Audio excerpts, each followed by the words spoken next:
Vince is already there. Hey, good morning, Vince. And Lame UFO's there. Good morning, everybody. Welcome to the Saturday stream. And as you can see, Mr. D is already here. Lame UFO's there. Good morning, everybody. Welcome to the Saturday. Oh, somebody had the speaker on. Yeah. Good morning, everybody. Yeah. Hey, Minnesota Maker, good morning. Yeah, Mr. D and I were talking about Hypercube builds this morning. And he found a lot of interesting prices. I'd say for somebody that wants to also build a Hypercube, I'm pretty sure Mr. D has the right place where you can get framework and corner brackets and the E3D hot end and, well, a lot of stuff, and you can save money.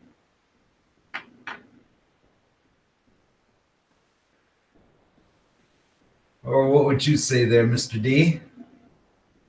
Yeah, compared to what I've seen before, probably a 25-30% savings. Yeah. Out of most other places, so people in the U.S. can get them because they're here in Texas. Yeah. I'm in South Bend, but they're in the States. Hey, Nedite, good morning. Or good afternoon. And I'll throw the link up for that too. Yeah, for ZLY Tech. Yeah. If you go and check over there for extrusions, for example, you can get 10 pieces with 1 meter length. What was that price again, Mr. D? For the aluminum color without anodization, it's $49.95 for 10 1 meter pieces. Yeah. And for the black is $54.95 for 10 pieces, 1 meter. Yeah. Good knob. No, it's not evening yet. It's still it would still be said as Guten Tag. Or as they say up here in the north, which is crazy. They only say moin, moin, moin. They say moin, M-O-I-N, yeah? Say moin once during the daytime. They say it twice. For the evening. No, for mornings. Yeah. Yeah. You know, in the morning you hear everywhere, moin, moin, moin, moin. I'm thinking, hey? You know? Then during the daytime, the people walking around, moin, moin. I'm thinking, huh? You just get up or what? I just got over the hangover. Yeah. Who knows? Who knows? Oh, yeah.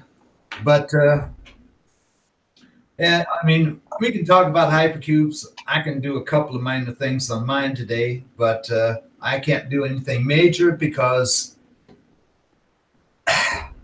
Amazon package is still sitting in customs in Frankfurt. And it's been sitting there for a couple of days now. I mean, okay, we have Christmas time, and there's going to be an overcoming of packages. It doesn't make any difference in which land, but I mean, at this time of year, normally they should hire some extra people, you know, to help out with sorting out the packages and putting them on the belts, you know. And I don't know. Huh? No cam today. Oh, wait a minute. Sorry. I got it locked on Mr. D. Sorry. Oh, you'd be losing people. Sorry about that, man. Sorry about that. No. Now that everybody has their morning dose of ugly. Yeah.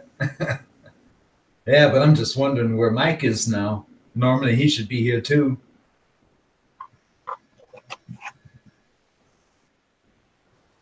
It takes time to lose your package. No. Don't say lose package. Don't say lose package. Don't We had enough problems just trying to get the thing. Never mind losing it. Yeah, really. That's one package that we do not want to lose. Because in that package, there is my Z stop switches and the Z rod. Not Z stop switches, but the end stop switches, you know, for all X, Y, and Z. And the Z rod with 450 millimeters. And I'm going to do some of these for people. Hey, what's that there? That's the can cozies. Huh? For keeping the cans, your soda cans. Ah, okay. And then I got, these are for the bottles or cans. Looks like a little t-shirt. Ah, cool. Is that some kind of a vinyl or a leather outside, or? It's a neoprene, so it's insulated. Ah, okay. So these will go over like a long neck bottle. Let me see if I can put it over this thing. I can show you. Neoprene. Can you lightly etch that with your laser? Actually, I've got the vinyl machine, and I can cut and do the heat applied vinyl. Yeah. Ned, he can print on neoprene. See if it's on the can, and then you can put this to where you drink it. Yeah. Or the long neck bottle can come through the top there. Uh-huh. Then you can make it like a t-shirt with any logo on the front and the back. Uh-huh. Even put a little logo on the sleeves if you want to. Yeah. And with the sleeves on it, you don't have to worry about that thing falling out of your hand, you know? Oh, that's cool. And I figure I'll make a few of those up when I get the downstairs straight and give them away. Uh-huh. Hey, trolling for dollars? How you doing, my friend? And then little stuff like this. That's the little photo frames. Yeah. They got the little clips so they stand up, and you can etch the faces of them. Uh-huh. Do an etched glass frame. Exactly. But how would that be? You'd have to put a piece of paper. You'd have to stick that on the top of a glass, or do you have to stick it on the bottom of a glass so that you can etch it? You can do it. You can etch the top or the inside. Yeah. But, I mean, the glass is clear, and with the laser, you're going to have problems, right? Well, what I actually do is I create a stencil out of the vinyl, and stick it to it. Yeah. And then I have, it's here somewhere. I've got a big bottle of it too. Then they have what they call an etching cream. Ah, okay. Okay. You put that on and it etches the glass. And then after you get done etching it, so you can see it better, they have somewhere in my mess here. Hey, Tom is here. Good morning, Tom. Good morning, Tom. I see you was having problems going live today. But I have some stuff they call rub and buff. It's a wax with a metallic flakes in it. Uh-huh.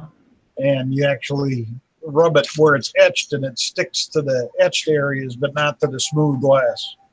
Ah. Hey, good morning, Derek. How you doing, my friend? Or good afternoon. How's everything going over there?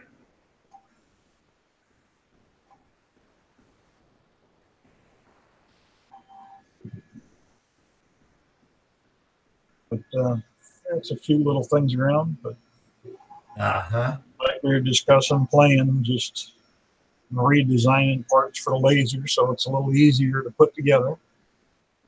Yeah. I found some more free programs. Cool. Is it actually working now? Holy crap, it is. Yes. Yes, it is. I could not get Google Hangouts to work this morning. Every time I went to do it, it would tell me I'm live, and then that would come up, and then it would, and then like 3 different Google Hangouts would come up. Matter of fact, I think YouTube still thinks I'm live. It wouldn't let me cancel out. Oh, man. I think if you look on mine, it says there's a live, and it's just black feed.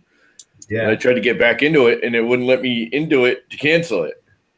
Oh. I don't know what the hell was happening.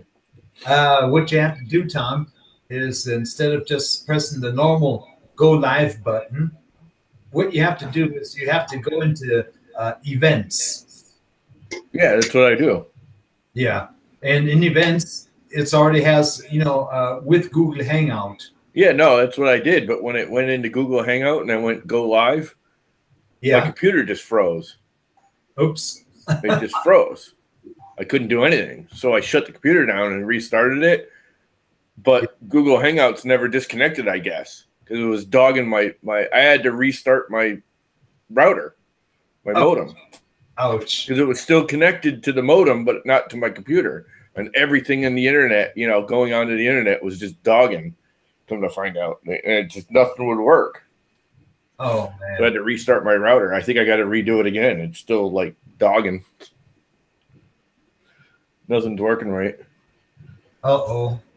Or because I wanted to see if that would work. Yeah. With the second camera or what?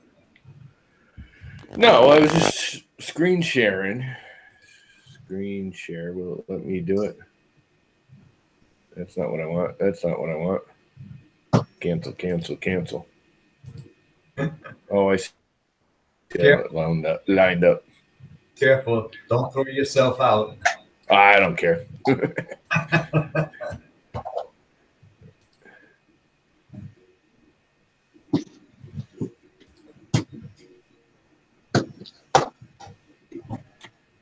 Okay, is that the right one? Here we go. Octoprint. There we go. Ah, you dumbass. That was just me.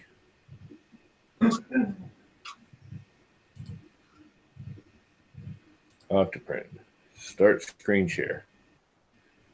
Okay. Yeah, we got your there screen. It goes. Now, if I go to control, you can see the video. And there's the video. Yeah. And it's hard to tell in that now, but what I was doing Maker Muse keeps talking about, and actually 3D printing nerd there, Joel keeps talking about doing the sacrificial bridging instead of using supports. And I was going to see if it works with TPU, because I got this thing this attachment for my vacuum. I'm actually making a TPU brush head for the attachment that's going to slide on. So I didn't want to frickin' because TPU, you can't take supports off. They just stick because of the TPU. So you end up snipping them off or, making a mess. So I was going to see if the TPU would bridge and then, work from there and not have to put any supports on it. It's a hell of a lot easier to cut that out. But of course, the live stream kept screwing up, and I think it actually screwed that up because that's on Octoprint. And when I rebooted, and every time you see I sign into this Pi for some reason, the print stops for a second. It like pauses while the Pi's thinking. That's cool.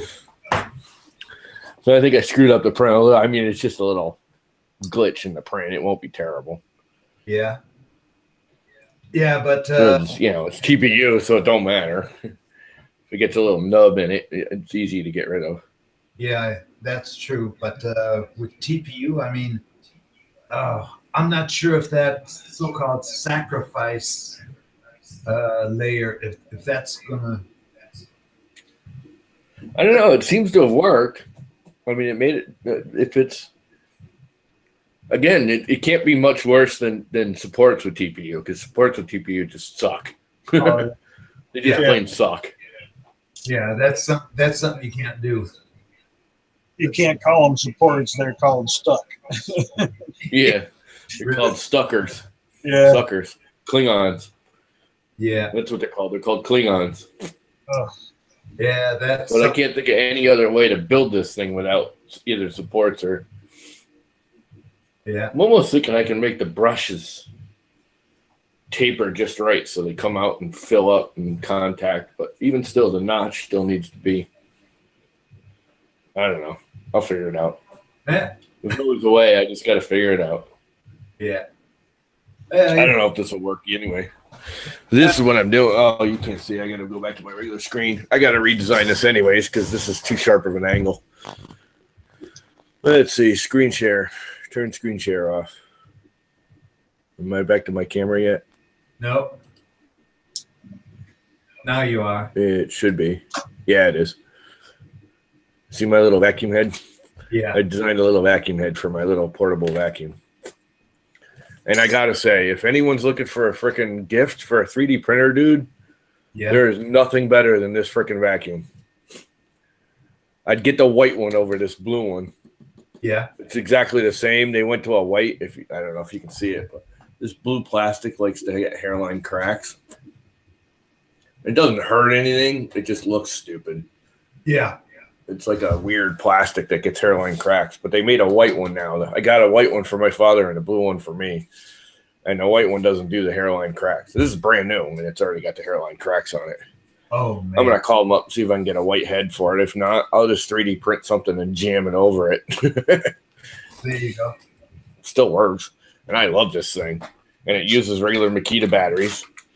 For $100, it comes with a little one. I got a bigger battery because I had the tools already. But, oh, my God, this thing's awesome. For the 3D, getting around the printer. This thing is freaking awesome. Comes with a head so you can do your floor and everything. I love this vacuum. And it was $100. They're like 120. I got it on sale, but they're like $120 now with the battery and the charger. And again, it's a regular Makita battery. Yeah. And they have a 12-volt version that's even a little bit cheaper. So if you like, for you guys, I mean, you don't need these massive 18-volt batteries like I do. I use them at work all day long. But for the average everyday homeowner, a 12-volt drill and impact and saw and they have pretty much every tool, including this vacuum in 12-volt, and it's cheaper. Yeah. And the thing is freaking awesome. Yeah. We have. I've had a few of those because I use the cordless. I've always had a cordless vacuum, and they all suck. Yeah. I mean, we have. Let me rephrase that. They don't suck. They don't work. This thing is. I mean, I'm not going to say it's the most powerful thing in the world because it certainly isn't. But for the touch-uppy, clean your keyboard, it's freaking perfect. There you go. And it's got power. It's easy to clean. You can, get the bigger batteries if you want. I have yet to charge this battery since I got it. Now, granted, this is a massive battery I got in here. It's like it's a 4-amp battery, not the 2-amp they normally come with. But hell, it's probably half charged still. Yeah, there's still 2 freaking buttons on it. And I use it probably every day, for 5 minutes. Yeah. And I've yet to have to charge it. I've had it over a month. This is the ultimate toy for any 3D printer or anybody, really. I mean, if you just do touch-up vacuuming, this thing is just, again, it's not an everyday regular vacuum. It's I spilled something on the floor. I got to vacuum it up, or the printer pet hair. Or... Yeah. And then my attachment, which I made too steep of an angle. I got to angle this up just a little bit more. Look at how good that came out. I finally getting that nice. Core XY tuned in really good. This is PETG. This is Amazon's PETG. And that's near perfect. I still got a couple of seams that are not quite as good as I'd like, but they're darn close. You could see them, but you can almost can't feel them. Yeah. Oh, that's not bad at all. No, this came out great. This is probably the best print that printer's put out yet. Now, on the other note, I printed this at like 30 millimeters a second on a Core XY. Oh, that was slow. This was 8 hours. This took 8 hours. I can imagine that. I did it at 1.4 layer height too. 1.4 with a 0.4 nozzle, or yep. That's like the sweet spot for that printer, I guess, because I've done 1.6 and 1.2 and 2.0. 2.0 is terrible.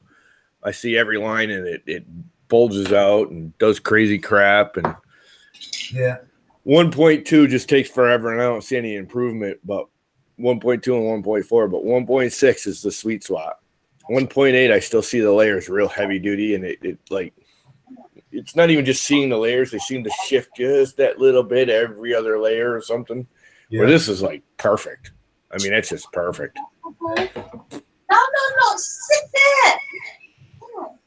What was that all about? Oh, she's yelling at the dog. Yep. So hopefully that little brush head slips over this. Should just slide onto it and snap into place. And then I have a brush head for it. But I got to change the angle a little bit.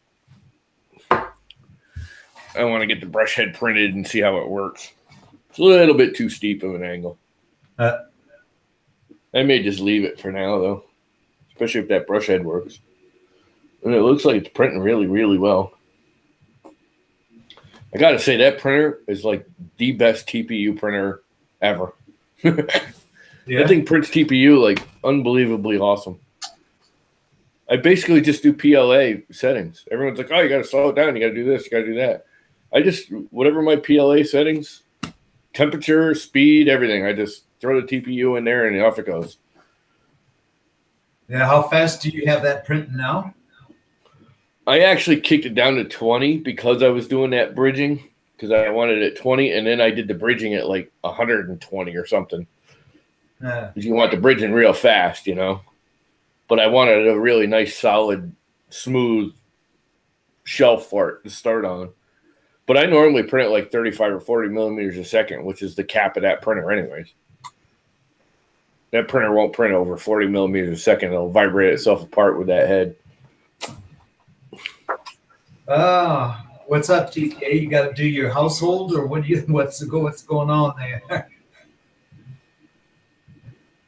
Did you see Tanner's post this morning? Huh? Did you see Tanner's post this morning? He posted on Thingiverse. He made his own Jeep and made like a little scene out of it or something. No, I haven't seen that yet. We're buying He posted it just as I was fighting with YouTube. Yeah. We're buying Thingiverse. I have to log in first before I get the messages, you know. Yeah, I don't have any. I happen to be logged in. That's the only reason I see it. I have none of that notification. That stuff drives me nuts. If I don't have the computer on, I don't want to know about it. Tanner Designs turret upgrade kit for the VSV Jeep with rockets and everything. Oh yeah, download all files. Download. I already downloaded the Jeep. Just got to print that. There's a lot of parts to that Jeep, man. He did it all in Blender. Holy crap. Yeah. I could not imagine doing that in Blender. Blender is not. I can't get Blender to work for me. Too many. You got to use both hands and control crap and hit multiple buttons. And I just want to scroll up to a menu, click on a button, scroll down. Yeah. I mean, I use shortcuts, but Blender's just too reliant on shortcuts. Yeah, but you know what I'm seeing here now? With all the notices that I've gotten dashboard, Ricky has done a lot of, I don't know, updates on the Jeep. Oh, yeah. He's been modifying it and changing it. He's been doing that for months now. Eh, I wish he would stop, man. You don't know what to print, you know? Well, I think he changed the body style. It's like the first one he did is a certain body style. Now he's doing a different, slightly different body style or size, or I don't know. You'd have to ask him. I was going to get him to get on my thing and BS about it, but then couldn't get it set up, so I never bothered. He's probably on. We should tell him to get his butt in here. I'm going to go on Twitter and harass him.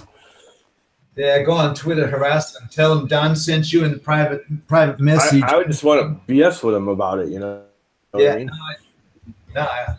Tell him to get in Don's live stream. Give him a little live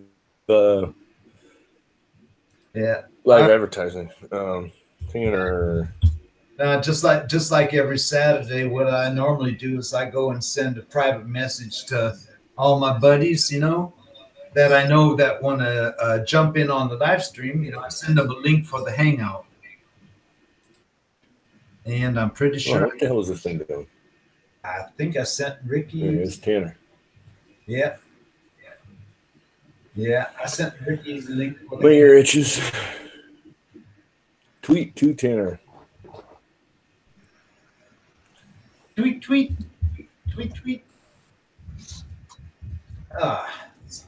Send a link to Martin.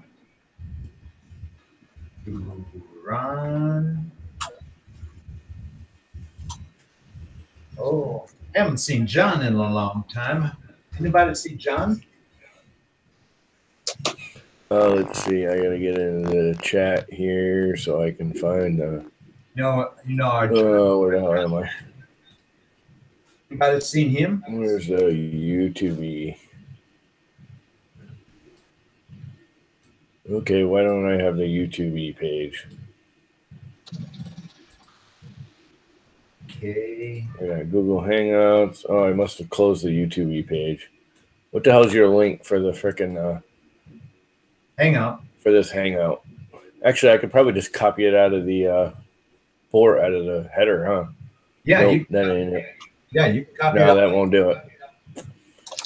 Huh? Put the link up into the Hangout chat so I can copy and paste it. Oh, 1 second. If I just take it out of the menu bar, it's all screwy. There we go. Yeah, use that one. Copy link. Post. Paste. Command V.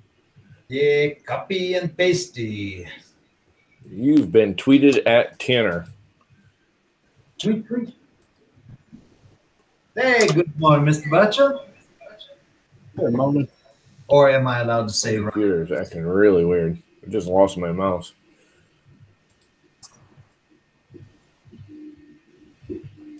YouTube. Hey, there it is. Now I'm back on YouTube. This thing's just acting really weird. Something's screwing my computer today. Yeah. So what do we got here? Toby, Kino 90, Butter Puppet, Fortnite Tender Defender. Jeff.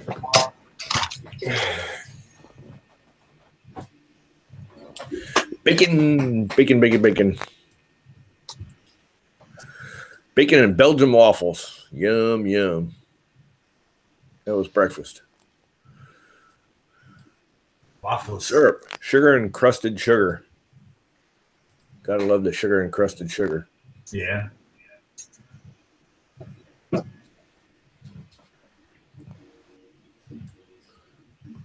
Nah. Wait a minute. Don't let me resize the window either. That's kind of weird.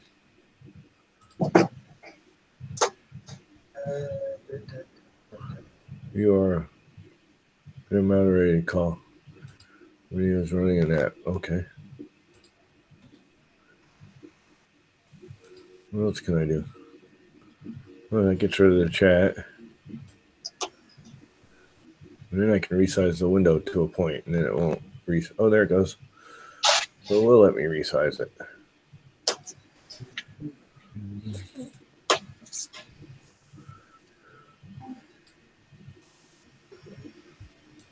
That's kind of screwy.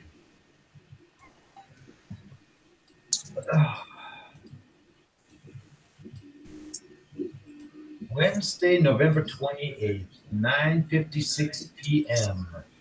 Completed customs clearance process. What is that for? In Germany. And then Thursday, November 29th at 5:24 a.m. It was delayed. Custom clearance delayed. That was Thursday. I mean, we got Friday, now we got Saturday, and that package is still not here. Yeah, I don't want to even talk about packages. I still got a fight with FedEx. I was supposed to get my damn new camcorder. Oh, man. It still hasn't been delivered. And they're trying to say, oh, it was delivered to the front garage. It was delivered to the garage. It's like, no, it wasn't. Huh? They're like, well, people can steal things. It's like nobody drives a half mile up my dirt driveway out into the swamps to frickin' steal shit. Yeah. Pardon my French, but they're just not doing it. Yeah, but the FedEx drivers do. Yeah, and the best thing is they don't even know that your driveway is watched with a camera, right? No, I don't have a camera, but I don't need one. So the thing about it is if you Google my address, yeah, it puts you like 2 miles away in one of the beaches. You're living on the beach, huh? Well, I do live in a beach town. This town's all beaches. No, but if you go on my roof, you could see the beach. It's just I'm right on the shore. There's nothing between me and the water, but I'm a mile inland because it's all swamp between me and the shoreline. yeah. But there's literally no houses between me and the shore. There's nothing in front of me. I think Google just wanted to make it look a little bit better for you. That's why they put you right down on the beach. Well, the problem is there's about 8 shore roads. I live on Shore Road. But each of the beaches have their own shore road. There's like 12 private beaches and 2 public beaches here. And they all have a shore road. Yeah, it's just it's all called Shore Road, but a different house number. Yeah, it's all on the shore, so everything's called Shore Road. And then there's Old Shore Road and Shore Road up, extension. And Oh, man. so I literally sent FedEx a freaking GPS location, like the actual longitude and latitude. And I Yeah. want it delivered here. That's my porch. They're trying to say it's delivered, and they're not going to freaking trace it. And, then they got put in a thing, and you'll hear from me by 5:30 on Wednesday. And here it is Saturday. I haven't heard a word from them. Yeah.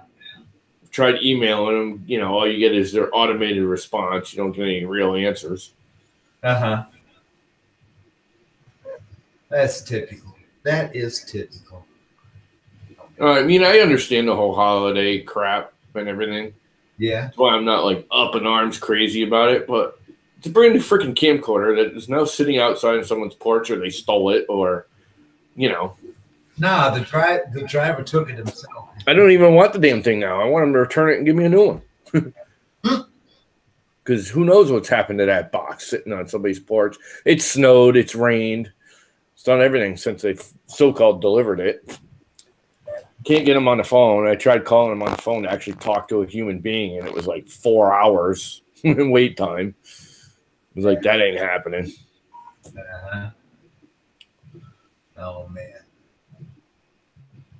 Well, one thing that's good is over there at the tracking that I see for my package, it's going to be delivered with DPD. That guy that delivers in my area, he is 100% reliable. He knows exactly where my door is. Oh, I know. I never would use FedEx in this area. It's so funny because some people are like, oh, FedEx is great. It all depends on your area. Connecticut, they shut down all but 2 of their distribution centers, and they're all like 2 hours away. Yeah. But when I do get a FedEx package, it's usually like 10 o'clock at night. I don't want that guy showing up at 10 o'clock at night. I can't believe I had to sleep at 10 o'clock at night. No, I can't believe that they deliver so late over there. Over here. And that's not even during the holidays. That was the middle of the summer. Yeah, over here, it doesn't make any difference when it is. they deliver until they have quitting time. They have official working hours. Yeah, and if it don't get delivered in those hours, screw it. If it doesn't get delivered within those hours, you'll get it on the next day. Yeah, but see, that's the other thing about FedEx is I've had that problem with them. Is most companies, they get to a certain point and they say, okay, cut off time. We don't want to pay them overtime. And then the next day they start where they left off. No. FedEx just starts all over with the same locations that they started with yesterday. So certain areas that are close get all their packages all the time. And if you're a distance away, unless they got a light load, you might wait a week to get the freaking thing. It was overnight ship too. Hey, Ricky, good morning. Ricky, check the Discord chat. I sent you a private link. Tom's got to talk to you. I sent it to him on Twitter. He can jump right in. Oh, okay. I Twittered him the whatever that link is that you gave me. I don't have the chat pulled up. Yeah. Breakout chat. How do I? Okay, why won't it let me break out the chat?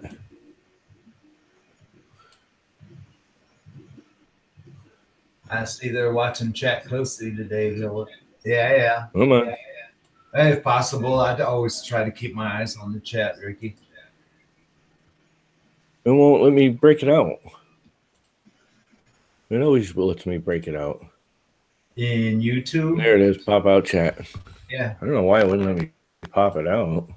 That was weird. Then I can get rid of the YouTube channel altogether. Go away. All right, my little brush head's done.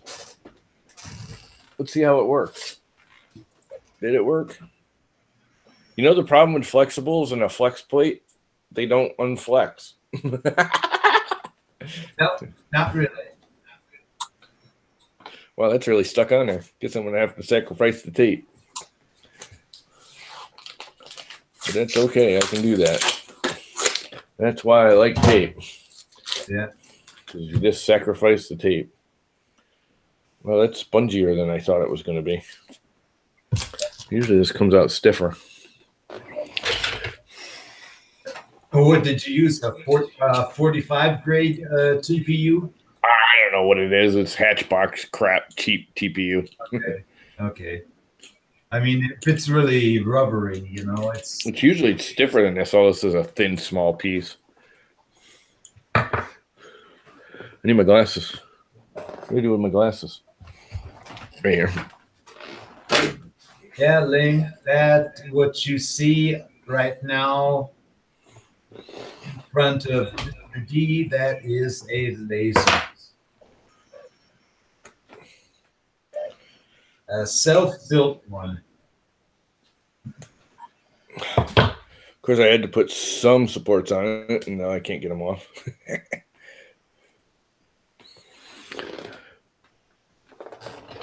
And this is going to be too flimsy anyways. Uh-huh. Geez, when I want it to be flimsy, it never is. And when I want it to be stiff, it never is. Isn't that always the way of it? Sounds like a personal problem. Oh, damn, UFO's got it. Hey, which resin printer you got coming, man?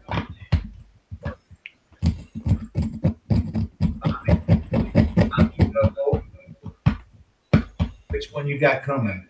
What? Lamy UFO's got a resin printer coming.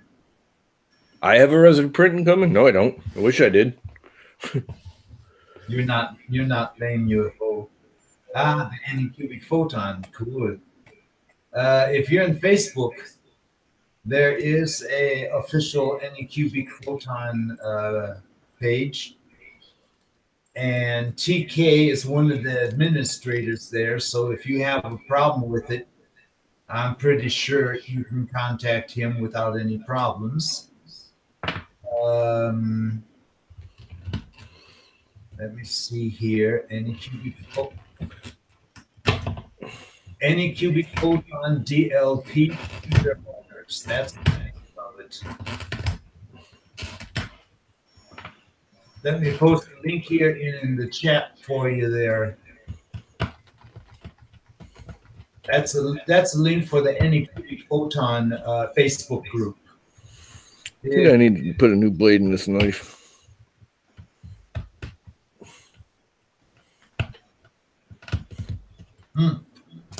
TK, I was faster.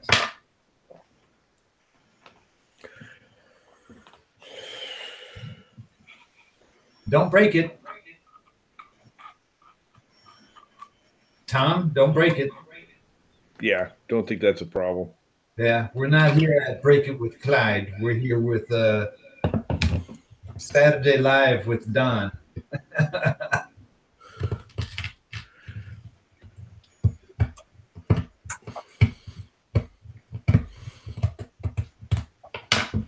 Yeah, Ricky. Thank you, man. Can you tell me now what I'm supposed to download so that I have a complete package of the actual Jeep before I start printing it?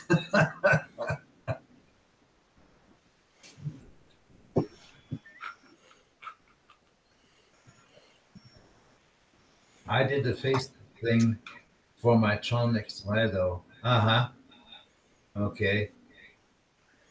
I'm going to have to register, etc. But because Facebook does not show up in Google searches, I will stick with Reddit and Google forums. Yeah, okay.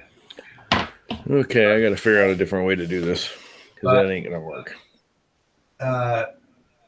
Name UFO, you can see Turncam's 3D tanks. That guy is a specialist for resin printers, and he has the Anycube Photon, has the Moai.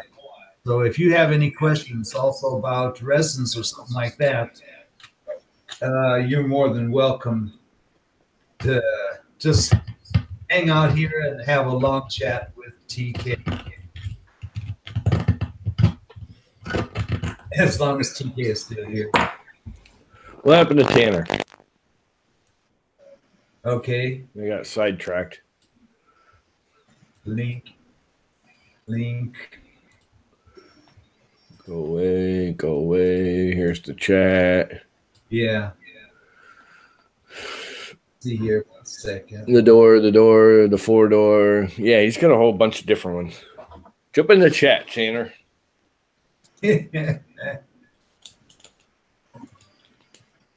We want to chit-chat with you about your Jeep. Want the turret gun or the missile launcher. Link in the new tab. I just think it's cool looking.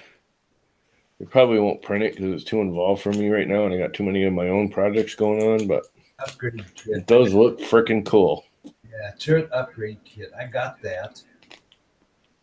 Are you going to print it, Don? The Jeep? Yeah. Definitely. That thing looks so cool. It does look cool. I was thinking about it, but I got so much crap I got to do on my own. Yeah. I just don't have the time. Okay. Like this thing, I got to figure out how I'm going to do it. It's a variable 2-door. That's not going to work. Very close, though. And the other one that Ricky posted, that is the 4-door. I mean, download that one too. I mean, I'm not sure now. Am I going to do the 2-door or the 4-door first? I think I just got to make the whole thing a little bit beefier. I downloaded that. It's pretty darn close now. Or I think it'll just fall off. What do you think of my little brush head? Yep. For more protection. It kind of goes on there, but it's a little too flimsy. I think it'll just fall off when I start using it. Although now that it's on there, it's kind of staying. No problem, Ricky. You get dressed before you jump in front of the camera. Yes, please. We don't need to see a naked Tanner. No. Or even, it's even worse than a naked Tanner. A half asleep, half dressed Tanner. It's almost more scary than his underwear. His hair on sideways. One eye closed. Yeah. And a cloud coming out of his breath. Okay, Ricky, I got the 1/8 scale G 2-door and the 4-door. What's up, Ricky, doing porn cups? Hey there, Rob. Mac. Good morning. Yeah, the 3D printing, the German 3D printing nerds morning porn. So, and down in town. Granado. There you go, Can't Rob. really read it. It's not clear. Yeah. Oh, crap. But you guys are more than welcome to come jump into the hangout. All right, here comes all the hackers and the kidlets. There you go, Dan. Now that you told them. Oh, no. They aren't awake.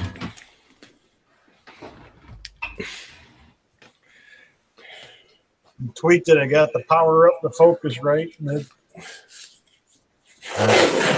actually etches pretty deep. Yes, it People does. bitch about blue tape, but oh my god, this is so easy.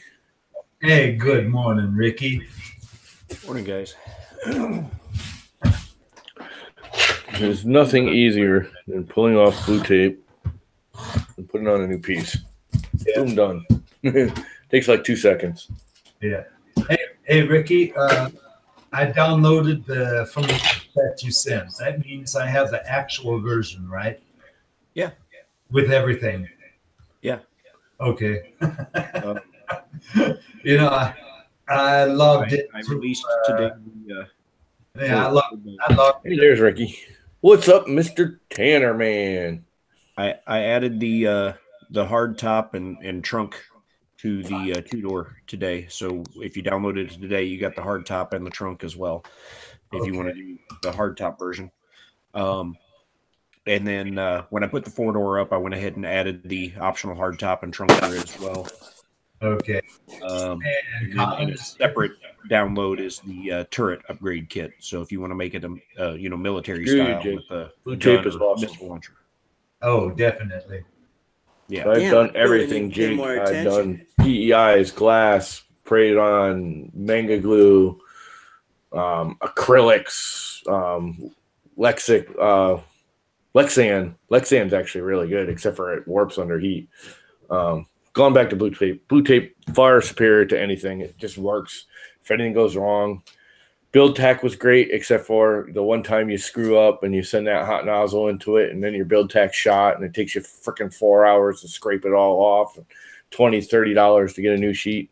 I'll take blue tape. It takes me 2 seconds to replace it. Yeah. I don't know. Blue tape was always a pain in the ass for me. That's because you're not too bright. That must be it. No, I went out and I looked for, The guy that's like, he's like a freaking computer geek, scientist, super fucking dude, and I'm telling him he's not bright. I gotta stop I swearing. went out and I looked for one of those really, really wide rolls of blue tape that at the time I was doing this on a monoprice mini. And no, I found one that was like twice as wide as that. It was almost the full width of the build. Yeah, like that. This is 4-inch. Maybe bigger, but yeah. I actually don't like the 4-inch. Well, I thought it was gonna So I thought it was gonna be this great idea because I wouldn't have to align separate strips and I wouldn't have to worry about where the thing was printing on the plate if I was only putting a partial coverage, that sort of thing. Yeah. It's a pain in the ass, that 4-inch stuff. It really. Yeah, the 4-inch is hard to get on. Not only that, the tape does shrink under heat, and the 4-inch shrinks even more. And I've actually had parts pop off the 4-inch during printing. Well, It literally shrinks under heat. you can send that roll to me there, Tom. Yeah, I never had problems with things popping off of it, but man, is it a pain in the ass to put on. Tape actually shrinks. If you look, now I'm really good at this because I've been using blue tape all my life because I use it at work. But you can actually see this line now. See that line right there? Yeah. This is, I just set it with this one here. This is a brand new piece in the middle. This is like perfect right here. You can't see that this is 2 pieces even. Once I heat this up, that line over here, this line over here will show up over here. And the 4-inch, it's like a 1/16 of an inch of shrinkage under heat. The 4-inch is almost an 1/8 of an inch, and it'll literally pull apart. And if you don't, I mean, if you preheat it before you start printing on it and everything, and then reapply it, you won't have a problem. But a couple times I just stuck it on there and started printing, and it will literally shrink, and the part will pop off about halfway through the print.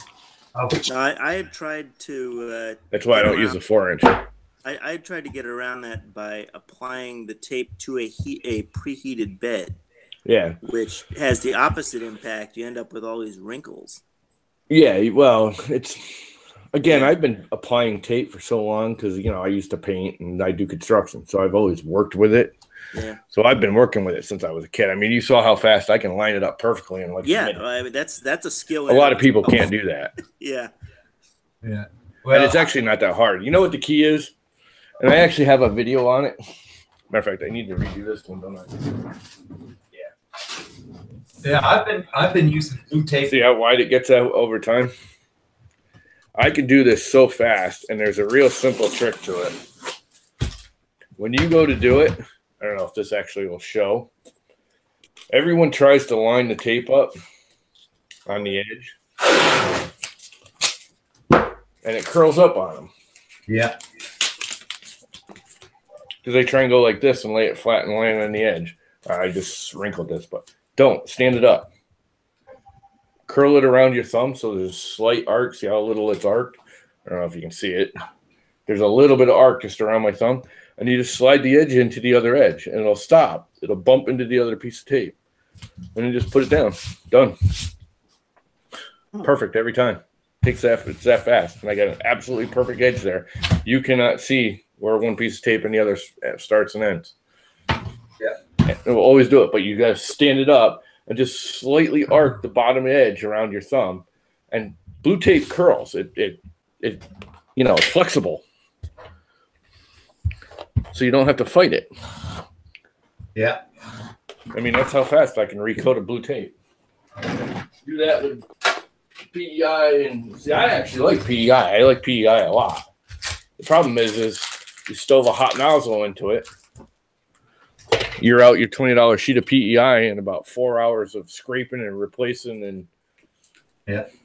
And that's my problem with the PEIs and the build tacks. I like build tack. I like them all. The only thing I won't do is hairspray. Anyone that does hairspray on their frickin' printer is a moron. I've had build tack in the beginning.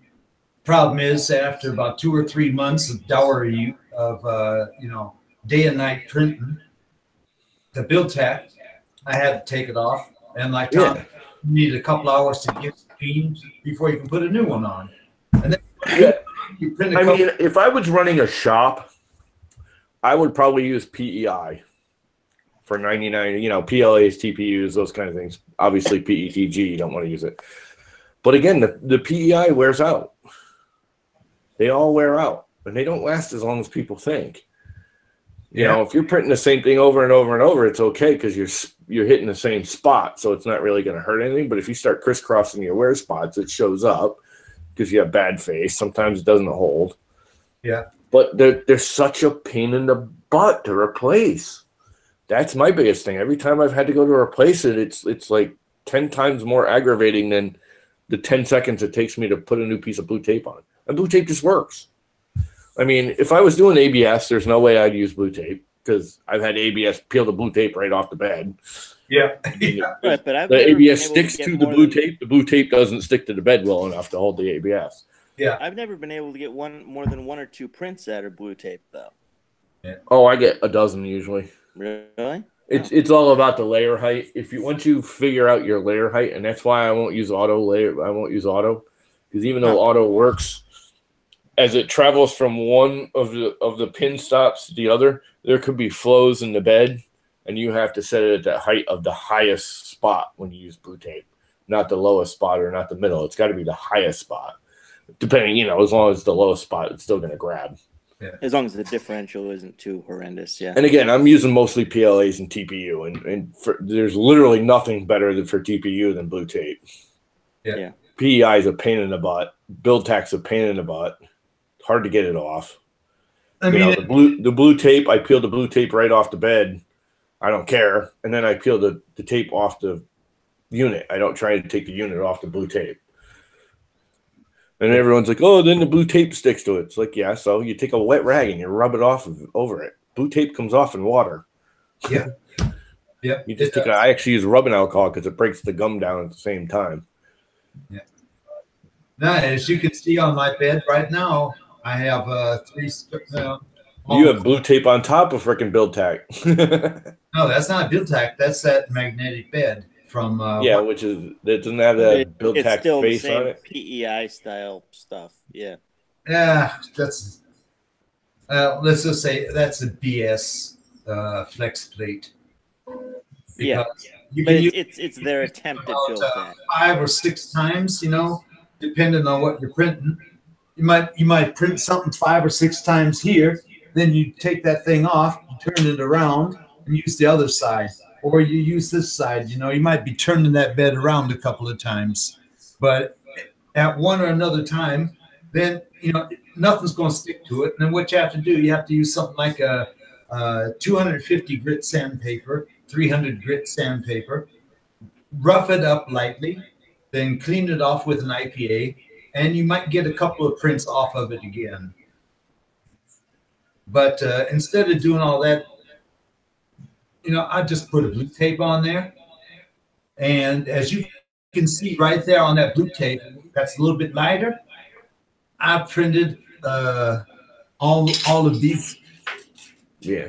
I've printed. We'll get a dozen or so before I have to replace it. Yeah, I printed all these clips, and I'm talking about 15 clips like this, and then clips like one standing up with just a little brim around it.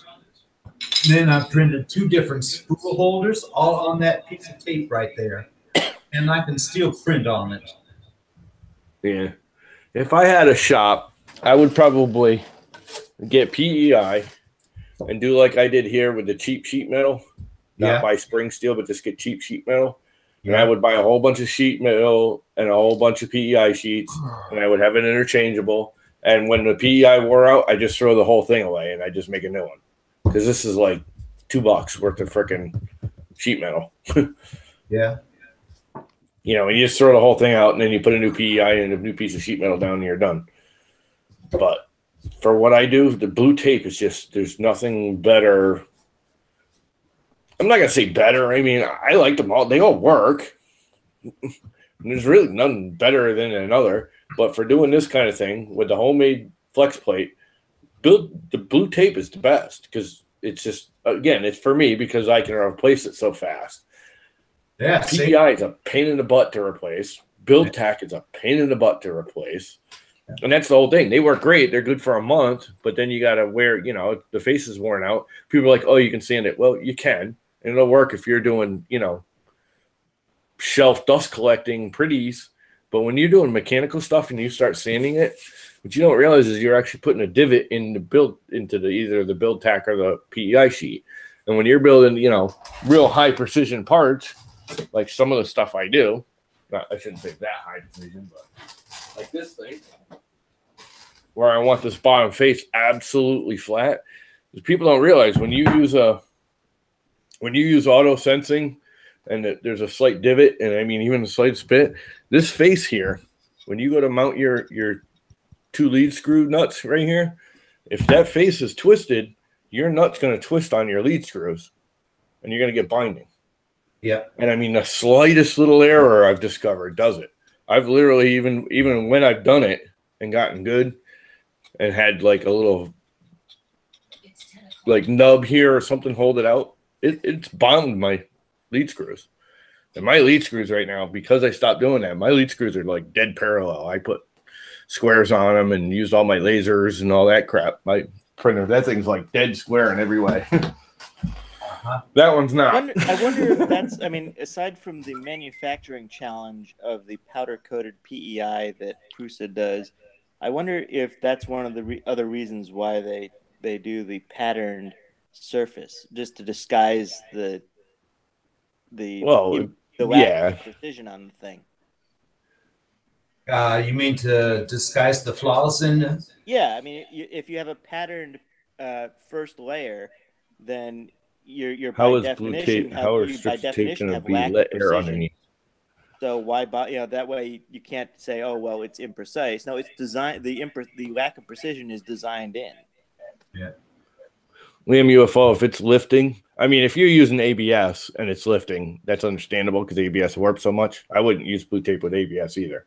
But if you're doing PLA or TPU, it shouldn't be lifting. If it's lifting, you're either not using a good enough blue tape or you're not applying it properly. Tom, have you tried out PET G on the blue tape? Yeah, that's what this is. And it's not great. This actually, if you look at the I don't know if you can see it. If you look at the very top, it started to break free.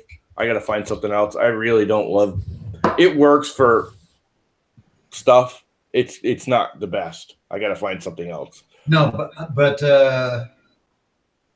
you know, for normal prints or something like that, you can print with PET G on blue tape, right? Yeah, but it don't like this. If you're doing something tall, it'll break free of it. It doesn't hold as well. Okay. But if you over squish it, it actually makes it worse. It's weird. Now I found that PTG works well with hairspray, either hairspray on glass or hairspray on blue tape works too. Yeah. See, I won't do hairspray. But yeah, blue tape. I think you're nuts to do hairspray. Isn't going to hold PET G very well. I hope you're taking the hairspray like outside when you spray it, not around your printer. I don't do it on my Prusa. On the Prusa, I can take the sheet off and do it. On the CR10, it's a glass sheet. You just I move it like 3 feet out of the way and spray it in the other direction. Yeah, you shouldn't even do it in your room. Probably not. 40 years of construction, I can walk into a house and I can tell you where the chick is, what room she lived in. It could be a completely stripped house, and I can tell you where the girl was that used hairspray. So what you're saying is that you should have a second career as Sherlock Holmes? No, it's obvious. If you've done construction long enough and you've gone into people's houses, you know, especially older houses especially the 70s. The 70s hairspray was worse. House with an older hairspray person. gets everywhere. People think they can control it and it's hitting just the bed. It does not. It's atomized. Colin, you need particles going out of your printer. Colin, hairspray gets everywhere. I should get a rebreather. Okay. Yeah. No, it's not even that. It gets what people don't realize. It gets into your bearings. It gets into everything. It gets everywhere. That stuff. Yeah. It's not just a mist. It's atomized coming out of there. Yeah. So probably, I mean, I'm over exaggerating, but probably a quarter, tenth. I don't know. There's a good portion of it that just blasts out into the air. Yeah. Now there was a snazzy little nozzle, and I bet you could design a better one. What was that, Tanner? I couldn't hear you. Especially if your printer is on at the time, your fans are sucking it in. Yep, your fans are sucking it in. It's also magnetic. People don't realize it's got metal particles in it. So if any of your magnets or any of your bearings or anything have any magnetism to it, it's attracted to the hairspray. I can tell the reason I can tell you a hairspray house, a girl that's been in a house. If I go in a remodel house, they can gut the house, they can paint it all white. Well, they can't paint it because that's how I dell, but a girl that's used hairspray in her house, all you have to do is go up and like touch a light switch or the wall, and it's sticky. No matter what room you're in. If she's used hairspray for more than a year, everything in that room is sticky. It's like tacky. Hairspray gets everywhere. I mean, obviously a girl's like spraying the whole, so it's worse. But when you're spraying in front of your printer, I guarantee you're getting hairspray on your bearings and your runners and any of your wheels and your fans and your electronics. Hairspray is nasty, bad stuff. Yeah. Yeah, I came across someone who had designed a little nozzle replacement for a hairspray thing that was basically just a cone that would replace the typical trigger. Yeah. So you'd point the can down and press it against the bed, and it would create a little circle of hairspray. Yeah, I mean, that's a little more control, but then you're going to put too much. But then you can spread it out, I mean, in all reality, if you're going to do that, just use glue stick. It's almost the same crap anyways. Yes, possibly so, but applying that to blue tape is kind of a bitch. I've put glue on blue tape. I'm actually going to try it again because I think that'll make it work better with the PEI or PETG. Maybe. This was fine until it got so tall and then it started nicely. wobbling. And you can get glue stick incredibly cheaply now. I mean, yeah, I got a pack of like 15 of them for like $4 off of Amazon. Yeah, I thought 6 for $1 was good. So yeah, it was one of those Black Friday deals. Same price, right? Yeah, yeah, thereabouts. I don't know. I literally got a box of them. I was warned against the disappearing purple though. See, that's what I got. It seems to work. Who was that? Somebody that we know. I went out last week and I got this glue here. Then I wanted to put it in my drawer where I have my other glues. I looked in there. What do I see? Yep. But the fact is, you're going to use them all eventually. Well, one thing's for sure. If I ever stay in the stream, I need to get some glue sticks. Just tell me to look in the drawer to make sure I do have to get. Yeah. Yeah. If you're using blue tape and it's peeling the blue tape off the bed, you're too close. That's the one thing with blue tape is it's more forgiving. You can use it if you're a little too high or a little too low. But if you get that layer height just right, you can pop prints off left and right and reuse it. Yep. It'll turn, like you can see on Don's print, it'll turn white after a while, and that's when you got to replace it. Oh, the main thing I don't remember at that time. No? Yeah, I wouldn't replace that yet. No. I mean, and the other thing is if you're printing big, huge stuff, you're going to be peeling the blue tape up off the bed. No ifs, ands, or buts. You know, if I print a 300 square or something, the blue tape's coming off the bed. I'm going to have to replace it. There's no ifs, ands, or buts about it. Yeah. I'm not going to reuse it. But for when you're doing little things like this over and over and over, you can reuse it 1,000 times. Because a lot of times I'll just move it, like when I slice it, I'll just move it over a little bit on my bed in a slicer too. So I keep reusing a different spot. You're talking about that. That's going to take the whole sheet of blue tape up. There's no way you're getting that off the bed without destroying the blue tape. It didn't take off one slice. It took off 2.5. Yeah. Yeah. But that's expected. And the good thing is this is like. Here you can still see a little bit of that blue. I got to wash this one before I can glue it together, you know? Yeah. But this is like $8 and I bought this in March. Yeah. Look here. This one is really clean white. I got this one perfect on that blue tape.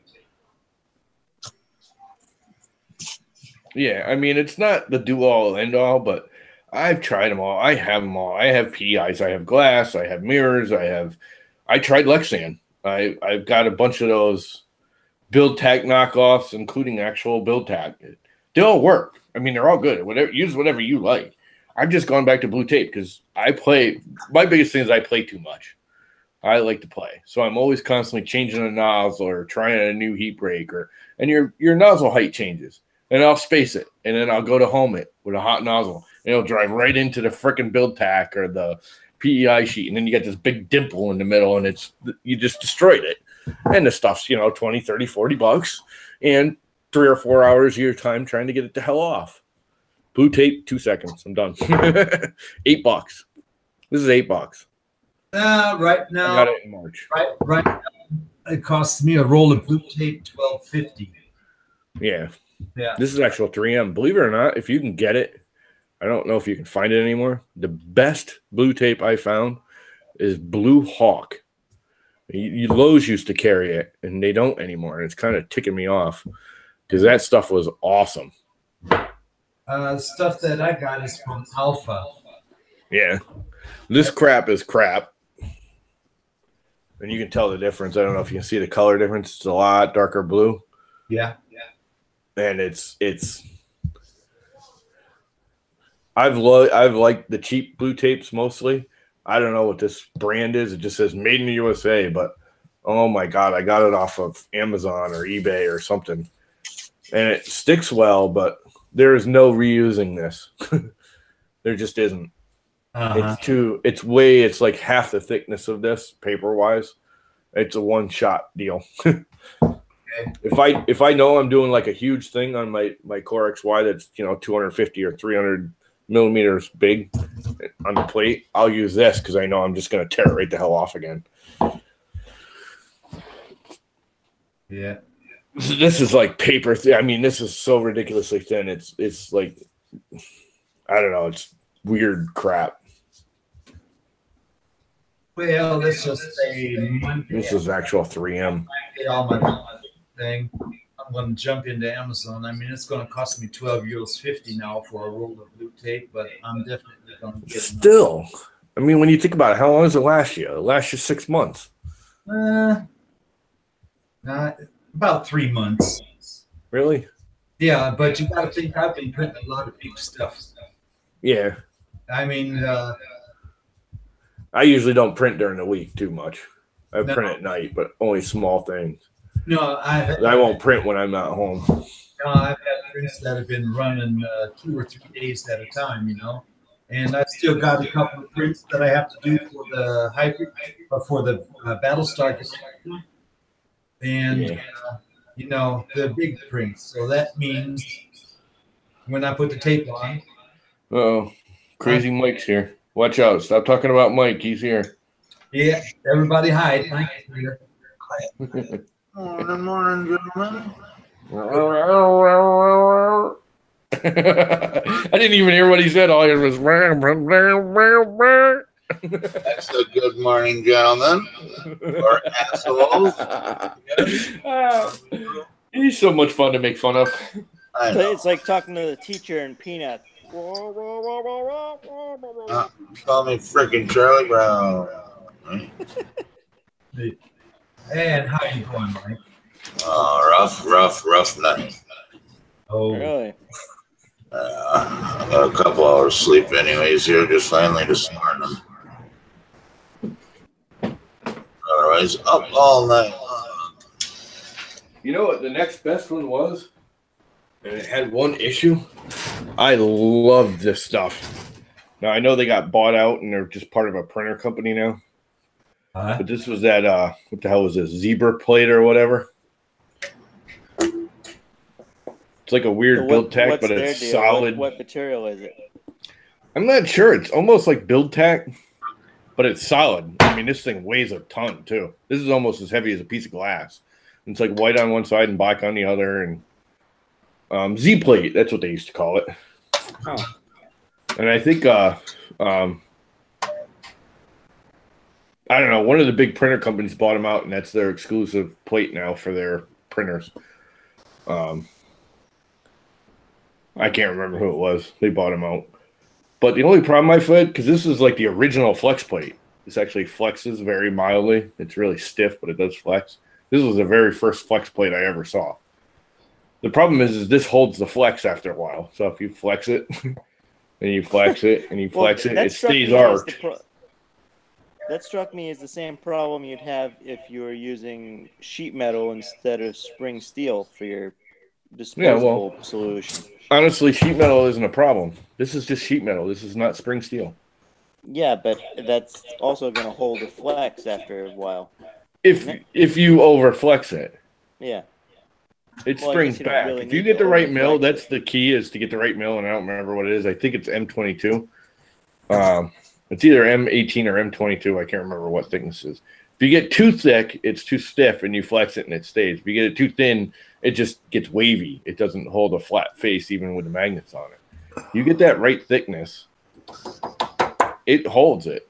And I've actually got it. I've actually got a deliberate arc in the middle of it, but the minute magnets hit it, it holds it down. And if you look, I got tape on that bed. I actually level my heat bed with little pads of tape. So if I have a high or a low spot, if I have a high spot, all the low spots, I put layers of blue tape underneath it, on top of it. So that way when I clip this down, it's all level. I got them on that too. Actually, I think I got them on the bottom of it. Huh. Yeah, because the middle of my bed is high. So I have pads of blue tape on either end. So when I lay this on there, it's level. Uh-huh. Get what I'm saying? Yeah. And there's an actual deliberate bend in this. If If you look at this, I don't know if you can see it.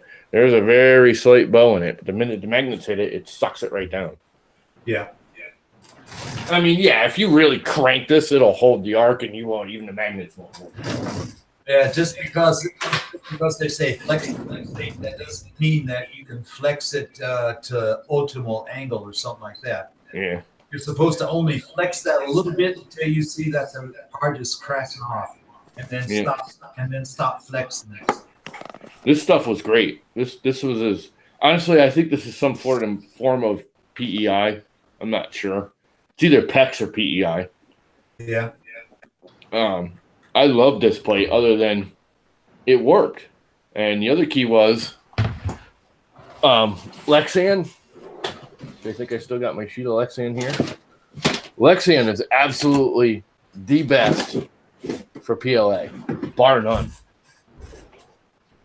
Well, But I haven't. Lexan arcs under heat. It's for printing PLA on a cold bed. Well, I have an Anycubic Ultra base here. And Mr. D also has Anycubic Ultra base. And he found out today he had one that he had a lot of problems with. Yep. Print Yeah. just will not stick to it. Yeah, I've heard good and bad. Again, the problem with that kind of a thing, it looks great. I think if it works for you, it works great and everything. But like anything, it's gonna wear out, and that's one ridiculously expensive piece of glass. You know. Yeah, well, Regular old glass with glue stick on it works too. I like that, but that actually failed a lot. I got tired of it. I love the face, but again, the bottom of my prints I don't care about looking all shiny most of the time. If I do, I use PEI. The whole glass thing just was too iffy. I've never had something come free of blue tape that started out, if I get the first layer right, it ain't coming off blue tape. It's just not. With PLA and TPUs. ABS is a different story. I wouldn't use blue tape with ABS. I would use. Yeah, I don't know. I guess I'm a fan of the Anycubic Ultra base. It is, like you said, an expensive piece of glass, but yeah, and I'm sure it works great. I haven't. That's one of those I haven't tried. It does really work quite reliably. I mean, I've not had to put any sort of extra adherent to it at all. It just works. And if I were doing a lot of ABS, I'd probably use something like that, or nylons. I hear it works really good with nylons. But the other thing too is that they're getting all these break free, like the Prusa powder coated PEI. yeah. Okay, it breaks free when it cools, but they also have auto resume when you lose power. Yeah, that's. Guess what's going to happen when that thing auto resumes? The bed's going to cool down, and the part's going to break free, and that thing's going to be wiggling all around the bed. Yep. Where blue tape doesn't release when it gets cold. Actually, blue tape I found holds better as it gets cold. If I don't pop it off right away, it's stuck to it, and I got to peel the blue tape off the bottom of it. Yep. I've had that happen. Yeah. I found that out too. So if I were going to use a power resume feature, I would definitely use blue tape over PEI or something like this, because this does the same thing. Once it gets cold, it pops right off. This thing was awesome. There was two things I didn't like about it. One is it holds the flex, and you end up having to put like a million little clamps on it to get it to flatten out. That and this thing weighs a freaking ton. This thing is heavy. And putting it on this printer where the bed goes back and forth, it was putting too much waviness in it because it was putting the ghosting in it because it was so freaking heavy. This is heavier than a piece of glass is. This thing's freaking heavy. That was what I was going to ask. It actually impacted the jerk. Yeah. Definitely. I had to slow it way down to 25, 30 millimeters a second to get any kind of decent print out of it. But oh my God, does this work great? And I mean, you can see where I've used it. Well, maybe you can't. Well, you can sort of see it. A little bit. I used it a lot when I first got it. I loved it when I first got it. And I've stoved a hot nozzle into it, and it marked it a little, it dimpled it, but it didn't melt into it. This thing was great. Somewhere right around I got glass with PEI on it. I got them all. The Lexan, I love the Lexan too. I mean, Sheet of Letsand works great as long as you don't heat the bed. Brian from the Netherlands, 3D Print Creator, he prints on glass with all of his printers. Yeah, which is fun. They all work. He does not put anything at all on the glass. He just makes sure that that thing is really clean and there is no residue on it. Yeah, I've printed on glass. I have a piece of glass with PEI, PEI on one side and glass on the other. Yeah. Depending on what I was Piece printing. of glass with glass on that side. Get the hell out of here. I've printed straight on glass. I've printed on glass with glue stick. I used to use the glue stick more because it was a little more reliable. Yeah. It doesn't lift it, if you got a bigger print, it seems to peel up a little bit. It'll look on the corners without glue. There's the DeWalt charger. We had this conversation. You know where the DeWalt charger is. The morons got it. We've had this conversation. Yeah. Saturday, leave me alone. My boss is texting me. Oh.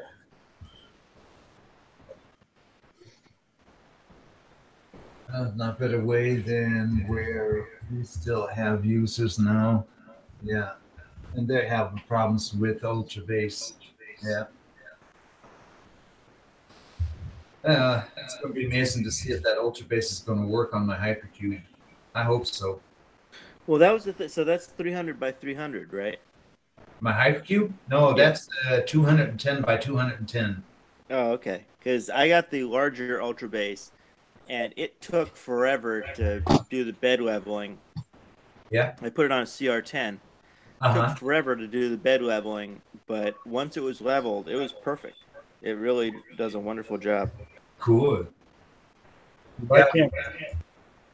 With that size, do you have any problems that, with the bed moving back and forth? Yeah, oh yeah. Yeah, you have to slow it down way, way slow. Either that or increase the power for the Y motor, right? Yeah, but that's not really an option. There are no pots for that kind of adjustment on the Melzi board that's in there. There might be a way to adjust it. I mean, by like swapping out resistors or something, but it's It sucks. Yeah, that's something I'd say too. So when I got here, Ricky was talking about his recently uploaded items. With the Jeep? The Jeep with the alternative components to it. Yeah, you got a hard time. Yeah, well, I don't know. Ricky's gonna get me to start printing art prints or something. Cause damn, that's pretty cool. Yeah, I mean, he just finished uploading today. I think it was. Correcting the parts, uploading them, files, and adding a hard top to it, and I think it was what did you say? Hard top for 2-door and 4-door, and a gun turret or something. Yeah, the gun turret. Yeah, which is cool. So that means you can print out the Jeep, you can print out all the extras, put it on there. Well, how long do those prints take? Like upwards of 10 hours each, right? Nah. Well, I mean, you've got 4 tires to print. It all depends. Do you want to just print them with a normal PLA, or do you want to beef it up and print them with TPU? Yeah. And I mean, I'm going to try to print them with TPU. What are you printing that I missed here? I was yakking with my boss. We're talking about Ricky's Jeep. Oh. With its newly upgraded parts. Yeah. What were you going to print with TPU? The tires? Yeah. I just did the Prince New York. I know that kind of screws you because you're over in Germany, but the Prince New York has all the guy, actually, I think it's a lady.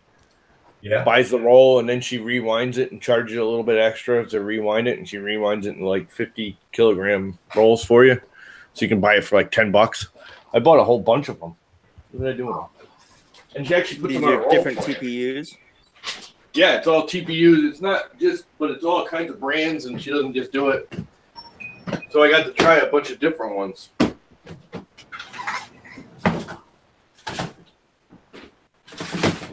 She rolls them onto these for you. Comes on this little roll. I think it's 100 milligrams or 150 milligrams or whatever it is. Actually, I think she does it by feet. And it's like $10. It's gotta be like 150 grams, yeah. Yeah, I mean, it's a small roll, but it's actually on a roll. No, I can't get the freaking cover off. Yeah, Ricky, what would you say? How much do you use per tire? Yeah, and you get a. I don't know. It's $10. It's not a lot. Yeah. Do you think one roll would be enough for 2 tires, 100 grams, or is that just enough for 1 tire? Hold on. Well, presumably that. Depends on how many layers and shells and all that crap. Right. I'll slice one real quick and tell you. Okay. I think she actually does it by length too. But she has a bunch of I think it's a she. I don't know why. For some reason I get the impression it was a female.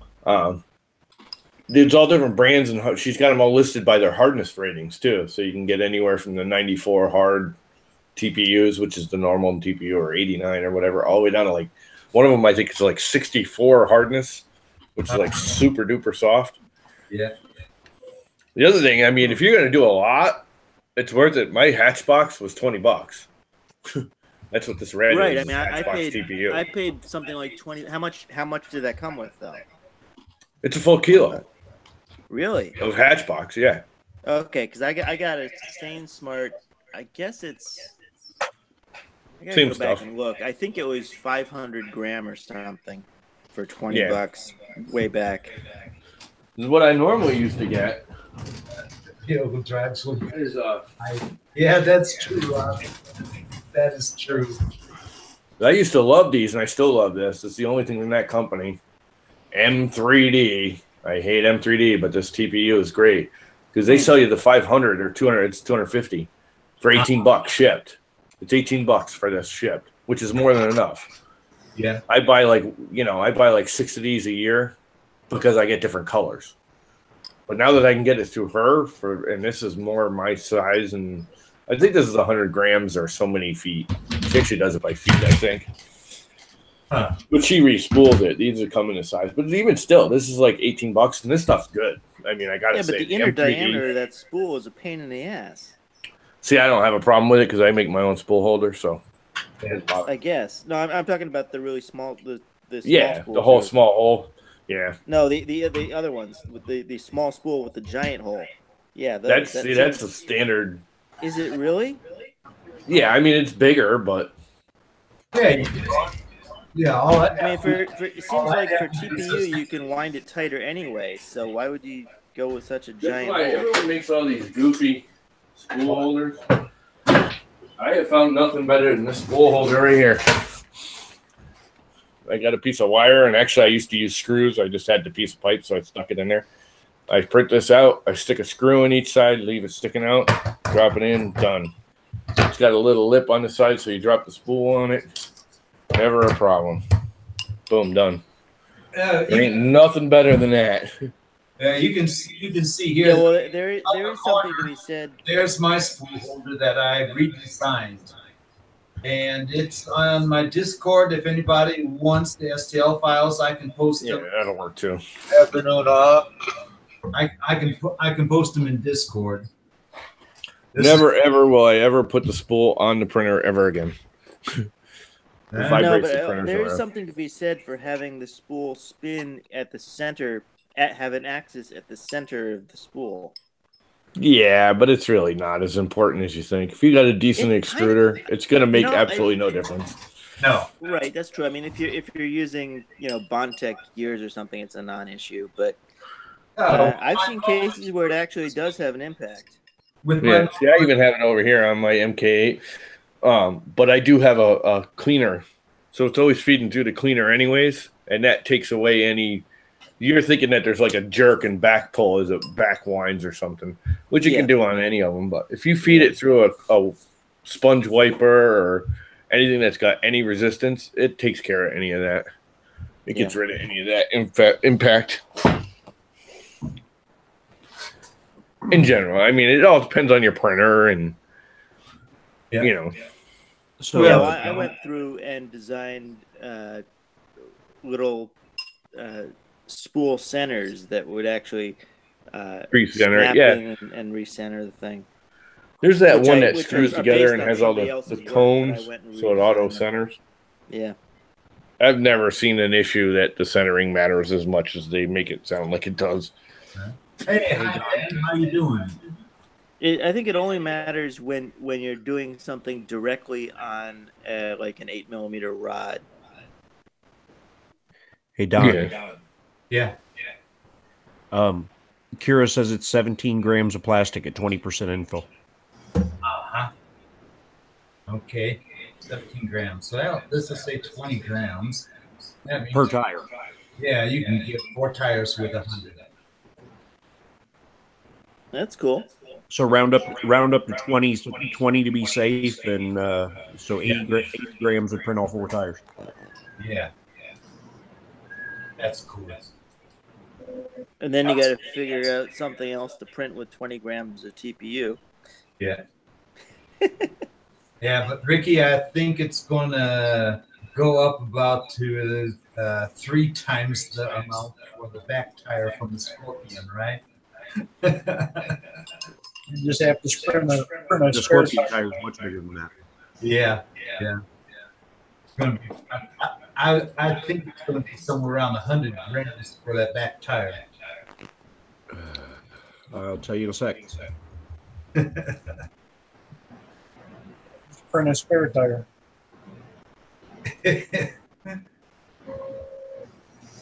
I mean, on the Scorpion, that back tire, that thing is huge. Yeah.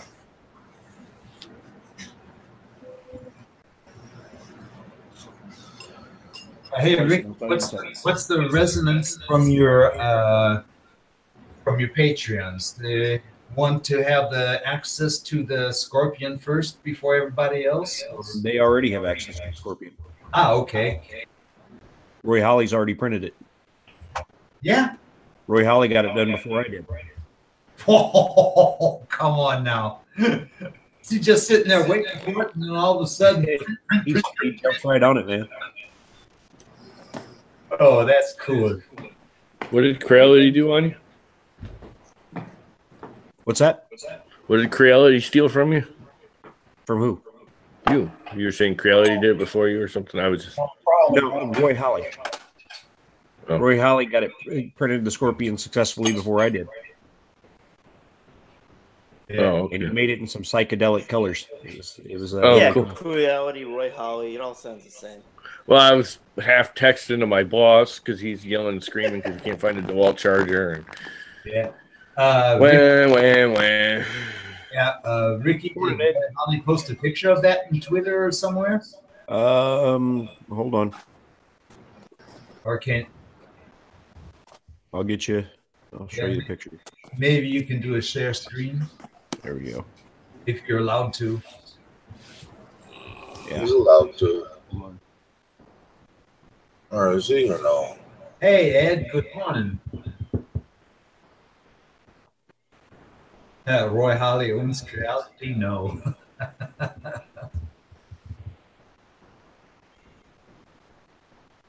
Oh, there it is. Okay.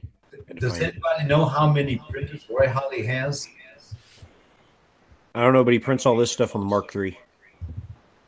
Oh, yeah. How many of them does he have? As far as I know, he's only got the one Mark III. I don't know how many printers he has, but wow, he must have had that thing running. He must have had it running day and night if he's got that Scorpion finished before you. No, it's just I only have a couple days out of the week that I really can print because I don't print when I'm not home. Yeah. I will not run my printers when I'm not home. I just don't trust any of it. Right. Nope. Okay, so screen share. So here was the psychedelic colors he printed. That is some serious psychedelic. That thing's cool. That is absolutely awesome. Wait, what is that? That's the scorpion that Ricky designed. And I mean, that thing. Oh, jeez. I mean, that scorpion looked awesome on Where'd it go? Ricky, but this thing, That's man, crazy. Screen lock it on Ricky. Like There we an go. acid flashback or something. yeah. That Looks like is- he was just wasting spools. Well, I That don't looks think cool. he didn't waste any spools there. Now- No, you know what I mean. He was just killing the ends from the looks of it. Probably. But it was like he chose. It's like he went through and said, "What is the loudest colors that I have?" Uh-huh. Well, I pretty much have Purchase all these up colors and I mostly need too. to get rid of them. And his tires are TPU. Yeah. TPU is awesome as long as you got the extruder for it. It's really not as hard to print as people say too. No. It's No, not even remotely. And again, you're better off. The two things you want is a non-hot or non-all metal. You're much better off with TPU having a lined hot end. And I have to re-glue some stuff because it fell off the shelf and some stuff popped apart when it I don't did. know. I think I like yours better. This Though. is what it's supposed to look like. It's not all clowned out. Clowned out. I like that. added- Clowned out. I added springs to the top of the fender there. yeah. That's cool. I mean, that looks awesome. But that would run. They function. You can see them compressing, and Are those printed springs? yes, Yeah. they are. Oh man, that's awesome. What have you got at the bottom of that joint? What's that? What have you got at the bottom of that joint? You got the two springs at the top. What's at the bottom? Joint. Nothing. The two springs at the top have enough compression to hold. But they basically so there's hold it there's sagging nothing in- holding the thing together at the bottom. No hinge. There's or a ball joint. There's a ball joint. Oh, okay, that was what I was It's a asking. big Okay, ball joint, Gotcha. but that prevents the springs at the top prevent the ball joint from sagging in the middle when you set it down. Sure. Unless you want it to sag in the middle and you press it down, it'll stay. Yeah. But that I prevents gotta go to the work. sagging anyway. But yeah, these are That's cool. 3D printed. Yeah. Wow. Are those TPU? No, PLA. What is it? PLA. That's pretty Yeah, nice. there's- How'd you get them so There's neat? how did you go Printed in about this designing those? station right here, and then you just remove the supports. Yep. It just doesn't even look like it had any sports on it. It did. I gotta go to work. Oh crap. They're pretty minimal, but this is it's very, very satisfying. It's almost a stress. Ricky, how did you go about designing that? Did you do that from scratch, or did you do it using one of the spring designer tools? Gotta go. See you. Bye. Okay, take it. It's just Go ahead, a Tom. blender, and it's taking the cylinder shape and Excuse me. bless you, Excuse me. Bless and you. using modifiers to make it coil up. Hey, Michael Castle. That's Welcome. impressive. I mean, it's impressive that it actually worked on. Because normally, there are all sorts of tools out there that purport to give you certain compression and expansion characteristics, tell you what infill to use on what material with what materials and all that good shit. But you just designed it and it worked, huh? Well, I watched it. I watched a tutorial on how to do it, but Sure. Yeah. Yeah. it's That's cool. and it, like I said, it's very, very satisfying to just sit here and squish it. Yeah, It works well. that Cool. absolutely. Now I don't know how well it would work at a much smaller scale. Yeah. It probably wouldn't work well at a much smaller scale than that. Yeah. but it But would. we're going to find out because I'm designing a version of the Jeep with functional front suspension that are using these springs Wow. in the suspension. Cool. That's definitely going to be cool, Ricky. That means when Now, you when when I get to it, it's gonna require a different frame than the current Jeep frame and a lot of other different parts because I'm also making functional front steering. At the same time, so you're gonna have it so it function that, for example, you grab the steering wheel inside and you turn the steering wheel. No, it's just gonna be at the tires. Okay. Yeah, but that means after you got that working with the suspension, that means one of your next projects will probably be a monster truck, huh? That's RC, so far down the line of things to design. It's not even funny. RC would be a snazzy addition, I suppose. How long is the list now, Ricky? How long is the list? 100 things at least. Ouch. So that means, well, let's see, I'm 61 right now. That means somewhere around 75, you might be finished, huh? Yeah, we'll see. That means it's a journey. If you're finished, then you got to find a new hobby. Right. Well, that's like when I did that interview with Walter, and he said, you know, what happens when you run out of things to print? I'm like, if I run out of things to print, it means I need to design more. Mm-hmm. Yeah. That's true. But I mean, your design talent, wow. It blows me away that you managed to do all this in Blender. I mean, that is absolute cool. Yeah. But if anybody says, "Oh, you can't make that in Blender," you have to use Fusion for that. Well, all you have to do is just say, "Hey, just go over to 10 or 3D and watch his videos. He'll show you how to do it with Blender." Uh-oh, my phone's ringing. Uh-oh. Stacy, you're getting hurt for a day out.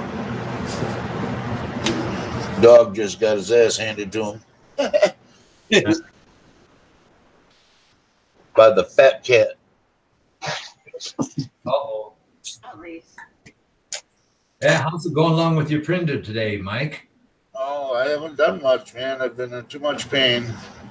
Ouch. Been trying to print a few things here and there, like a new control box. I printed just what you call it in there? The new board. Yeah. Yeah. Oh, yeah, that's something I got to print out for my power supply too. Your teeth out.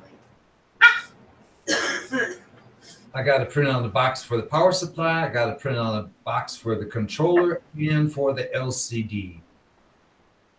And then I think I have everything printed. Yeah.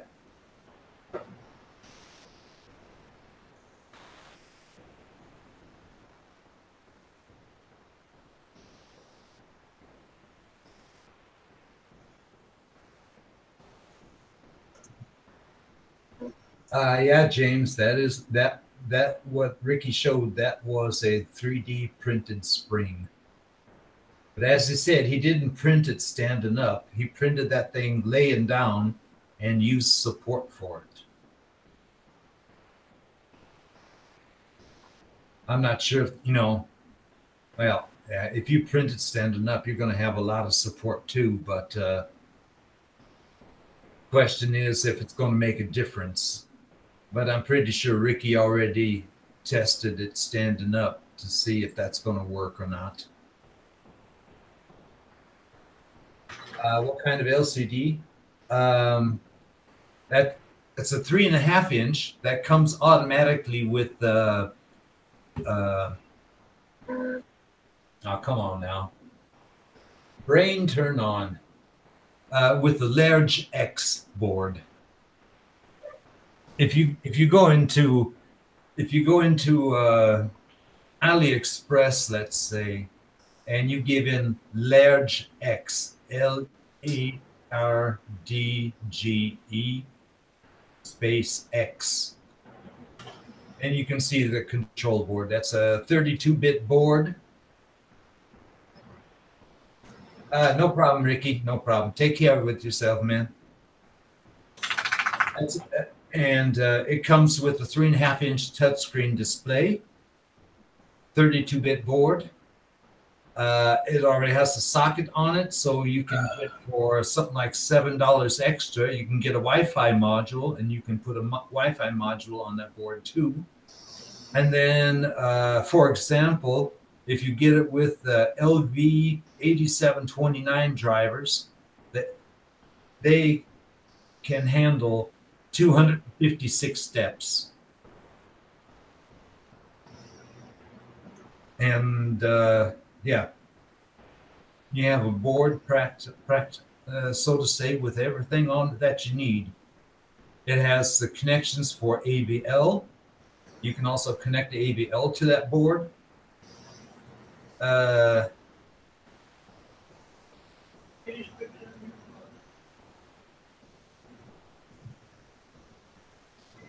Okay, I forgot you were using that. That's pretty sick. No, I don't have the board yet. I still need to get the board. I have to wait probably until January. Then maybe I have enough funds together so that I can get that from AliExpress. But yeah. Yeah. That's a board, you know, that can handle everything that you need with a single extruder. And then there is a large K board. Hey, would you not see my little card? 2 extruder motors, and you have 2 extruders and an extra motor connection for it. No, the cards for today. Which means if you have 2 motors on your Z-axis because you have a longer or bigger bed, One more. then you need 2 Z motors.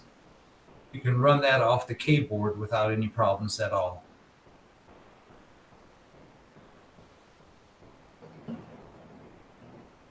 Yeah, but if everything goes okay, and I can save my money from Patreon this month, and then money comes in January, then I might be able just to add a little bit on top of that. I'm not sure. That's going to work out, but then I can add a little bit on top of that, and then I can say, okay, AliExpress order, pay with PayPal, or You want to put that in the body? transfer that money to my credit card account and then pay with credit card probably. Are we locked on mic? Yeah, we're locked on mic. Why are we locked on me? Who knows? Sleep. Watching me sleep? No. Yeah.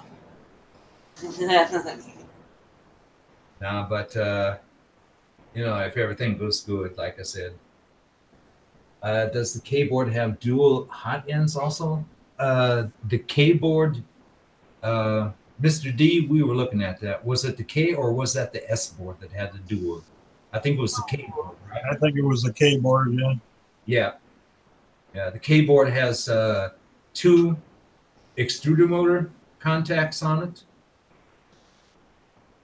Well, let's just say it's just like the X board with all of the connections and everything for AVL, for the Wi-Fi and everything. It just has an extra connection on it for a second extruder, a second NEMA 17 motor, for example. Yeah. For both of the print heads. Yeah. And then if you if you want to go high end, you can get the TMC 2100s, but Accelerate over in the UK, Shane, he's the one that told me about that large export for my Hypercube, and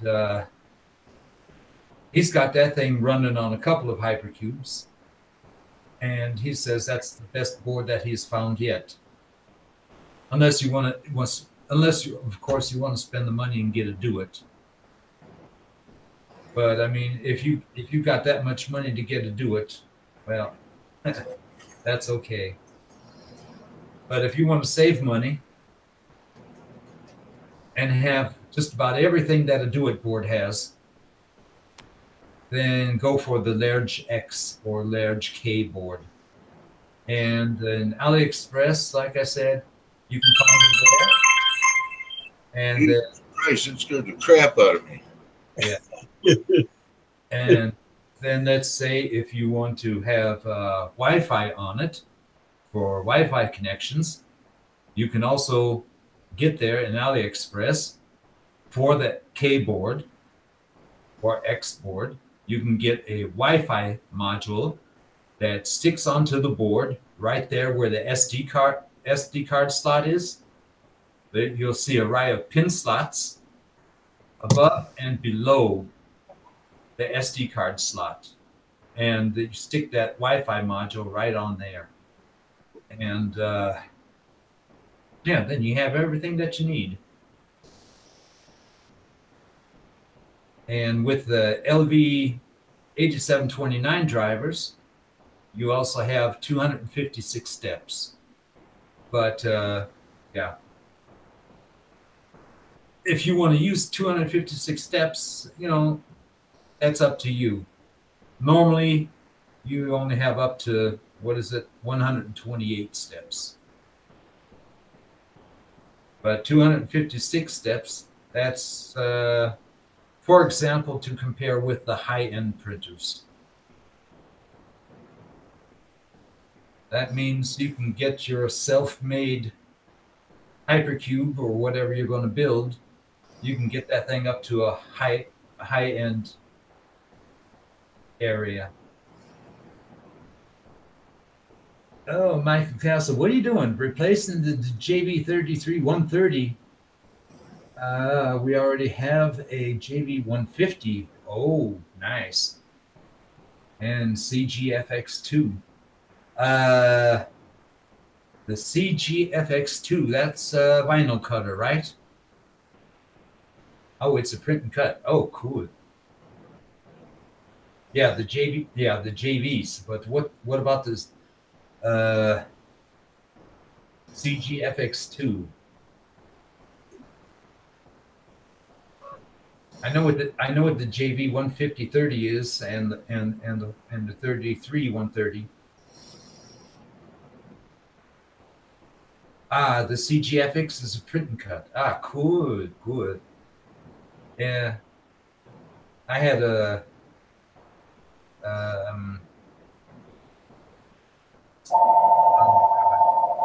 Roland. That was I just bumped it. the PNC. I had the Roland PNC 1200 and the I can't remember the model number from it again, but that was also a print and cut. It had those cartridges that you had to put in.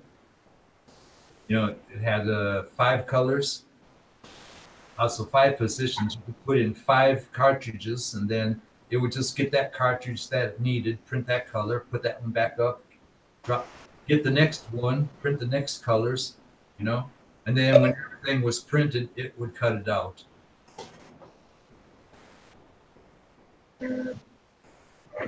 Ah, Vinyl Express Q100 vinyl cutter. Nice.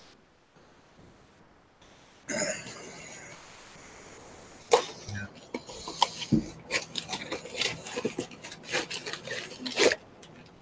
Yeah, I was only allowed to have 2 vinyl cutters. My wife told me 2 vinyl cutters in the company, that's more than enough. And I told her, yeah. But the second vinyl cutter that I'm going to be getting, that thing can print and cut. She looked at me, oh, yeah? What does that mean? I said, well, that means I can make colored stickers and cut them out, yeah? And of course, you know, as soon as the printer was there and up and running, right after work, where was my wife? She was not at home making dinner. She got out of the bus first when it was close to the. She was at her boyfriend's house. No, first when it was close to the company, then she came over to the company because she wanted to see that printer running and what it could do, you know. And she told me on that evening, "Oh, you got to give me a couple of those stickers. I got to take them to work and show them my boss." Yeah, she did that. What was next day? I got a call from the bus from her boss, and asked me if I could come over. I said, "Yeah, no problem. How about if I just come over maybe an hour earlier before my wife has her quitting time?" He said, "Better if you come 2 hours earlier." I said, "Okay." And I was over there. Spent 2 hours talking with him, drinking coffee, talking with him, talking about vinyl cutter, printing, cutting, what sizes can I make, you know, and everything. Yeah. 2 weeks later, I started getting orders from him, and then I was earning something like $20,000 a month from him, because I had to make all kinds of decals for him, you know.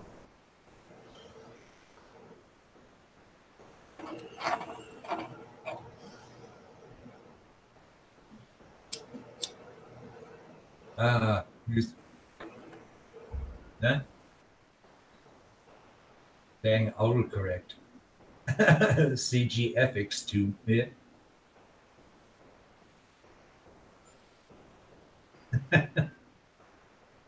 We have a 30-inch on the shelf and a 48-inch that should be on the shelf. We use mostly for paint masks. Yeah.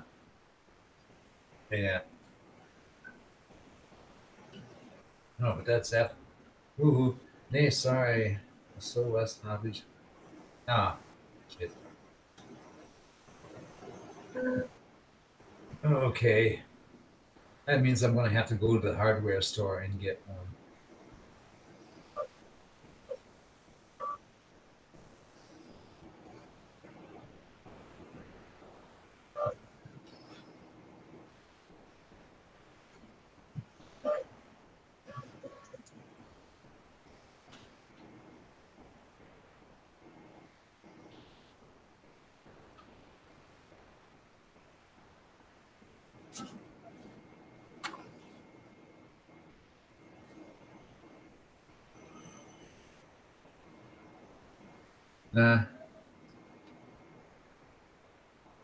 Asked my girlfriend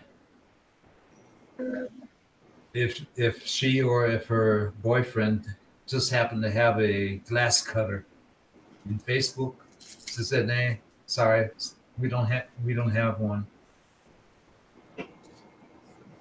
Yeah, that would have saved me the money, you know, having to go to the hardware store and buy one just to cut this glass that I have here. But yeah. Oh, Maybe it'd be a better idea if I just buy one and have one here. Who knows how often I'm going to have to cut a glass. Maybe I might have the same problem as Mike when he's cutting mirrors. You listen to yourself, you will.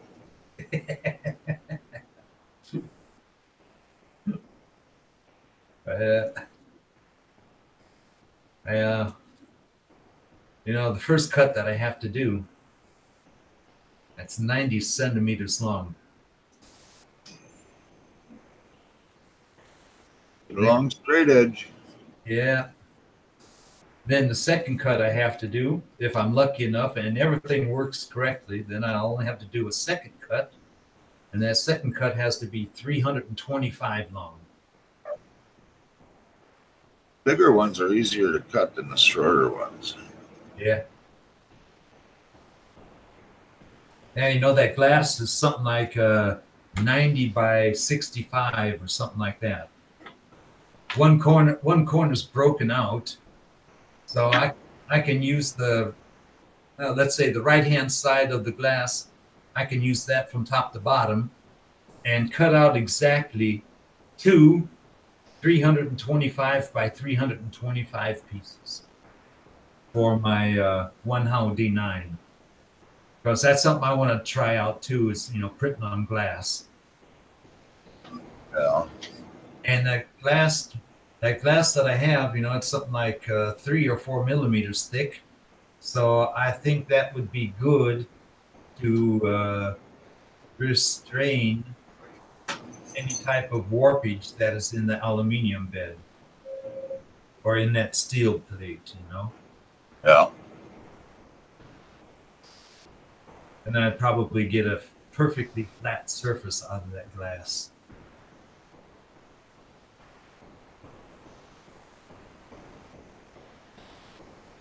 Huh? What? When? Also wiping the machine down with liquid soap and water solution and leave a light film on it on the printer. It will dry to control static. Ah.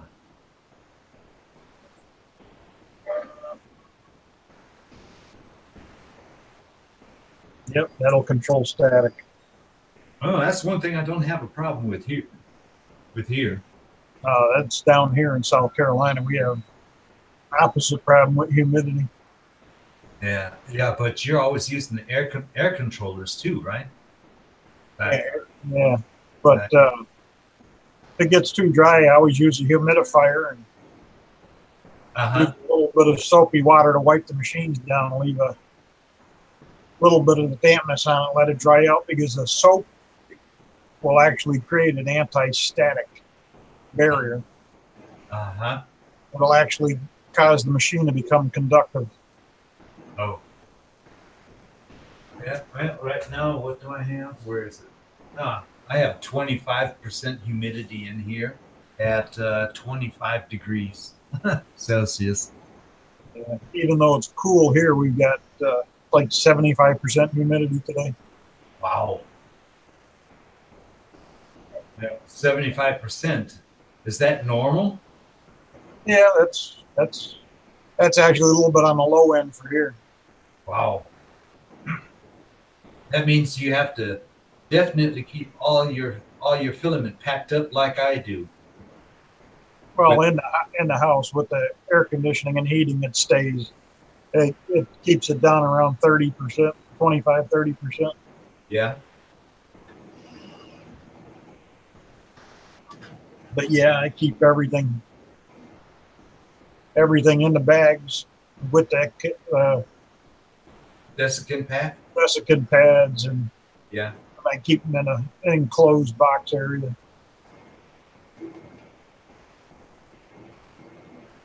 That dang print still lifted on the one corner. Oh.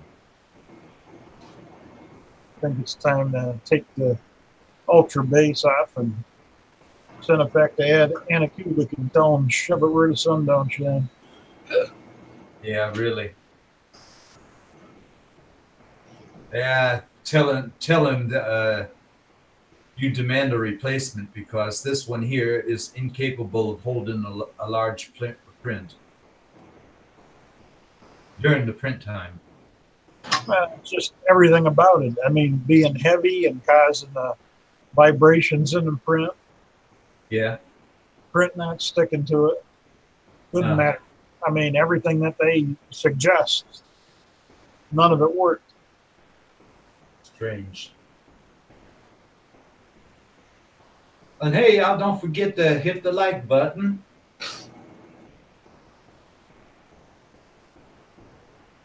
I know normally I don't try to say anything, but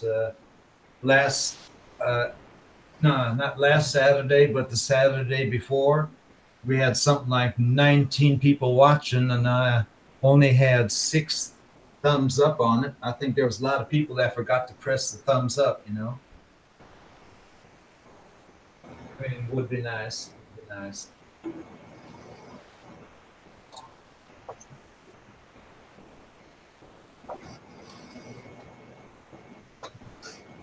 I tweaked it in, Don, and it came out pretty good.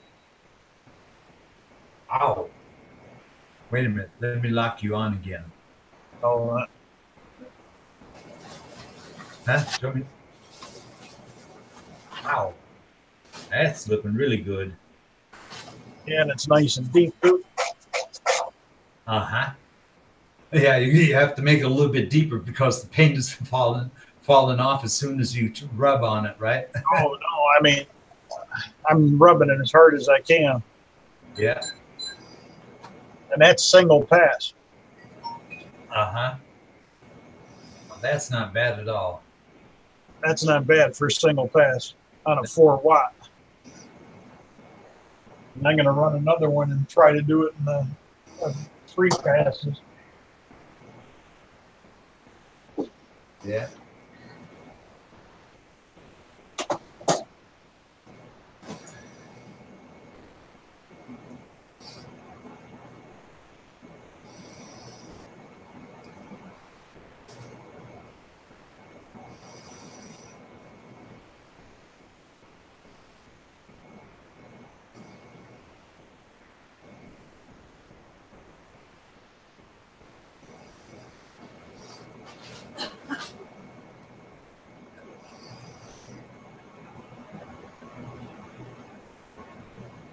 Oh, yeah.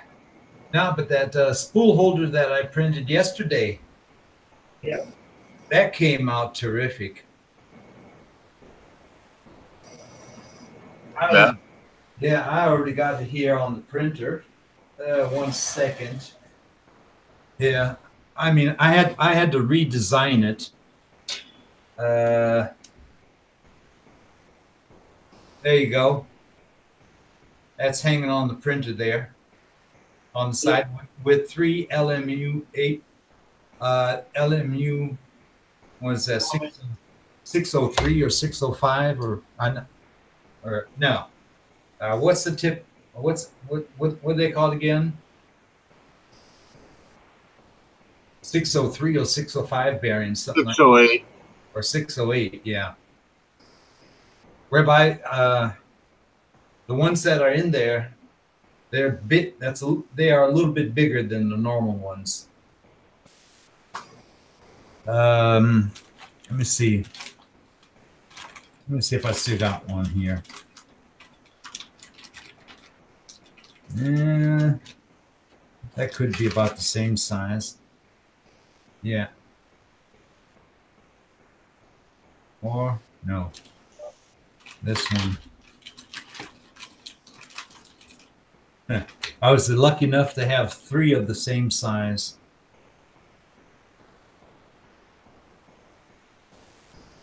But you can see, you might be able to barely see it, but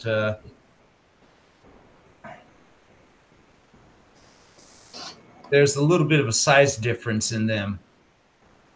And I had to put the bigger ones. I had to put the bigger ones inside. But that worked out perfectly. Oh.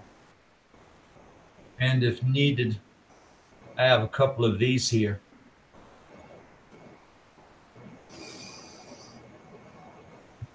Almost look like as if they're 3D printed, but these are so-called injection molded bearings.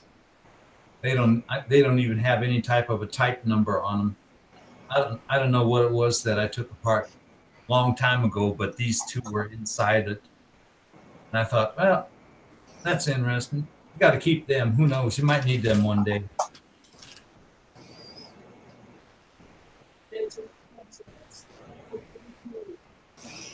Oh, now I know where it is. Okay. I'll put those in there too. Oh, yeah. Hey, Mr. D, did I tell you that I got all my nozzles together now? What do you do? Yeah. Yeah. I found you know where this bag was? It was still in the box. Oh. That I had over here on the desk, with everything inside it. Yep. Yeah.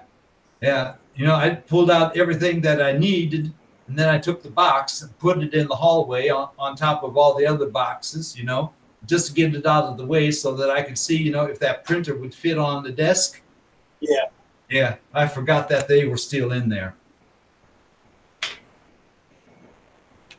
Yeah, but thank God, because Robbie Mac, I had a problem trying to find the nozzles that you sent me. I almost thought that I packed them up with the one-how frame that I sold in eBay with all the parts for it. I almost thought that I packed those nozzles in there too, and that was really making me look dumb. But how long was I looking for him there, Mr. D? Oh, quite a while.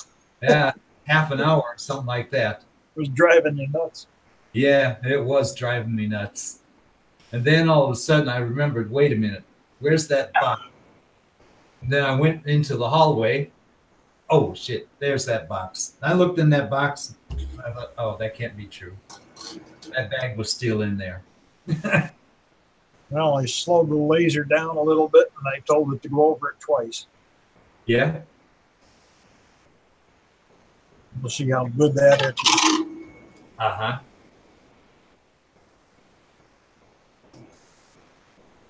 You can see it in the background running. I just didn't like that done. There was no point. Come on, Robbie. You got to be kidding. I mean,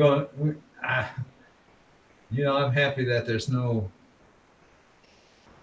of them jumping over here. I mean, okay, now I know what I can do to keep my hours, but oh, nay, that was something that was driving me crazy on that Saturday evening.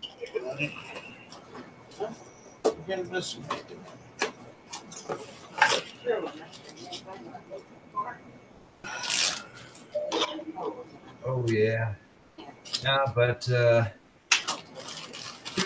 two things that I need to get. I need to get a roll of blue tape and a roll of white PLA. I mean, normally I need 2 rolls of white PLA, but I don't know when James from Sonic Alchemy, I don't know when he's going to be sending me the white PLA that he promised. Never. So it looks like I'm going to have to buy a couple of rolls of white PLA so that I can get that Battlestar Galactica finished and painted.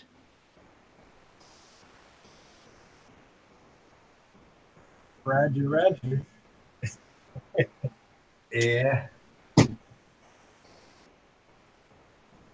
So hopefully next week I'll be moved down and start. Oh, that's going to be cool.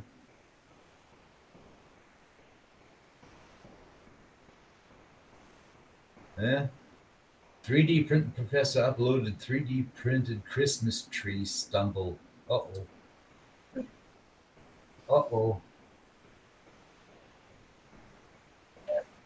Yeah, but what we got here? Turret upgrade. Oh man. Okay, that I can delete all of those notifications. I got all the parts and I have the actual parts, so won't have to worry about that anymore.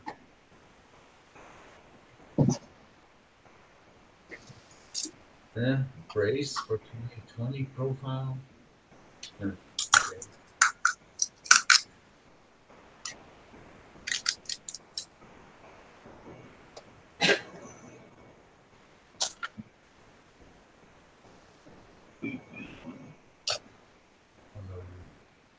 What happened? Everybody disappeared, huh? Did they? I don't know. There's still people there. Well, Yeah, but here in the Hangout, it looks like on Saturdays, everybody has to go out shopping and whatever. Yeah. Yeah. Tom. Everybody's got a honeydew list to do. Yeah. Tom's a little bit pissed off because his boss called him.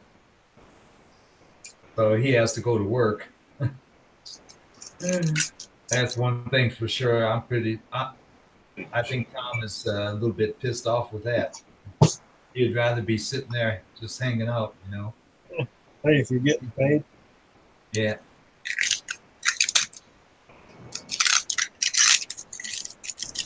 Yeah, but you know how that is. Boss calls you, you gotta go do something. Now that means you're gonna be getting some money, I would say. There's the support material. Uh-huh. Come right out. Nice and clean. Cool. Can't even feel the edges on the inside where attached. It sounds like I need your settings for S3D. And that's with the new Cura. You're using Cura. That's the new Cura. Yep. The 3.6. Yeah. Sounds like I'm going to have to try that one out. Yeah, the supports come right out. Yeah. No problem. Yeah. With S3D, I still have a problem with supports that they stick every once in a while too good to a part, you know. And I have to break them off, and then you have a little bit left on there, and then I have to cut that off with a knife. But there's the foot with the and right here you can see where it lifted it a little bit. lifted a little bit. Yeah. Is that going to make any difference right there? No, it still sits flat. Yeah. Because it's sitting this way. Uh-huh. So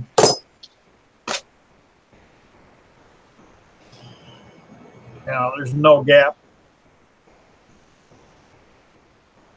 Uh-huh. But the surface, you can see the surface printed real smooth. Yeah. You know what I got to do? I got to design me some feet for my framework where I can slide over that 2020 profile on the bottom. Yeah, that's this. I can send you this STL because that's a 2020 profile. It'll slip over. And then on the inside, you can see I have the screws so it can come up and actually screw to the 2020. Yeah, no, my profile, you know, that's running up and down. Yeah. Mine is running straight down, and I have about 10 centimeters down to the bottom. You know, that means I need one that will slip over. Just like I can just turn this. Uh-huh. That'll take me a few seconds, and underneath the one where I designed it, yeah, I can flip that over and attach it to the foot.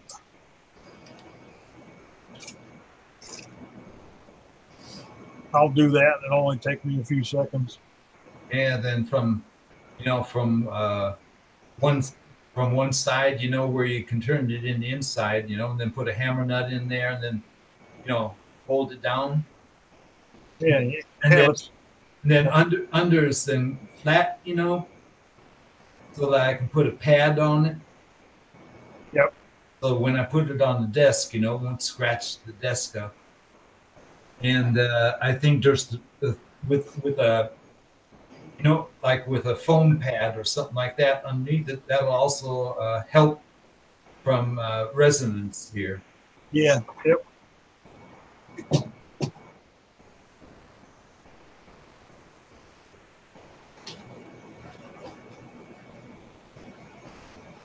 Oh yeah, if anybody's interested in Egypt statues, figures, or something like that, one of the guys that I follow in Thingiverse, he made 3 different figures, Egypt figures. That's that Thingiverse link there that I posted. from Horus and from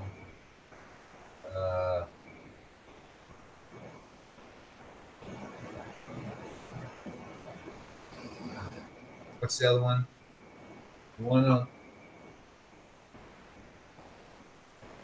on the left is Horus, and the one on the right is that raw? Maybe that's not raw. No, I'm not sure. I have to check that out myself, but yeah. You know, if somebody's interested.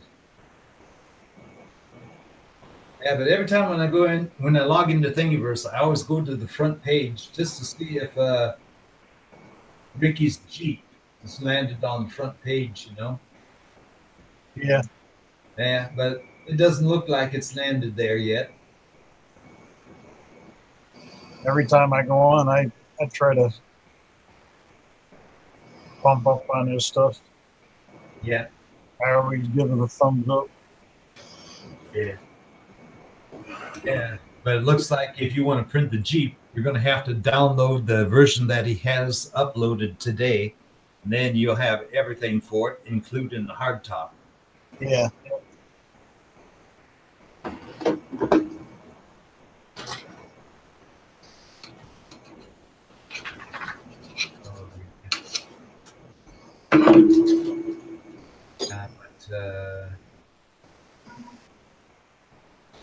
Take a look here at Amazon.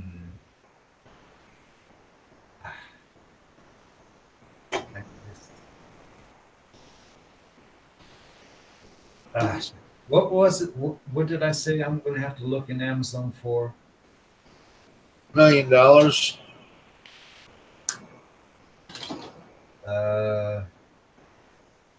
Blue tape. I got blue tape in there. The extruder, The white. hammer nuts, and White PLA. no, white PLA. You can almost forget it, but let me check it again. PLA 75. 2 hours. Holy shit. $27.90 with Prime, $49.90 with Prime. Hello.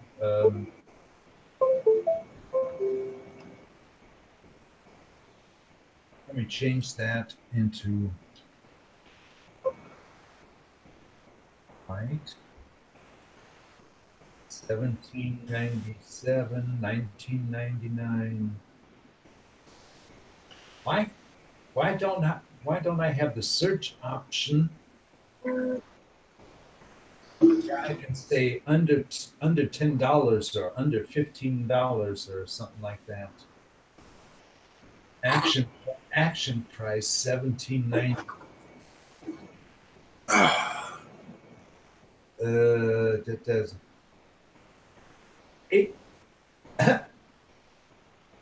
$8.95 for a half a kilo. 20. We'll see if this white stuff that Tom sent me clogs up a 0.6 nozzle. Huh? We'll see if this white that Tom sent me clogs up a 0.6 nozzle. Uh-huh. Clogged up a 0.4 nozzle. Wow. So we'll see. That There's something in it. It's like like some sort of metallicness in it, or something, or like a pearl. I don't know.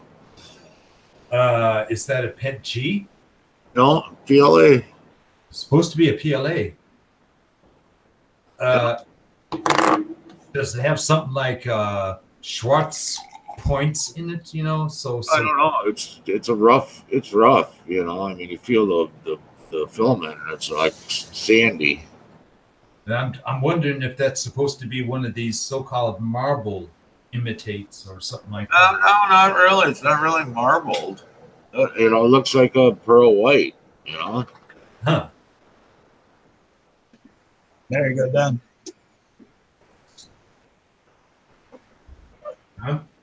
Where do you go? Oh. Check the Discord. Oh.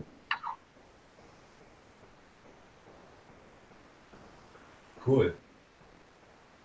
2020. Save. Thank you. Well, that went fast. As I said, only take a few seconds to change it. Yeah. So. Open up. Come on. Open up.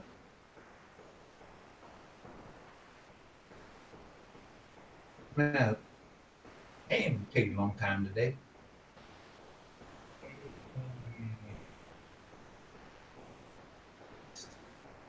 You're already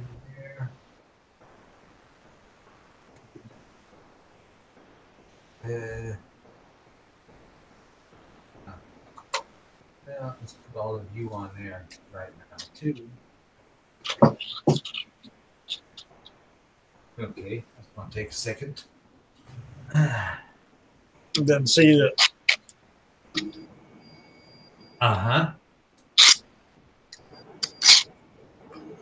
Slides right on. Yep. There you go. Then I have it to where there's the screws in here, so I can just put the nuts in the frame and put the screw in and screw it in place. Yeah. What is that for? That's for the laser. Oh, okay. That's the foot, so it'll handle the frame. Yeah.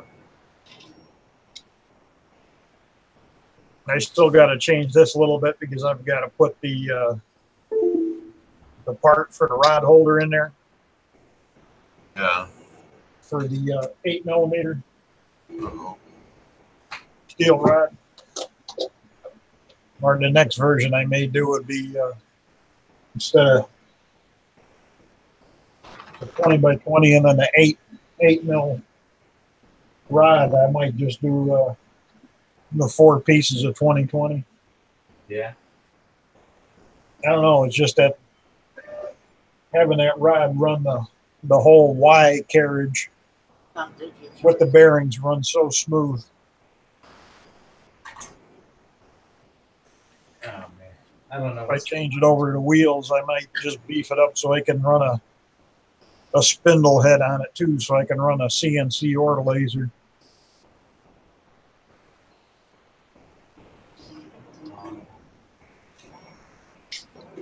Definitely.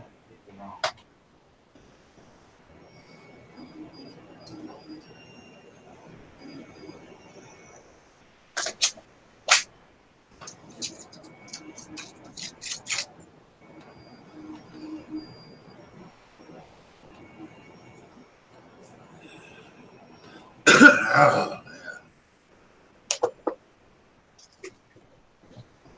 Safety first, what's that? Who the hell is bugging me? What the hell do you want? Well, come on.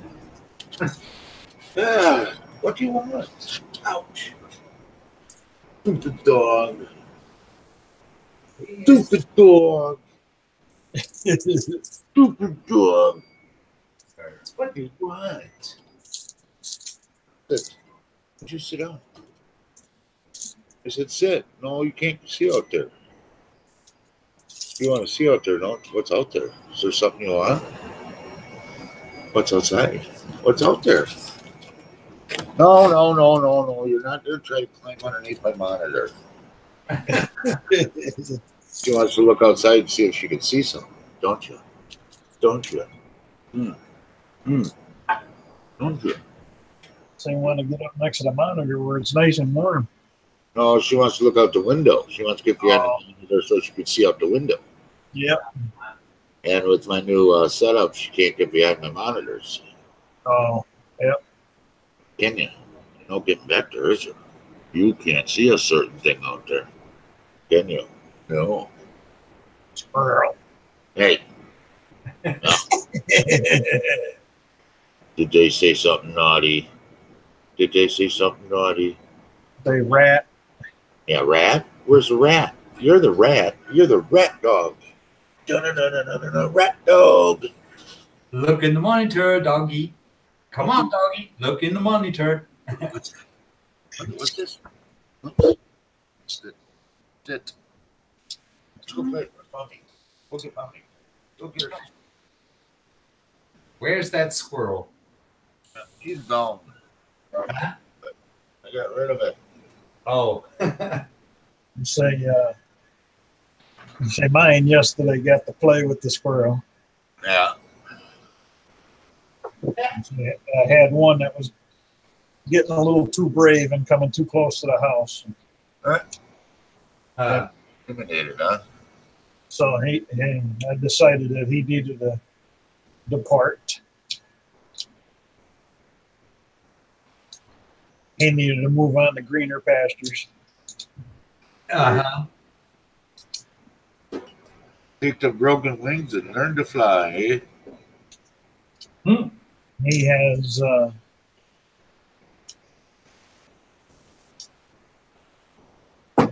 he'll be fertilizer by Wednesday. Yeah. No wonder it's too hot for this stuff now. Yeah, there we go, Don. And the screws in it, Yeah. into the rail, and now ugh, takes a lot. I didn't tighten it down tight, but Yeah. at least you can. This plastic 2020 doesn't hold too well. 2020 for foot. Say, Well, I'm excited to print on that ender now with that. printing with a speed of 50, telling me it wants 5.5 hours to print for them. Really? Oh, that's not too bad. What? Move it up to 70. Move it up to 70. Print it. You'll be fine at 70. To tell you the truth, the slowest I print on either one of my machines is 60. Yeah, me too. Well, I mean, wait a minute. Let me go back. Process. I got the lightweight bed on it. I'll print as high as 80 and sometimes even 90. Yeah. I got a big old tornado banner. I print at 70. Yeah. I got it at 50 there, but you know, I can always crank it up on the display after Yeah. it's printing, you know. Oh yeah. Oh, wait a minute. How much filament did it want? Oh, 1 second. Prepare print. Come on, talk to me. How much filament do you want? Oh, 82 grams. 82 grams.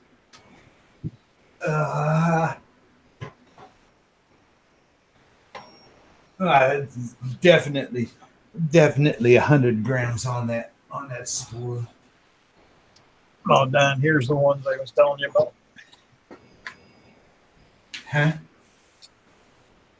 Oh yeah. Uh-huh. How much did you have? Yeah, with the extra switch on them too, huh? Yeah. Yep. Does it have a circuit breaker in it? Yeah. Surf protector or whatever, yeah. Yeah. Yep.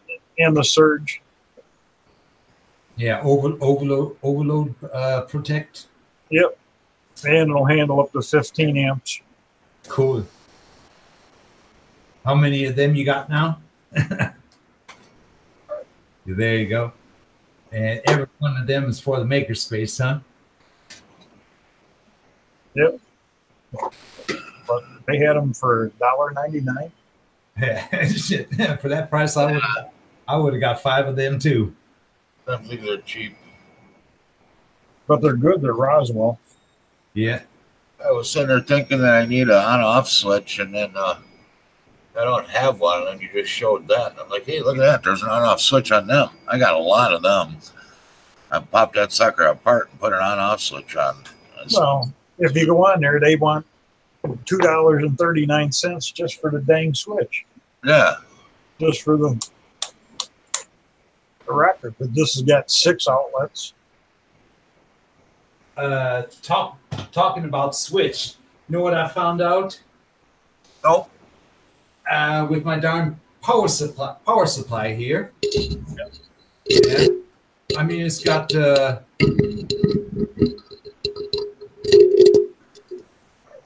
yeah, take a look at this here. I'm not sure if you can see it, but Yep. Broke something off. yeah. And you know what this has to go? This has to go On the switch there. into the switch normally. That means Wire Yeah. it on, plug it and unplug it. That other one. ah, damn. I don't want to come off. Let's see here. There you go. I got that one off. That means I got to try and find a switch that I can Oh, hold on. put in here. Power strip. Like I said. Why? What's wrong with that switch? Yeah, look where the pin. Look how many pins are in there on that switch. Oh, pin's gone. Yep. Ah, Solder a new one on. the pin is still in the plug here. Well, solder it back on. Oh, it's just melted into the plastic. Yeah, the problem is if you can take that. Heat Yeah. it up and shove it back in there. Yeah, the question is, does it have to go on the top or on the bottom? You know. Well, wherever it came from, that's where it's got to go. Yeah, and you can't see from where it came from because The hole. yeah, take a look at the holes. Both of them are Oh, perfect. yeah, it don't matter. Either one, it don't matter. Yeah. But That just will change your on-off position. yeah, I know what you mean there. But the question is, if I can successfully push that thing back in, the question is, does it even have a contact on the inside? What your meters for? Yeah. Yeah. I need a different pair of pliers. Come on now. Where are you? Yeah.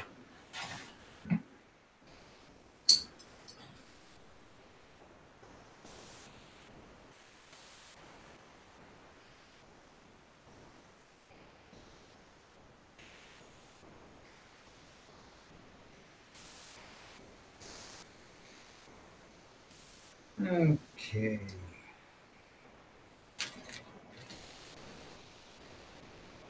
Oh, that's not okay.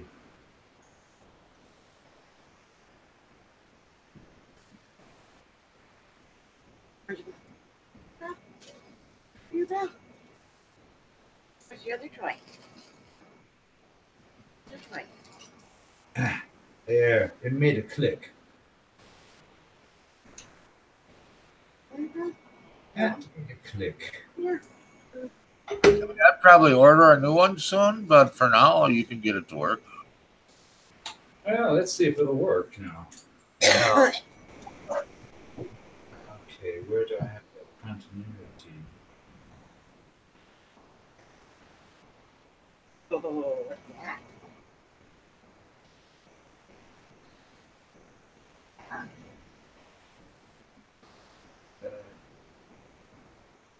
Okay. Why do they have to put such a small writing on here? Okay. I think it's more than enough if I use 200 ohms. Yes, it is.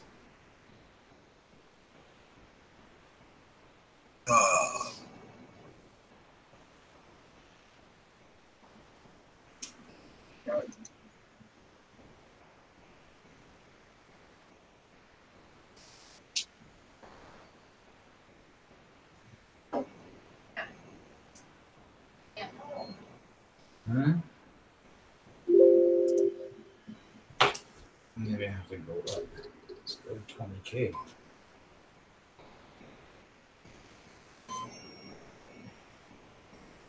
Stick some alligator clips on these things.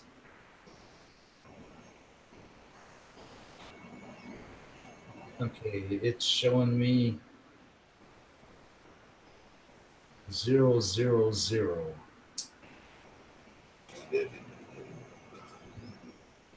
it over. Okay, wait a minute. Let's try this.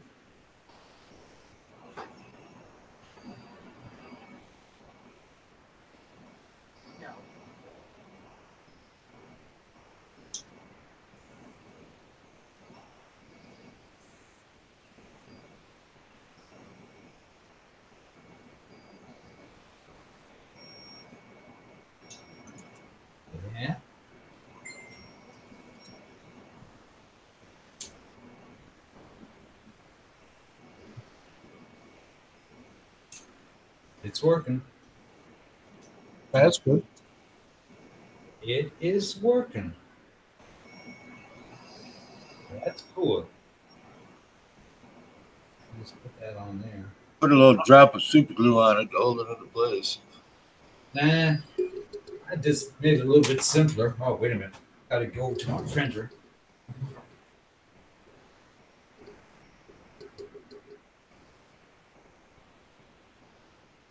Have to do the so-called on-the-fly adjustment, you know? Yeah.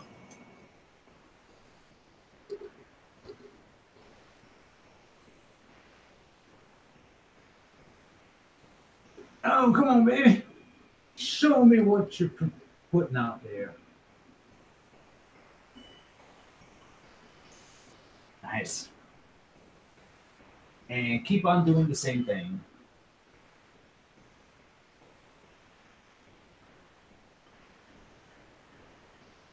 Shit.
I'm doing this now.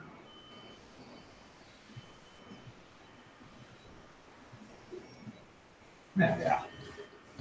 Okay. Oh, snap. Ah, shit. Damn. Let's get to everything's off. Already?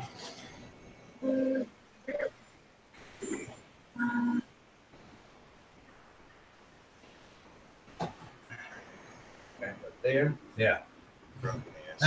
What I simply did here is the one short cable that's normally plugged here in the middle. I just plugged it here on the bottom. Yeah. The one that I stuck back in there. So there's going to be no movement on this cable.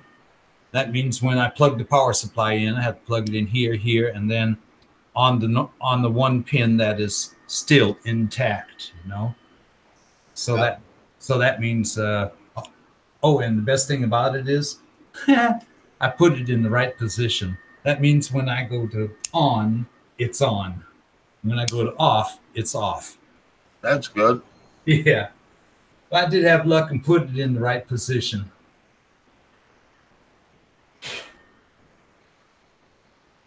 So that means, but still, you know, I'm going to have to keep my eyes open. I don't know. Maybe I'll be able to find a complete replacement for that in eBay, you know, for a couple of euros or something like that. Yeah. Yeah, then I'll definitely get a replacement for it, just in case. See a half clear top red for my control board cover. I can put some RGB underneath it, make it flash and glow. Ah, cool. Because then this is a new box to hold the board.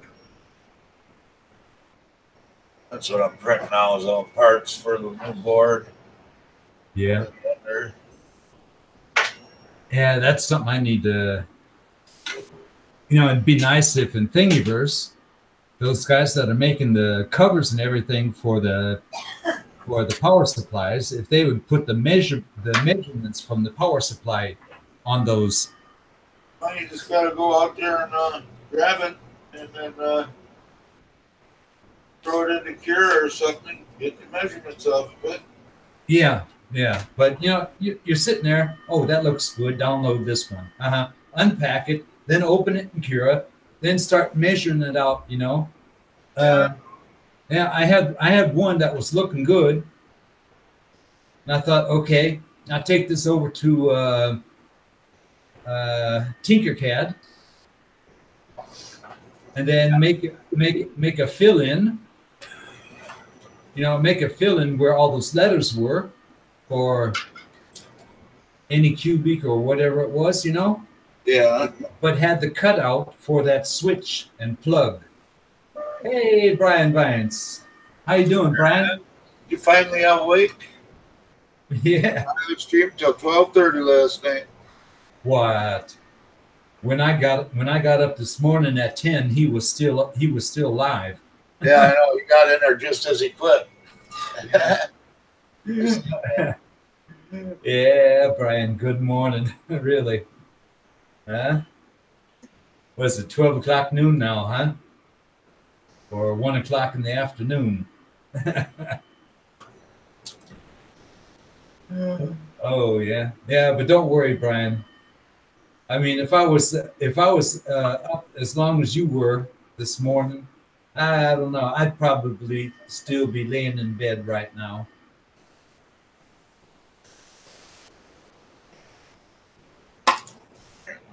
Bastard.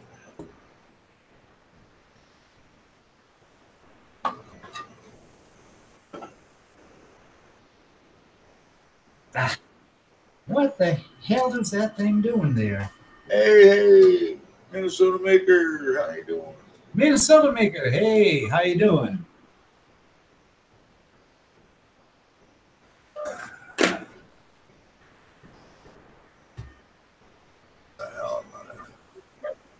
Print the bridge right now, you know. I always print a bridge with the parts. I use that bridge to do my fine Z adjustments on that bed. Yeah. Yeah, and then when I see, okay, it's printing out the brim like it should, then I don't have to worry about the parts, you know. But as long as it's printing out the brim, I can make my fine adjustments on the bed. On the fly bed building. And Don's or mine? I'll go take a look at it. Mike, did you see the link I put in Discord? Yeah. And yours or mine? Did you? I've been there. I mean, I went there to get the link, and that's all I was there for. Yeah, it looked like it crashed on your end there, Mr. D. Yeah, it did. There we go. Yeah, I got it back up. Okay, I'll go look. But Not Ben 1, although you are number 1. Near Discord, Mike. I don't know why I don't use my damn. Open. Let's take a look here. Yeah, what? Coyote stand. Cool. That is cool. That is absolute cool.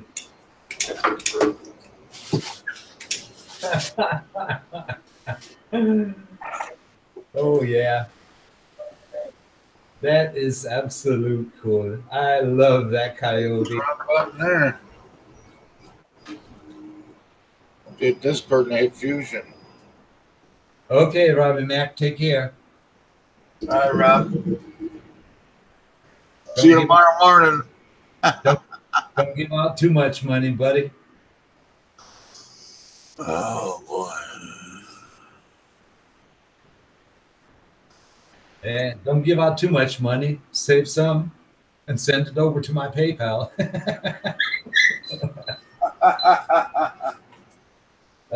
Your ass handed to you, dog. Oh, sweet. Yeah, I'm Oh, gonna have to print that. We'll collect that one. Thank you. uh-huh. Oh, man. See, but mine says shit, not F, doesn't it? I think, I don't know. You more. Oh, that guy's got a couple of figures there that I got to print out. Use them as a Christmas gift. Go late. Oh, no, put that. There's the coyote running. There's the who? There's the coyote running. Where's The it link, going? yeah, the link that Minnesota Maker posted in Discord. Yeah. There ain't no coyote running. I don't see one. There's the link in Discord right underneath Minnesota. Oh, yeah, I see this one. I've already got this one. Okay. The one that Minnesota put in there, I didn't see. I haven't seen yet. Oh yeah, and Tom is back. No, I'm not. It's just a ghost. I'm a figment of your imagination. Yeah. I'm your worst nightmare. Now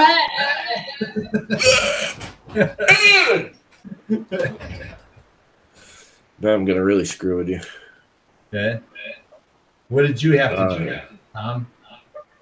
I had to bring some tools to my boss because all the guys stole them. Oh man.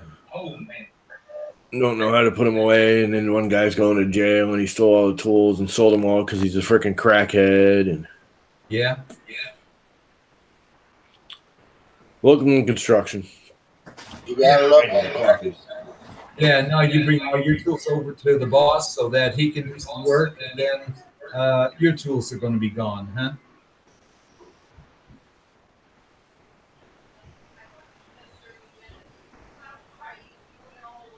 Oh, Tom disappeared. Tom is a ghost now. Another ghost in the machine. Yeah. I'm dreading putting moon together. Who? No. Oh, TK. Yeah. I hope you at least numbered the parts so that you know which ones have to go with which ones together.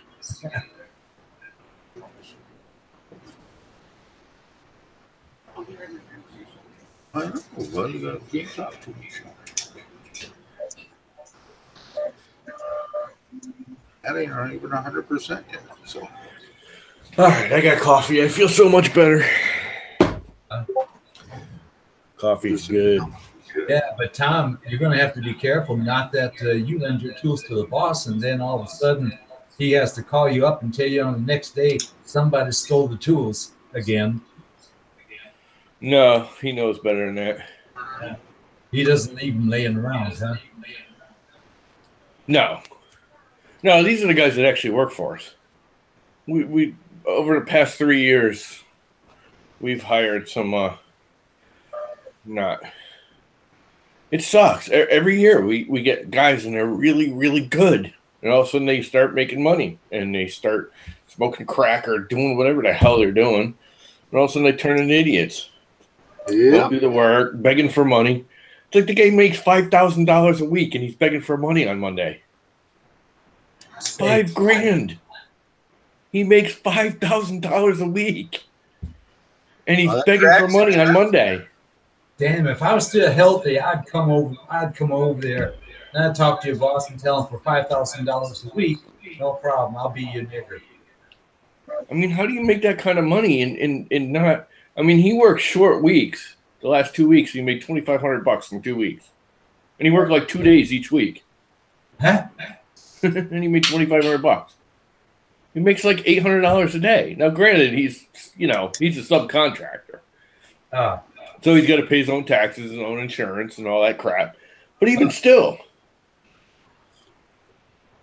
he's blowing $200-$300 a day on crack or freaking, I don't know, whatever, some drug. Now, from what I understand, the other guys are telling me he's going to jail for doing something. So, and he's got all our tools. They're all in his storage unit for some reason. He keeps taking our tools and then he brings them to the storage unit. I know he's doing it. He's selling them at the pawn shop so he can buy more crack. Oh, man. We had a guy do that 2 years ago. He was stealing. We were buying brand new tools. We'd hand it to him.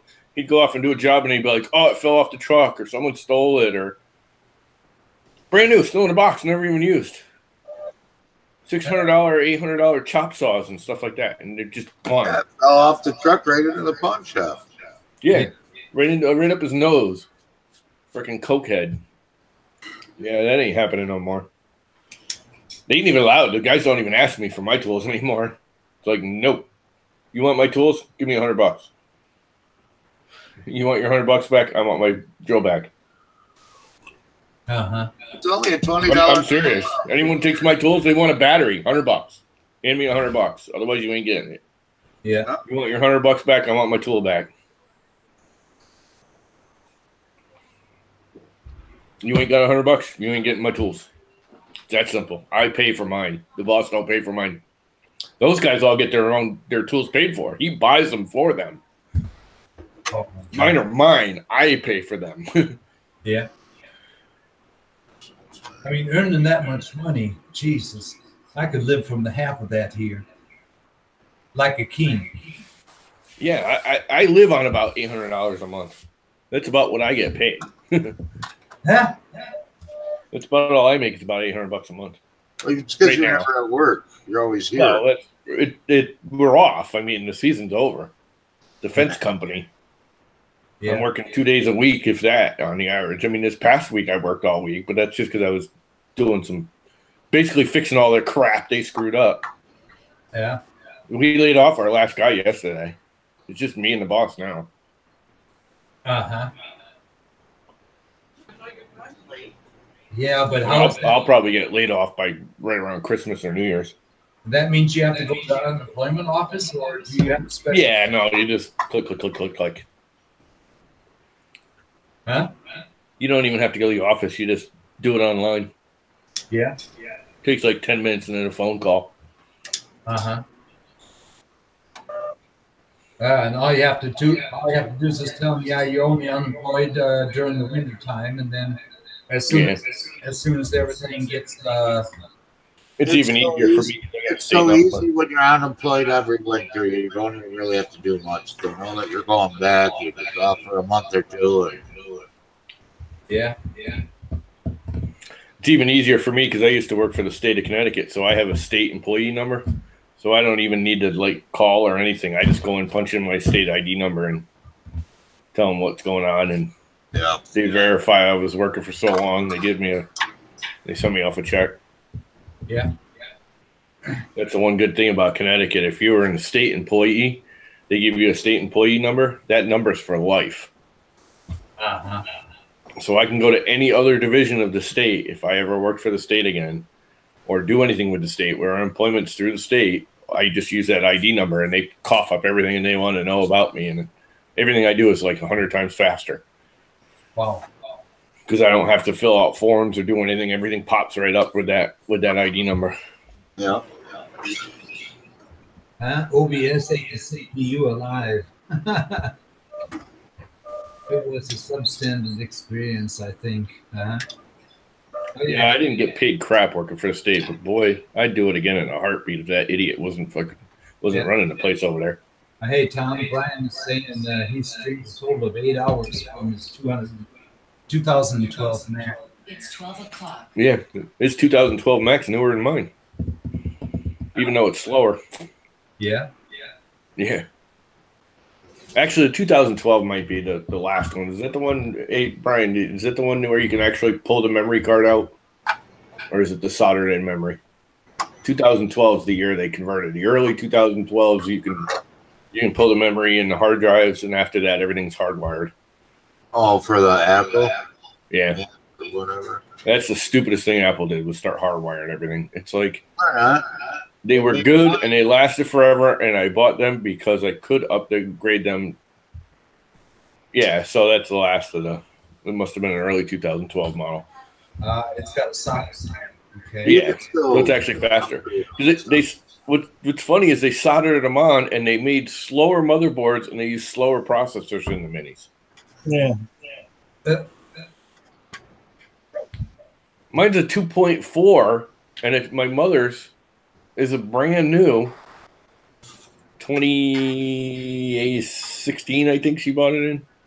And it's a 1.4 single. Mine's a 2.4 dual. It's faster in every way. Mine. Every way. And it's, 10 years old. And you can 8 years old, 8 years old, 9 years old, whatever it is. Yours is faster, and you can't get live stream up. Yes, the new one is socketed, Brian. The problem is you still can't switch it yourself because you have to disassemble the whole computer to get to it. Watch one of the new YouTube videos of the guys that they always send them out to, so that before they're actually released, they're all doing the RAM, and you got to yank the whole thing apart. And the minute you open that case up, your warranty's void. Which is stupid. Again, Apple used to, when I bought mine, the biggest thing was, here's how to upgrade your memory. Here's how to install a new hard drive. Right from Apple. They tell you how to do it. They wanted you to do it. Yeah. That was the whole point of the Mini, was you could buy the... For POS. Yeah. You could buy the frickin' Mini real cheap and then upgrade it. Huh. Yeah, mine comes apart like nothing. I can strip mine right down, pull the CD drive, everything right out of it in 15 minutes. I can strip this thing down and rebuild it. Yeah, put a new drive in it or memory or whatever. Memory takes me 2 minutes. Just pop the bottom off and they're right there in front. Huh. That's strange. I just put new memory in. I put two 16 gigabyte or two 8 gigabyte. I used to have two 4s. I actually have 16 gig in this now. I only did it, a week or two ago, a month ago, 2 weeks ago, whatever it was. 2 weeks ago. Even the SS. Yeah. I have an SSD drive in here. I have a half and half. The new ones have it soldered right on the board. Yeah, which is another thing that's stupid. Tom, I'm printing with your that crap white. Is that the Pearl? Yes, sir. Is it actually printing for you? It's also you're using a 0.6 nozzle. So I put a 0.6 and I had no problems when I went to the 0.6 nozzle. Yeah, well, that's what I run on the computer was a 0.6. So yeah, you probably won't have any problems with it at a 0.6. I never had a problem with it at a 0.6. And I'm printing really freaking hot too. Yeah, you always have to print it hot with that. It says right on it like 220 to 235 or something, doesn't it? Yeah, I'm printing at 235. Yeah. But I mean, literally right on the roll. It says print temperature is like 215 or 220 to 235 right on the roll. I didn't look at that. That's just what I've been printing at to make the print shinier, It's bigger nozzle and everything. And they come out shinier parts and stuck better together with that bigger nozzle. You can anneal that too and make them wicked strong. That's what I was just doing. Yeah, that's not annealing it. That's burning it. No, I don't turn it on high. I just go over it light, and I go over it a few times, just warm it up and get it melted together. Yeah. You can actually anneal that on the print bed. I've done it on this print bed. Because where I got the 24 volt, I can kick it up to 100C. Well, yeah. You just put a plate on top of it, kick it up to 100C, and leave it there for like 20 minutes. Right on the build plate. With the tall parts like this, you can't. Yeah, you still probably could, but it would take a while. Like 45 mil tall or something like that. Yeah. 50 mil tall. I used to just put like a pot or a plate over it, kick it up to 100C, and leave it there for 20 minutes. Yeah. That's one thing. That build plate kicks up to 100C now with the 24 volt on the Eingang. In 5 minutes, it's up to 100C like nothing. Yeah, mine's like seconds because I got the tornado, so it's 120 volt. Yeah. Oh, yeah, that's even faster. Yeah. Yeah. You can anneal it right on the build plate. You put a pot over it. Just leave it on the build plate. You get up to like 110. I don't even know what the one is. Never tried, I guess. It is a noticeable difference. I annealed half the parts on my Clorox Y, and there's a noticeable difference between annealed and unannealed. Oh, yeah, big time. It's definitely stronger once you anneal it. Yeah.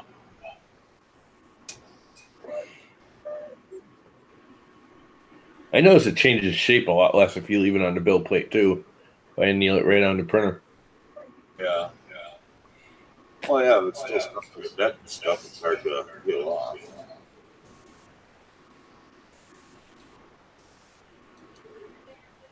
Really need to get a new piece of glass. Yeah, you think? Well, I just haven't made it into Madison. I'm 20 miles away. So I haven't made it Dude, there. Amazon. I It's like don't like $3. I get a 6-pack for 10. And kneel before me, lowly parts. That's pretty funny, Brian. I get a 6-pack at Menards for $10. Yeah, but that's why they keep breaking on you. No, it's You're because getting regular everyday glass. no, it's a mirror. Yeah, same difference. Just regular glass. It's not the Barasso, whatever. Well, yeah. Although that stuff I chip too. I used to chip it all the time. But I wouldn't break it. Yeah, I know. I should spend $30 to just buy one at Alpha. Yeah, but they're not even $30. You go on eBay, it's like $8. Well, I think I paid $6 for mine for that. But yeah, mine's 3x3. Yeah. Like I said, it's like, because I got one for this. I think I paid $8 for mine for that. Where's mine for that? Right here. 25 and 30. It's 3x3. I think I paid $8 for it on eBay. Yeah, for borosilicate. That's my glass plate for that, for the Core XY. It's 300 square. I've never seen a glass like that. This is a thinner too. It's only 2 mil. 2 It's mil? not 3, Yeah. which is fine. I never had a problem with it being a little thinner. I got it on eBay. That you need a PEI and stick on it. You know, PEI, but I have one with PE on it somewhere too. I got one with PEI and one with Build Tack and one with all for that, not for this. you would like that one there. If you put PEI on one side, you could just flip it over and print right on the glass. That's what I used to do on this one, on the little printer. I have a piece of glass with PEI on one side. I did just that. That way I didn't have to adjust the height anymore. Yeah. That's the only reason I did it. Otherwise, I would have just, had a piece of metal with the PEI on it, but I put it on the glass. That's why. So literally, I could set my nozzle height no matter which side I wanted to print on. I never had to adjust the nozzle. Yeah, that's why I like the manual adjustments on the side. So you can just give it a little twist either direction. Yep, every one of my printers have. Yeah. I set my plane. I trim my nozzle, then I set my height separately. I don't sit there and adjust all 4 corners to set the height. Yeah. I get it trimmed level. They have the spacers to hard mount your bed. I'd like to do that. Now, there's no reason to use that. Yeah, no. As long as you get it all level, the same height. Yeah, you're better off if you set your printer up square and straight. You don't need to adjust all 4 corners. All you need is one adjustment for the nozzle. That's what people don't get. And again, that's why I like blue tape. Is because once you've learned that, once you get your nozzle trimmed and then learn to adjust your height without having to sit there and play with all 4 corners, then you got no problems. I had auto leveling on that thing for like a week. Couldn't stand it. Drove me nuts. I mean, it works. Don't get me wrong, but every time you fire the printer up, it goes through the whole thing. It takes like 5 minutes. It's like I don't want to wait for that. Yeah. It'll actually pitch your prints out if it's, if your bed's out of level. It'll keep going out of level. Yeah. I mean, Prusa has a correction in it, but you're still, granted, I'm exaggerating here, but if your bed's out of level and you're using auto lever to compensate when you're done printing, your face is out of level. You don't have a flat square face on your print. So if you're doing mechanical parts, something's pitched. So if it needs to sit flat and you're doing a mechanical part, it's not going to sit flat. I just really wish it would have been level on the tornado so I wouldn't have to print on nothing, you know. Fudge. Just dropped my cigarette in my coffee. Yeah. Hey, Brian, you know, if you were replacing parts in your Mac Mini, and I think they still got them or they got them again, Mac Sales or Otherworld Computing, same place, they sell a hard drive that's half SSD, half platter. And that's what I got on there. And your startup is SSD, and then your day-to-day saved crap is on your regular platter. And the thing works incredibly well. It's been in there since like the year after I got it. I bought it almost a year after I bought the printer, the computer, back in 2011. Seagate hybrid. Yeah. But they have their own. Otherworld Computing, I'm sure they contracted through like Seagate or Hitachi or one of those. I think Hitachi has one of them too. But it was cheap. I only paid like $250 for it, and it's 500 gig SSD, 500 gig platter, which is a 500 gig SSD is usually more than that, let alone with a platter attached to it. Yeah.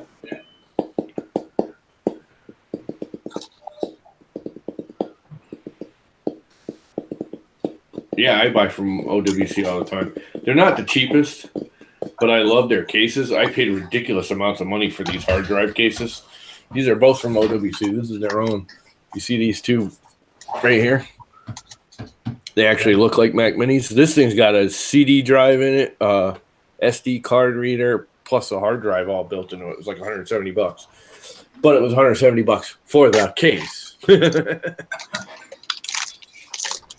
But it's also FireWire, Thunderbolt, USB 234 million and 5. Every kind of plug is available in the back of that thing.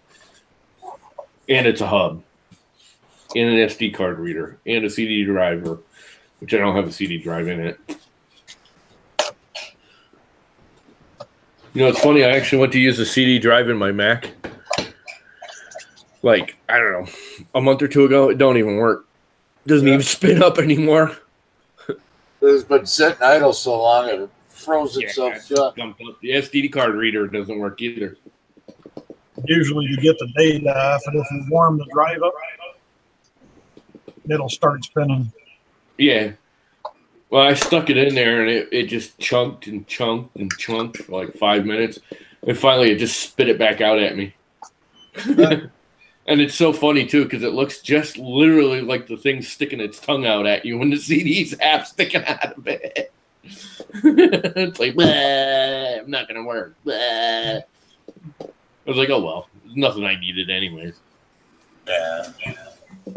I haven't used a CD in probably 5 years. It's amazing how everything went through. The hard drives were so expensive that the CDs and DVDs came along for backup media. Yeah, I got a CD, Blu-ray, everything on that, and I've never put a CD or DVD or Blu-ray in this thing, you know. I don't know why I bought it. I'm actually thinking of pulling the CD out of my Mac and seeing if I can clean it up, and then I'll put it in the external drive. I have a Newer Technologies / OWC. Again, that hard drive case with everything in it, but it has a CD slot. Or I'll just go out and buy a $29 Blu-ray. Put it this way, this is so old. This is an HD DVD CD. Oh. Because they were still doing the Blu-ray HD DVD back then. That was the wars between HD DVD and Blu-ray. Yep, an HD DVD was better. God darn it. It's actually a better format. That was kind of like better at advertising. Kind of like the Sony Betamax versus the VHS. Yeah. Yeah, and see, it's so funny that the actual better technology always loses. Because Betamax was a far superior technology than VHS. Yeah, but Sony didn't want to give the technology to anybody. And Philips said, here's VHS technology, and everybody made VHS. Yeah, well, that's just it. And that's what Sony just, with the Blu-ray, they just overpowered everything.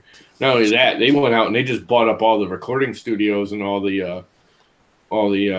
they actually, that's when they started getting into video production and started buying the, movie studios. So screw you, we own all the studios now. We're going to make everything Blu-ray, so it's our stuff. Sony put the Blu-rays in the gaming console and yep. kind of blew HD. Well, they both did, because Microsoft was behind part of HD DVD, because I used to have a Microsoft Xbox with the external HD DVD player, because I had the HD player on that and on my computer. Yeah, I had an old Power Mac with an HD DVD on it too. I still have it. It still works. It's out in the garage. It still runs. I fired it up a couple of months ago. It fires right up. Let me rephrase that. It fires up after about 5 minutes because I forgot how long it takes for one of them to fire up. I remember when that was fast.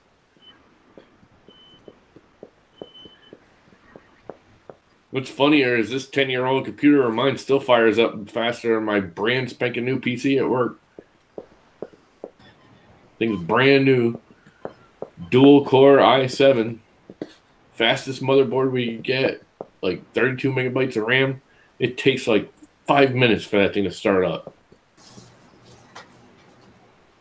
All that crap with Windows. And I love how Windows puts the menu, the desktop up, so it looks like it's running, and yet it's not. You can't do anything. It's just a bunch of icons on a desktop while it sits there and spins its little wheels.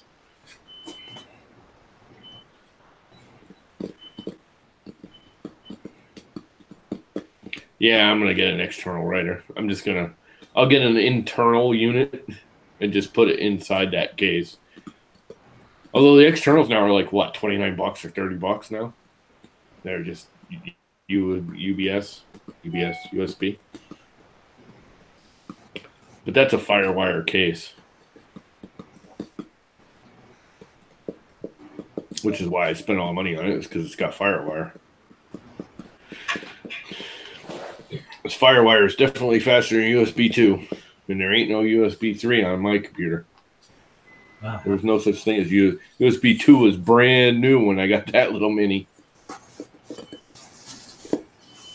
Matter of fact, USB 2 and Firewire 800 had just come out.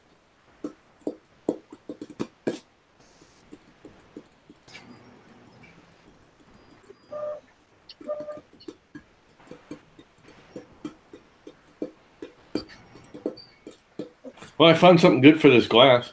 It's a good finger drum.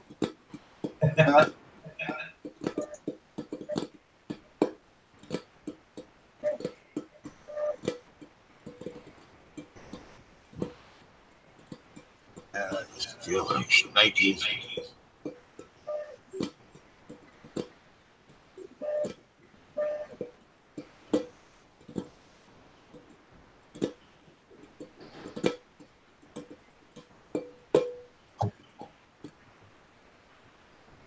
Square drum circle. Yeah, there you go. Glass drums.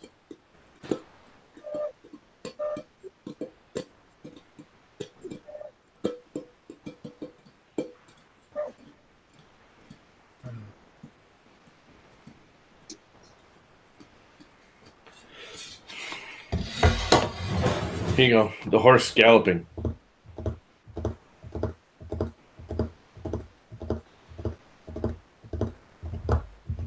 Multiple horses galloping.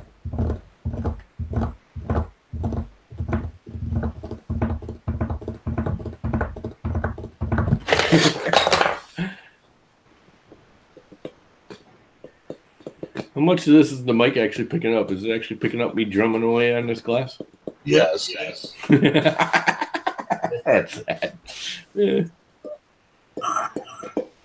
Now I can't stop.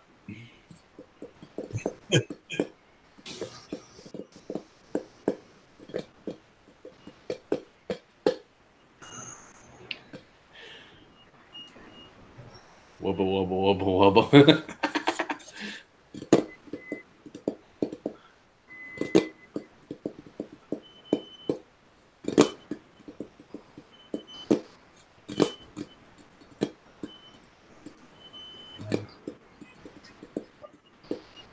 then you got the squeak of Mike's printers going off in the background.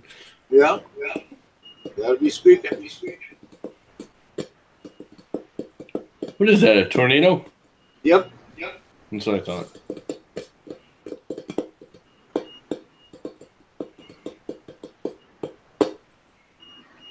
Have we driven everyone away now?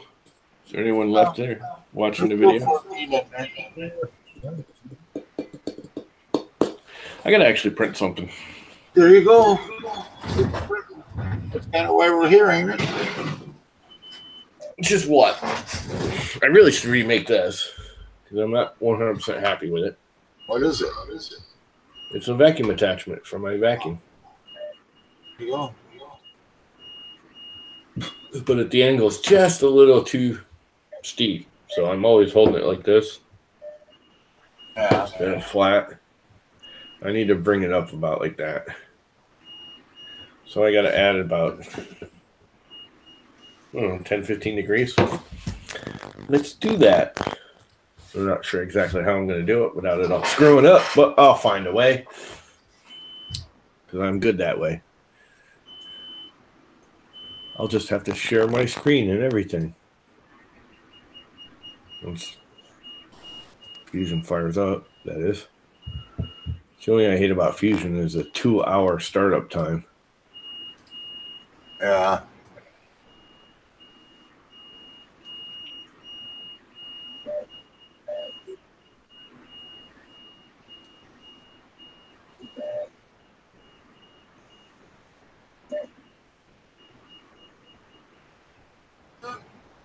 Oh man, it broke.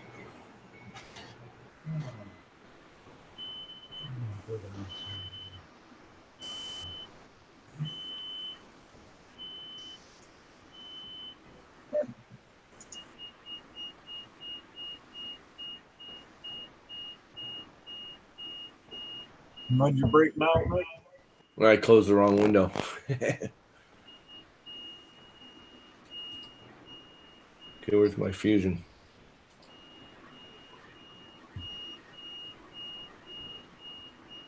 Well, it is squeaky.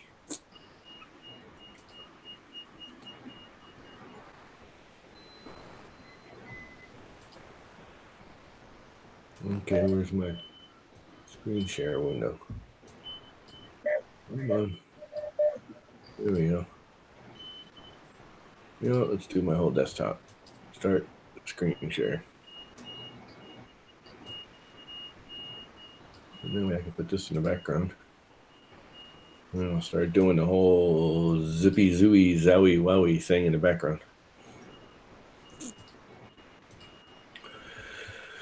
And I can have the chat window up here, make it smaller so I can keep it on the side.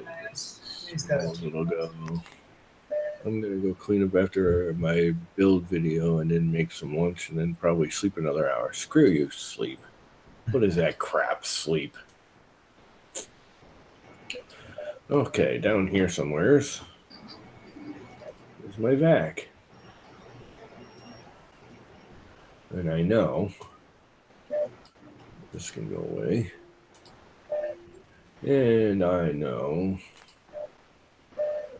if I film it and I go all the way back in history to where's my pitch right there to this, and I edit that feature.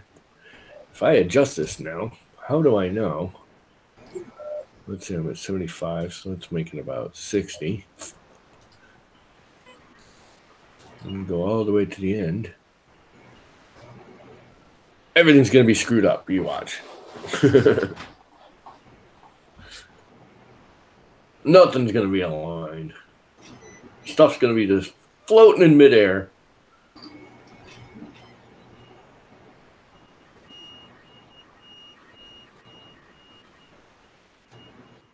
Computing, all kinds of errors.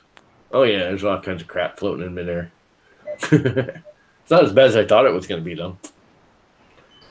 All right, there's all these bad spots. Some red ones, some yellow ones. Oh, is that patch box? Yeah, because I edited the angle. So there's no reference points and stuff. Everything changed. Oh. Command Z. Command Z. But there's a workaround that, which is kind of a hack, but Command Z. Okay, now if I just take this and I do a section analysis. Section analysis.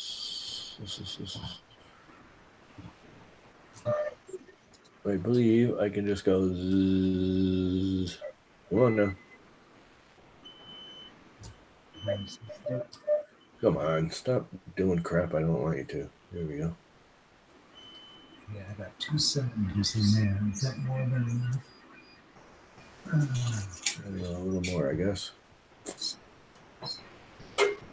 4.12.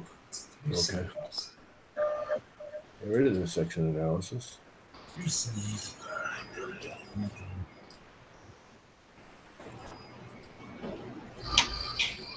So if I make a plane right here,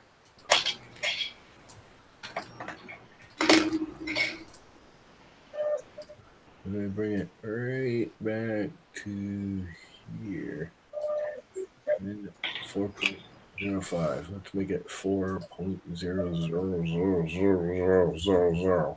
Or yes, I need to change instructions. How do you when you design something like that, like I've got a design, how do I extract it out into an STL? How do you get it out into STL? You watching my screen right now? See this right here? You find your body. There's 2 ways you can do it. If you have a whole design like I have right now, I have multiple. See, this is a wholly different. Let me go all the way to the end. See how there's a yellow and a red? Yeah. These are 2 different components. This one, if I go back to here, that's the brush head. Or the brush, the whole back head. Tube. And then you go forward, that's actually the brush. That's completely separate body that I want to export it out as an STL. Now, if you go up here and hit back or right click and hit save as STL, it'll save both of them as one unit. Okay. Or you can go into here and see how I have a brush. It's got the little pink tab here next to it. This is my back head and right click, save as STL. Okay. And then go down to this body and right click and save as STL. You can also just select it and go up here and hit, where the hell is it? There used to be a way you could just, I think you can share out. And there used to be a button up here you could do it. Now, it's been so long since I did it that way. Yeah, no, it's all right. That's all I needed to know. But yeah, you just click on the body, but you got to go through all the menus down to the actual body. And when you get to the body, see how it highlights when I move over it? Yeah, but if you just got one body, you can go right at the top. Right. You just go to that body and right click and hit export as STL. Okay.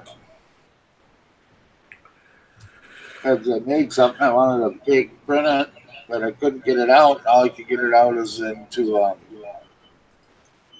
forget what program, and I don't ever use it, so. Mesh Mixer. Yeah, Mesh Mixer will open up. Yeah, but I don't know how to use Mesh Mixer yet.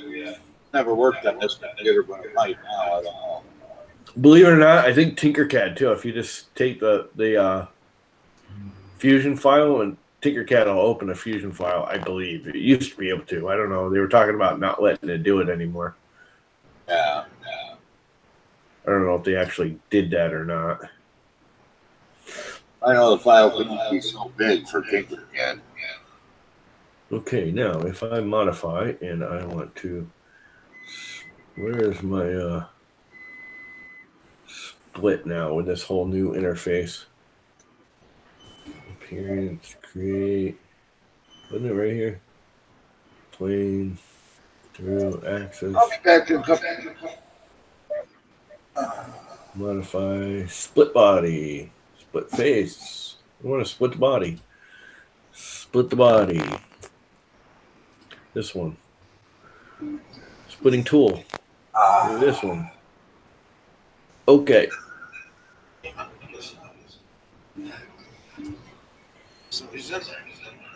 Okay, so now I got a new body there. Now, do I have a construction plane up here? Let me go to my construction planes.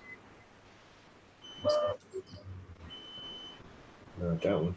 Not that one.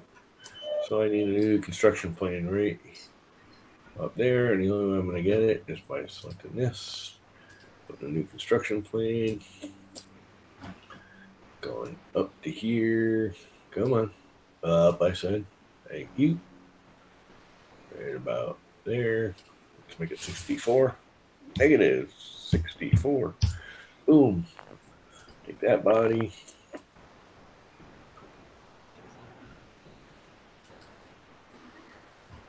That's that one.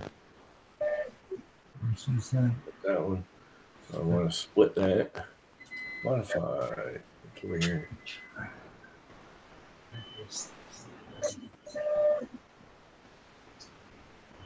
Split body. Body to split. Plane to split it. There's this one. Boom, done.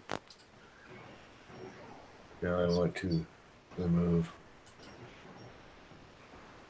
this body. Goodbye. And that's gone. Now I can get rid of all the construction planes. If I fill this, because I know Fusion doesn't like to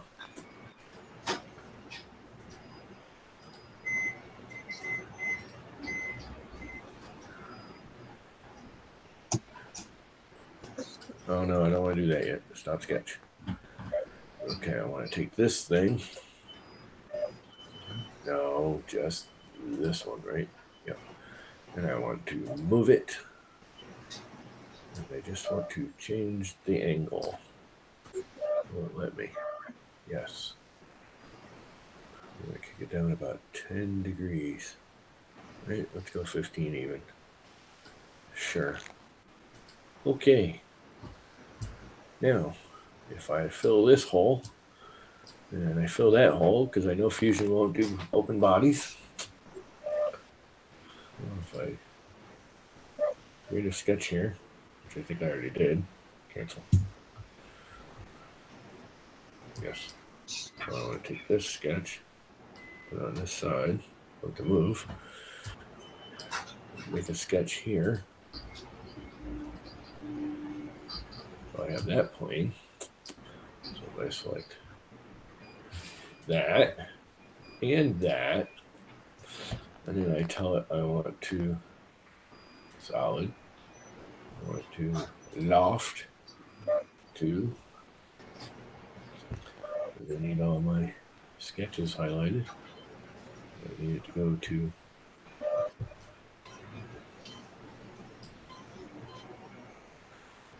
let's go to that. Won't do it. Yes, it did it. Maybe I can just extrude down to that. That'll work.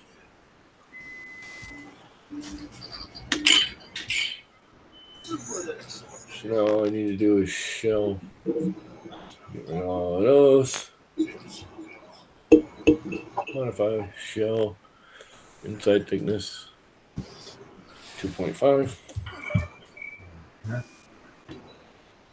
Oh, baby. Don't freak out on me.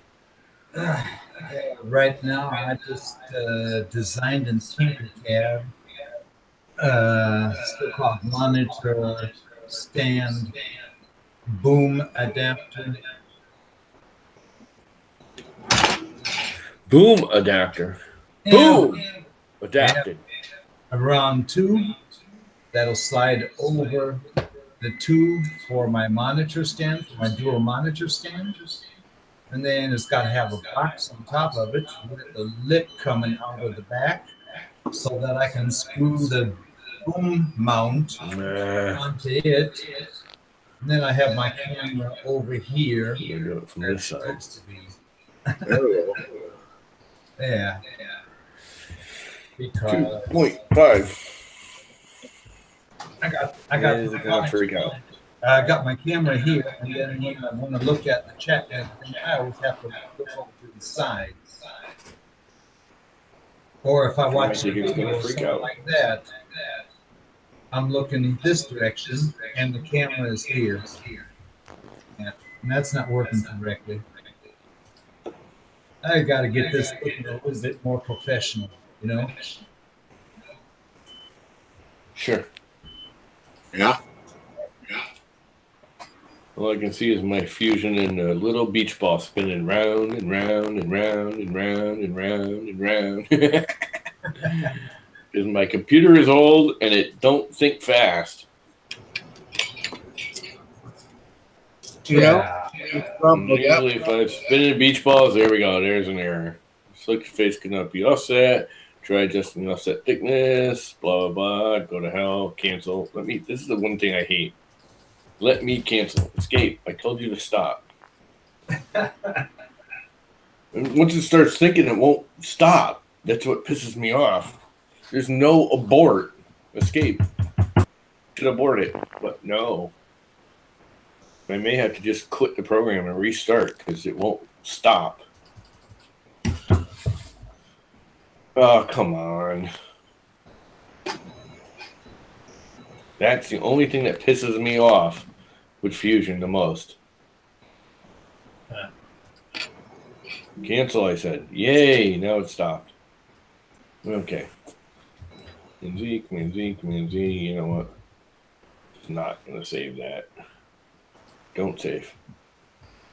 Go back. Start over. I'm just going to have to go and redo it and fix it as I go. Let's go back to this far.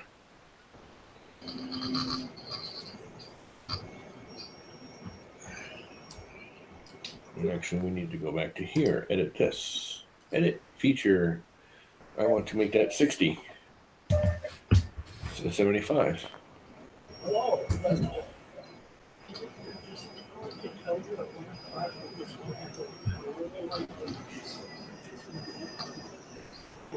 And it's going to give me all kinds of errors.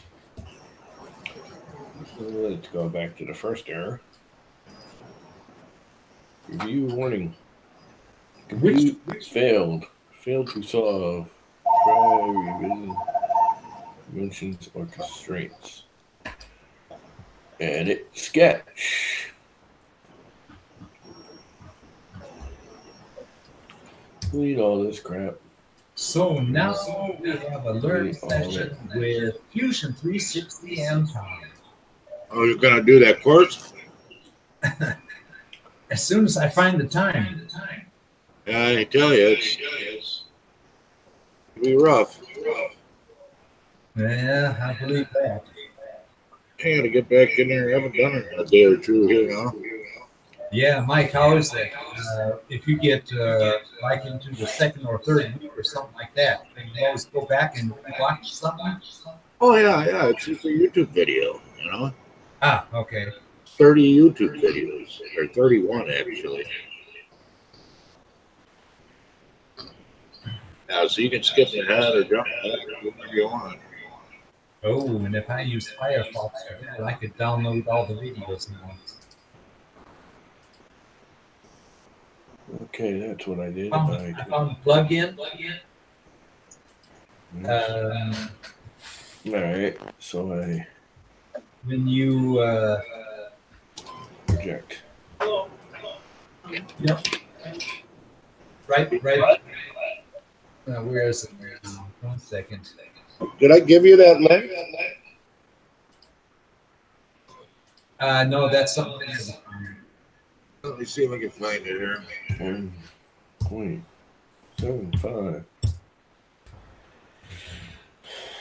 Stop sketch.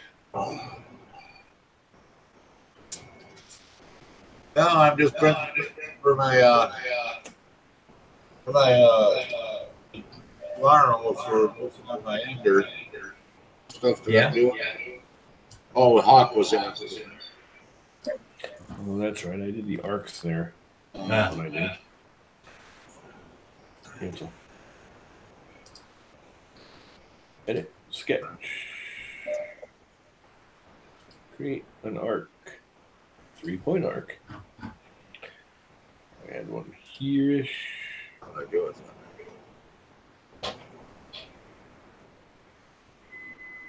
that? Come on, man. What's going on with YouTube? So slow. And I had one down here-ish. Well,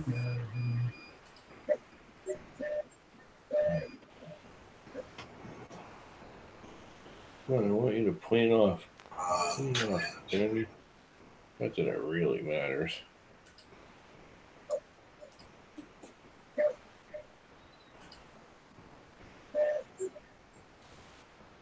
Let me take this thing.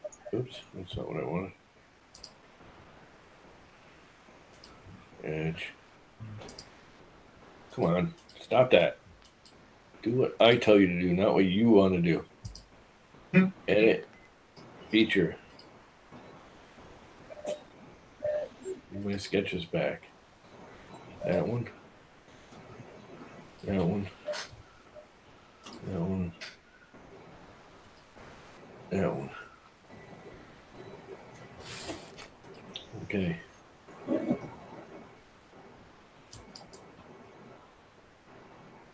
Okay, that cleared up. I haven't used it in a couple of days. It's way back here in my history.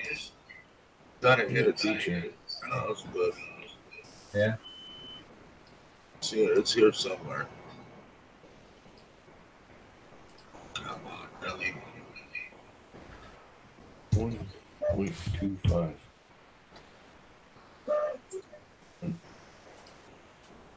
Okay. 0.75. What am I thinking? That's what I want. That fix that one. Page 6. Go to this one. I don't even remember where that was. If I don't remember where it was, I probably don't need it.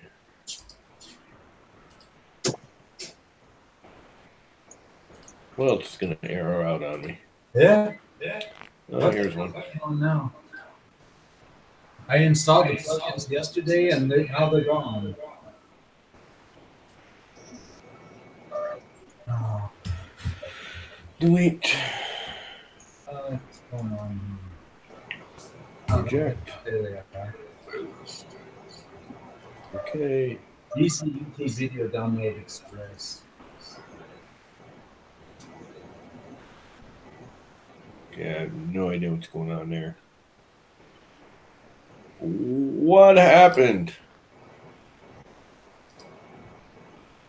Feature.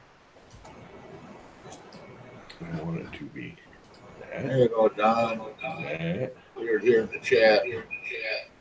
Huh? There you go. That's that course. That 30-day course. That. I'm taking. That. Ah, okay. And it's completely different. That. Yeah. I'm on the Ice Cube course. I had a problem with the gun. And Okay. I wasn't able to do something. It's a little bit old, of course, is. So a few things have changed in Fusion, but you get 99% of it anyways. Because like for the life of me, I couldn't get this damn nut to work out properly. I forgot to do the bullets around the edges. And it just One, stop thinking. excuse me. This wasn't working. Good. Figure I just go on to the next one. I don't think I'm going to have to design nuts, you know, because they have that weird taper around the top, you know, where it gets real strong on the edges or on the points and then real weak on the edges. Yeah. You know, I don't really need to design nuts. I'm not even sure what that was anymore. Oh, I was uploading in here. Excuse God damn it. Frickin' mama. Give me that crap ass roll. Oh, was it screwing up on you? Yeah, it's all freaking tangled up. Tangled up. Yeah, it's still got twists in it, you know. Oh, was that the one I had all tangled up because I freaking took it out of the printer and I was pissed off? Yeah. That's what you get for getting my free goddamn filament, bastard. $20.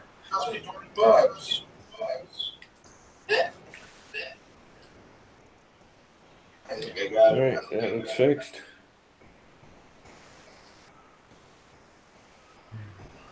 It looks somewhat fixed. That's not fixed. Edit sketch.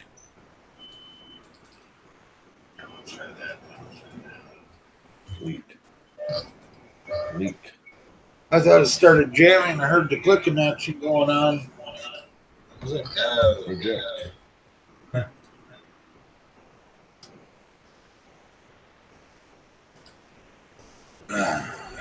Edit sketch. Okay, I thought I fixed it. What did I not fix?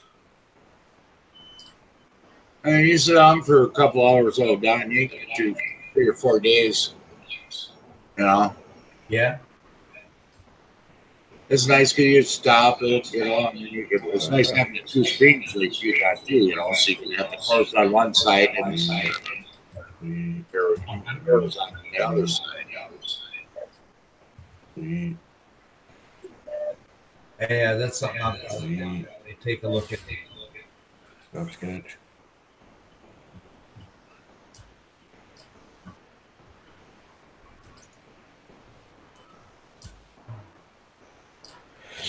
Let's see what errors I get now.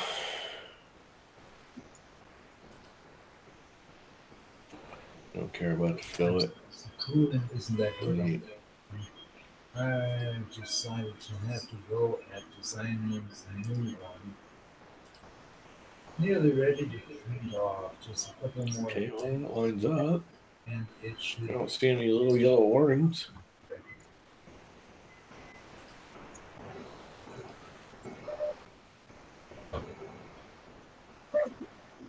I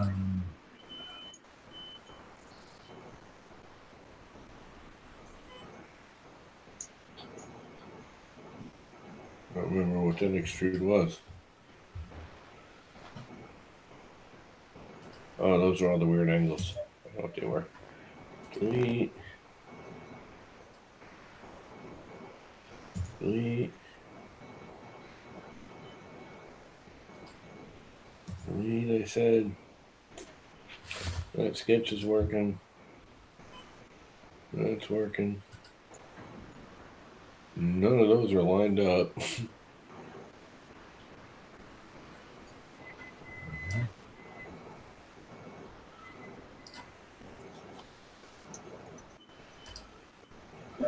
Edit sketch. Whoa, not even close. I should do some of that today. So I feel them.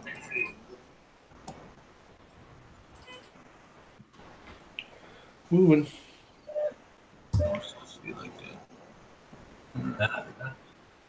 Got one in the 190. He's designing a fan blower that's going to be mounted outside.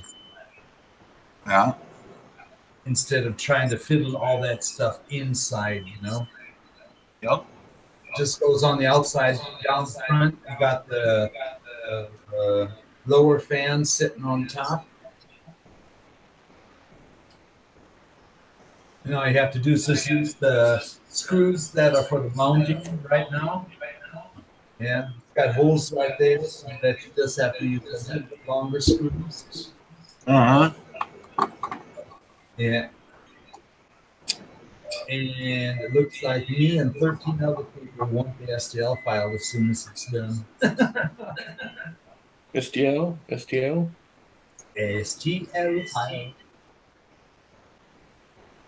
Here at your local radio station, LTL, STL.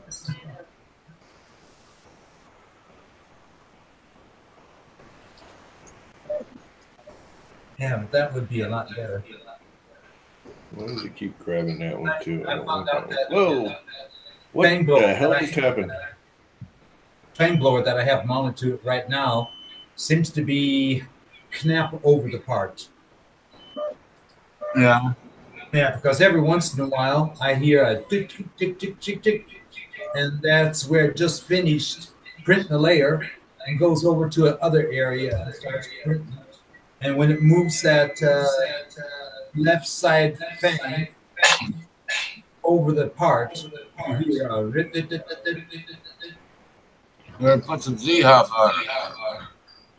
Yeah, I've already got Z-Hop on it. Apparently not enough. Yeah, seems like it. No, but it looks like that left side is about a tenth of a millimeter above the part. You know? Yeah. But look, I'm printing solid parts right now, not anything fine. So that means I'm going to have to take that thing off and put the old one back on until that guy gets this one finished. Yeah.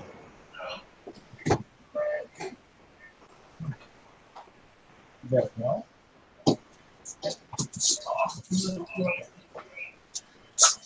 there's no flannery. Lazy dogs.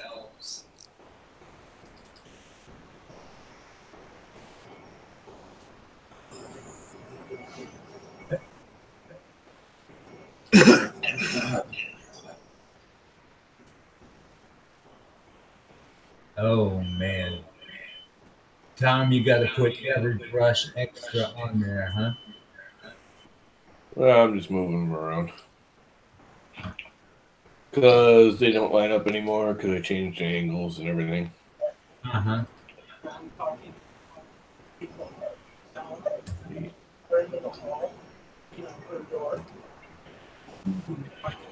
Oh, delete this one. Delete this one. All right. But thank God Delete this one. restore today. Delete this one. Delete that one. Delete that. Let's go down to the bottom now and fix that. This one's gonna get moved. I should have done yesterday because today it was only 10 degrees. Yesterday it was 14 degrees Celsius. I don't know what it is here today. I do not plan on going outside today or tomorrow. Man, right now, Oh, it ain't bad. 36. it's 9.9 degrees Celsius. 40 degrees today in rain. 40 degrees tomorrow in snow. Oh. Yeah. I'm not going to sing that winter song because I don't think you guys want to hear that, and then all of a sudden you're going to have to blame me because I was singing it today. Yeah. You know that one from who sang that? Frank Sinatra. Yeah, probably singing all them songs. Let it. Yeah.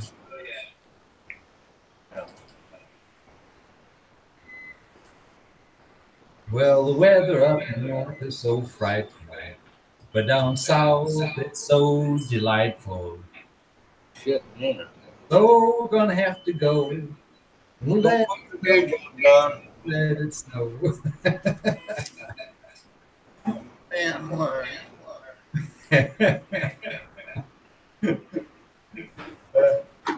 9 days of accounting.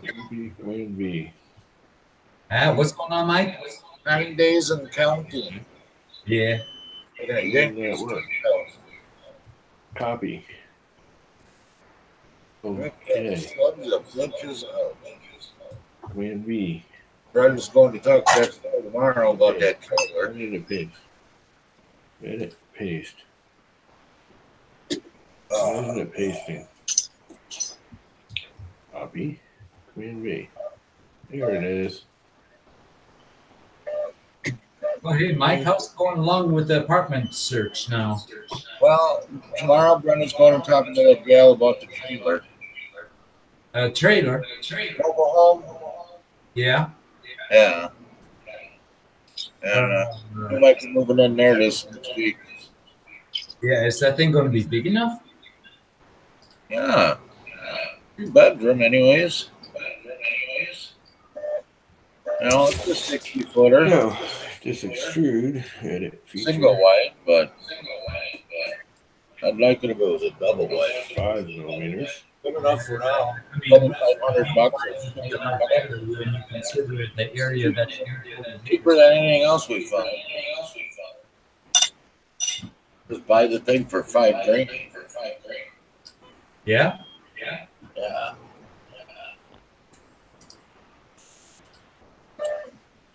How many repairs do you have to do on it? It's not that old. They just replaced the floor in the bedroom that had that floor. Yeah. Yeah, it's only less than 20 years old. And the flooring and the roof? It's all good. Like I said, they just replaced one of the floors in the bedroom. That floor. I think it has a steel roof. Yeah. But if it doesn't, if I buy it, I'm going to put a steel roof on it. Yeah, with the steel roof, how is that in the during the time when it's raining really hard? You don't hear it. No? Yeah, you really don't. I mean, I've been under steel roofs. There's enough padding between the insulation and the sheathing and everything. Yeah, you don't hear it. Sleet, you might hear a little bit more, but that's about it. Ah, okay. Why do you got to replace the steel roof on it? No, I don't. I said if it doesn't have one, if it needs one, that's if it needs a roof, that's what I'll look at. Oh no, so much better, dude. We've been doing a lot of it lately. There's this rubber coating, silicone coating crap we use now. Yeah, the snow coat. No, it's fairly new. It's only been out a couple of years. I've done a couple of commercial roofs with it now, and it is unbelievably awesome. It puts down. You roll it out. You can almost like pour it. We actually started pouring it and squeegeeing it in areas, and it's not just paint. It's this it's almost like caulk, but a little more liquid. And oh my God, I couldn't believe how well it worked. I didn't think it would work. I never trusted any of those. And we just did a 100-foot long. It was funny because we were painting, and it's a paint supply warehouse, and here we are painting the roof. It's like, why don't you get your painters to do it yourselves? They supplied it too. They supplied the material. All we did was go down and we drove all the way to New York to install it. And we're like, all you're doing is painting it. Why don't you just have one of your painters do it? They buy your material, but whatever. So we drove 4 hours down to do it when they could have gotten their painters to do it. But more because we've done enough of it, I think, that we knew what we were doing. There are some tricks to applying it, and you got to really follow the directions. And you have to clean everything and apply it the same day. You can't clean it one day and then apply it the next day because it won't hold. Because even just the dust from the atmosphere will make it so it doesn't hold as well. But oh my God, once you get that stuff down, it ends up 2 layers. It ends up being like 8 or 10 millimeters thick. Wow. And it is it's like TPU. It's like hard rubber. I mean, we did some testing with it before we started using it, and I tried to put a hole in it. And even with puncturing a knife through it, when it springs back, it reseals itself. It's amazing crap. Is that for insulation or what is that? It's a roofing sealer. It's a roof paint. You paint it over your roof. But it paints, it seals, it does everything. Yeah, it seals the roof up, and it's got like a 25-year warranty on it. Yeah. And it doesn't crack. It doesn't crack in the sun. It doesn't crack in the cold. It's real rubbery. I've done it over both asphalt. I had a flat asphalt roof I did it over. We did it on top of an existing silicone roof that was already silicone, and people had tried patching it because they installed it wrong in the first place. And it, it just had bubbles that were bubbling up. And we just cut the bubbles out of the original silicone, put some adhesive underneath the original silicone, so it was flat again, and then re-poured over the whole thing. And oh my God! And the people are like, they had 6 leaks, and they're like, the leaks are gone. And it ain't cheap, but if he's just doing a mobile home, single wide, probably cost him $500. Wow, yeah. That's it. 500. A 5-gallon can is $280. So you need 2 cans. 500, that would be nothing. Yeah, it's cheaper than putting down a tin roof. Yeah. And I think it's better. Honestly, I think it's better. Even if it's old, as long as the structure is sound underneath it, you know, it's not rotting away and it's going to fall under the weight. As long as the actual structure, including the old roof, their old roof has to be structurally sound. It can't be like peeling apart asphalt. Yeah. But even if it's like old rubber, like some of those old mobile homes have like a rubberized kind of painted roof in the first place. You'd have to buy the little can of sealer that you put over it that seals that so it doesn't keep peeling.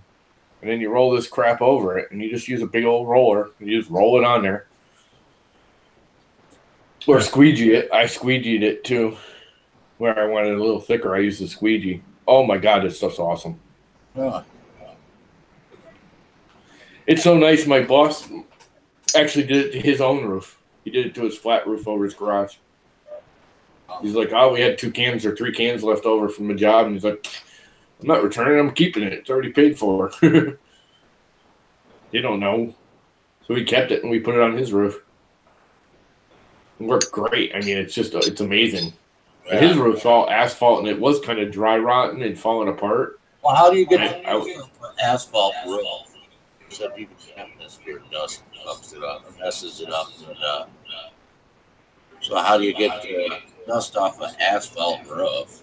You just power wash it. Good. You just power wash the whole thing. You let it dry real quick, because if it's wet, it won't adhere to it. It's true silicone. The minute it touches water, it cures in water. If you actually want it to cure faster, if it's getting late and you want it to cure faster, you roll it on and you hit it with your garden hose, and it makes it cure instantly. It'll skin over on water. So you power wash your roof, and then you have to dry it really well. Like really, really well. And then you roll this crap on it, and there's 2 colors. There's a gray and then a white. And the only reason they do the 2 colors, it's the same stuff. It's just you put the gray down first and the white second. So you can see you know you're getting an even coat. Yeah. Otherwise, you see the color through, and you know you missed a coat. Yeah. How is that? You have to put the gray down first, let it dry? Yeah, that's what they say. I've been thinking that we got one coming up pretty soon that we got to do another one. And the guy really doesn't like the white. And they actually have yellow, too. It's like a bright freaking yellow. We're trying to find out from the company if there's any mechanical difference between the first and the second layer, and I don't think there is. He'd rather have the gray.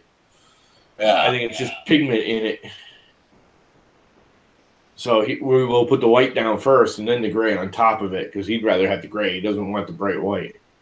And the yellow is more expensive because the yellow has like sand grit in it if you need to walk on it. It gives you traction, plus it makes it more wear resistant. We put the yellow, like on flat roofs, you have all the mechanics, the air conditioners, and all the vents and everything are up there. Yeah. So we put the yellow around all of that. So if anyone ever needs to walk up there and work around it, they have traction. Because if that gets wet, it's wicked slippery. It's like walking on ice if there's water on it. And gives them traction. And it gives it wear resistance too. They can't screw the face of it up with the sand in it. That's all it is. It's just sand mods with grain in it. That means if you have a normal one up there because you want to save money, and then you have to go up there for the air conditioner or something like that, then all you have to do is put on your golf shoes. Yeah, and put holes through it. That would be a beautiful thing. No, I mean, even the company even says it's just sand in it. They do the yellow just to give, it gives people a track. If they see the yellow, they stay on the yellow, if that makes sense. He's like, all you got to do, you can buy the gray or the white, either one, and just go grab some beach sand in a blender and mix it in it.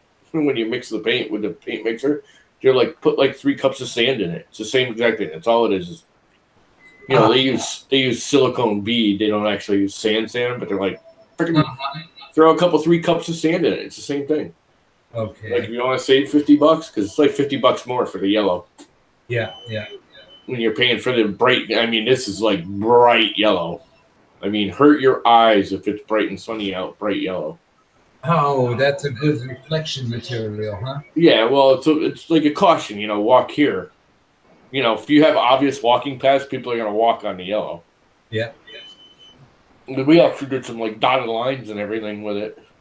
Yeah. You just take a brush and you paint little dots so they know where to walk and where not to. Oh. It's I mean, it's expensive crap. Don't get me wrong, but in the gist of things, it actually ends up being cheaper. That roof was. We put it down for like $35,000 to do the paint shop. That was the biggest one we did. Yeah. And their complete roof repair was like 120 grand to do a new roof. Wow. And we did that for 30 grand, and it's got a 25-year warranty. Not bad at all. 1 second. On a flat roof, on a commercial flat roof. Yeah. 1 second, guys. I need to hop into the kitchen. How play is this with Bunny Rabbit?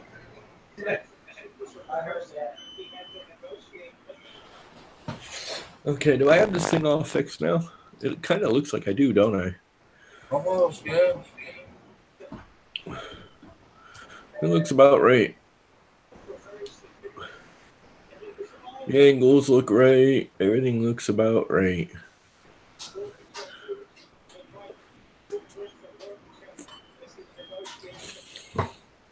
It's a little less of an angle than mine.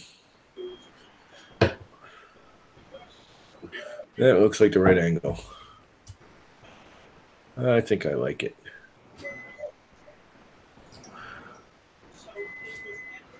I think I'm going to print it.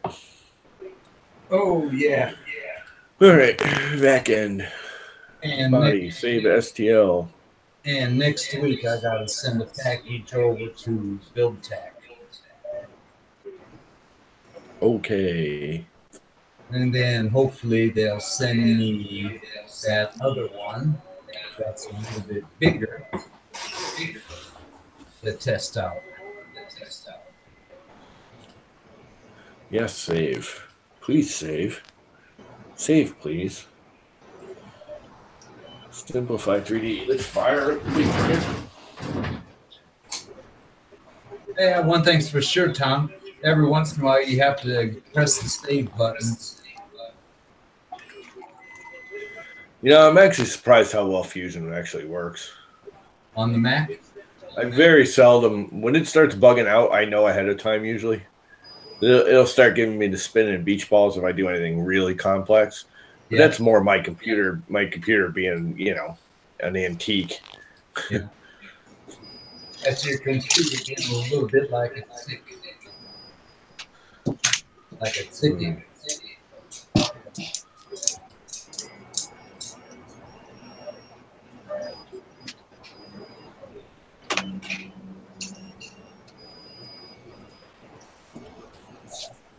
So, go check the timer. Temperature, extruder, 240. Okay.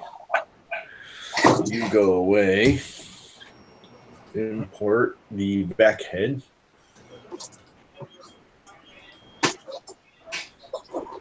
And drop that down. Am I still sharing my screen? Yeah, I think so. What screen am I sharing? I don't know. All of them. Oh, I'm sharing the desktop. All right. That's fine, too. That's okay. You can see how laggy my little old Mac is. Now, the one thing I do have to do, because I know this is PETG on blue tape, is I want a big-ass brim. Additions. Use brim skirt. Use layers. Skirt outlines. Skirt offset from part. 0. Now it becomes a brim. I just Layers. found one of Actually, TK's models featured. Hey, I just found one of TK's models featured. What's that? One of TK's models was featured in Fusion or in Tinkercad. Oh, great. Tom Tinker. It's on the left-hand side there. The dragon. One of my models is featured in Fusion? Oh, no, TK. Oh. I thought you said me. I was like, I don't know. Most of what I do in Tinkercad is hack up other people's models. Prepare to print. I do. Tinkercad is. I used to do it in Fusion. It's so much faster to edit an existing STL in Tinkercad. It's like ridiculously easy. It takes longer to upload it to Tinkercad than it does to edit it in Tinkercad. It's like, and it works. It works well. 5 hours and 27 minutes to do this.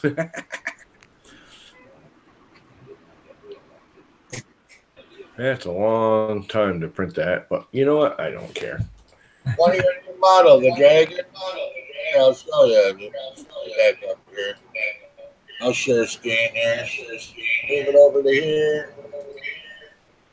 Share this screen. Somebody's echoing. I think that's. That means I gotta go back over there and see it. Hang on, I can't see it. Still got all my stuff up. All right, is it going to share that screen or not?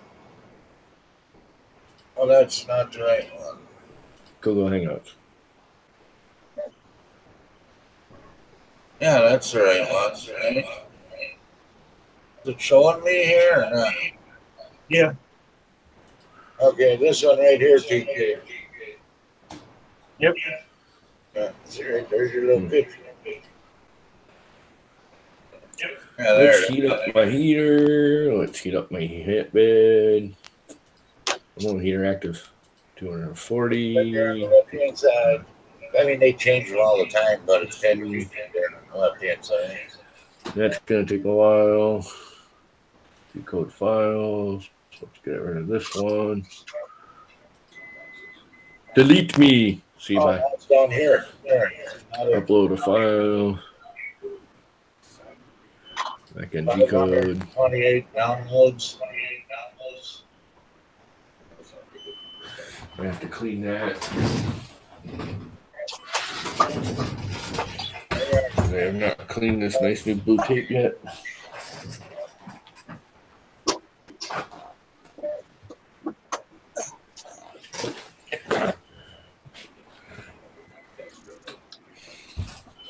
Both places.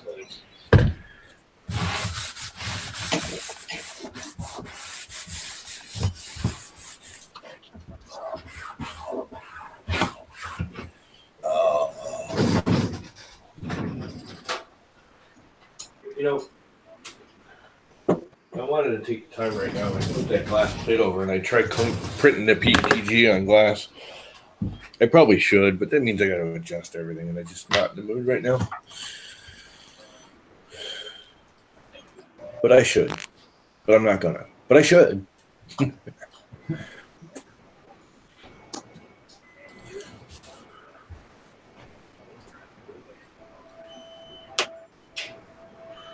No, I'm pretty sure I got my YouTube muted. Muted. There. Yeah, because I don't even have the YouTube up. All I have is the Google Hangouts. The only thing from YouTube I have up is just the chat. The actual YouTube video isn't up.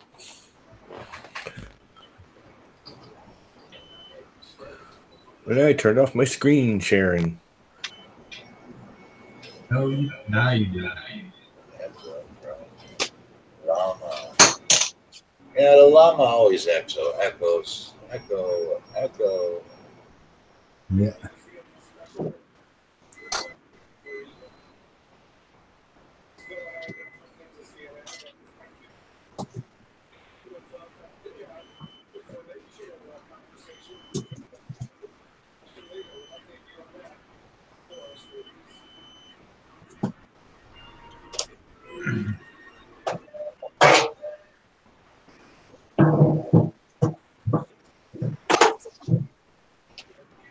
Trying to say the time always echoes.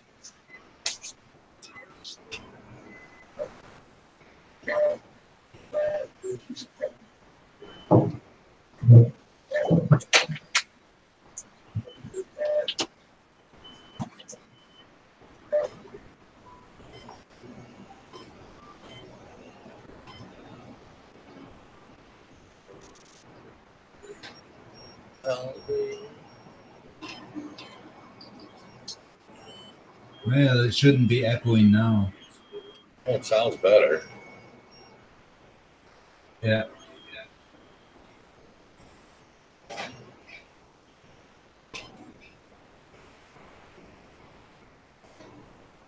Y'all suck.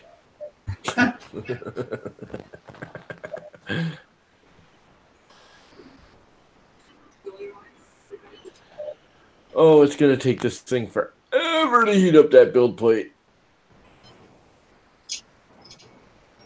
I need to put 24 volt on that one. You know what? I'm going to do that right now. I'm just going to order another 24 volt power supply. Why not? There you go.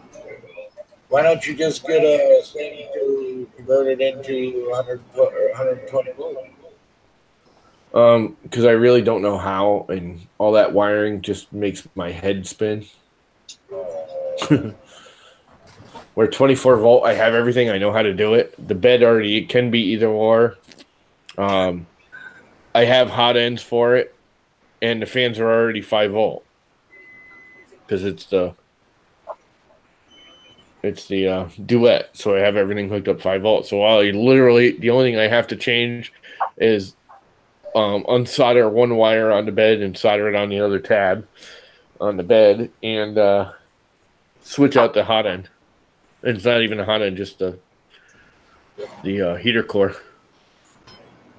which I already have. I literally only have to unscrew it and plug it in. I already have I have a whole bag of them. When I converted this over to 24 volt, I bought a bag of like 10 of them for $10 or whatever it was. All right, I'll be back. Hey. Oh. Yeah. Oh.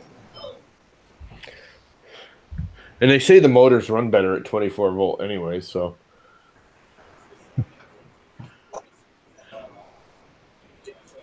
Although I don't know if they do or not, because that's 24 volt, and I don't think they run any better. No, that's I don't think it's any quieter or any better on 24. No, the motors, they only run from about 5 or 7 volts, something like that. Yeah, well, the TMC drivers are supposedly better at 24 volts. Both of my printers have TMC drivers on them now. It's got the 2130s and it's got the 2106 or whichever way they are. Uh-huh. That's the Eingang board on that one, and that's the duet. Yeah. Well, that means there's a better. And the duet, no ifs, ands, or buts, the duet's quieter and smoother running. Yeah. But that could just be settings. I don't know what the hell I'm doing with. It could be. I mean, the whole Marlin switched everything around so much lately that I may have the settings wrong with the TMC drivers. They got their own settings right in Marlin now. No, I think I did it wrong, to be honest with you. I mean, it works. It's definitely quieter than it did with the old stock board with the whatever they were, 4850s or whatever they were. Yeah, you know how that is. If it's working, don't touch a running system. Yeah. Well, it's not as quiet as it should be. That printer is definitely not as quiet as the motors are not as quiet as the duet is. And it should be. They should be quieter from what I understand, even though they're the step down drivers. From what I understand, those drivers actually are quieter. They're not as strong, but they're quieter. Does that make sense? Yeah. I don't know. I can never keep track of all that crap. That's my problem. I can build all the hardware and design crap and make it all fancy and look great. And the minute I got to stick a wire and add power to it, I'm like, huh, what? Everyone's like giving me ohms and wire grades, and I'm like, what? Just tell me what I need. Just tell me what it is, and I'll do it. The actual mechanical, even wiring, the actual mechanical application of the wire, I have no problems with. But just tell me what wire to put where, and I'll do it. Exactly. I've got that same problem. Huh? What? But trying to figure all that crap out, I don't get it. Oh, forget it. Print file. But even still, that's not bad. I got it up to 70 degrees in this amount of time. Was it 5 minutes? You get that big 300 uninsulated. There's no insulation underneath it or nothing. 300, square print bed. Yeah. Up to 70 or 60 degrees. I think I put it to 60.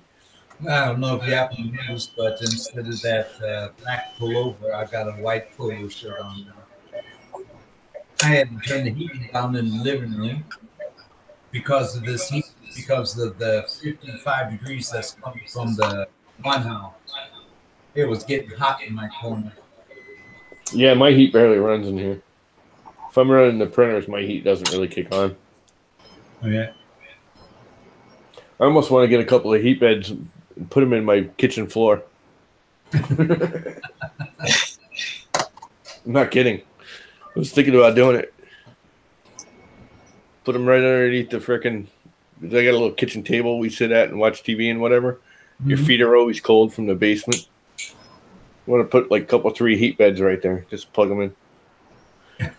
Put a little thermostat controller on them so there's about 70, 75 degrees. Yeah. Is it putting out filament? Yep. Putting out a big wad of string.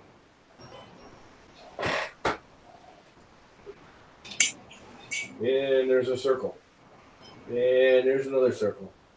And it's not sticking to the bed. Man, TK, what's up there? You have a lot of sanding to do.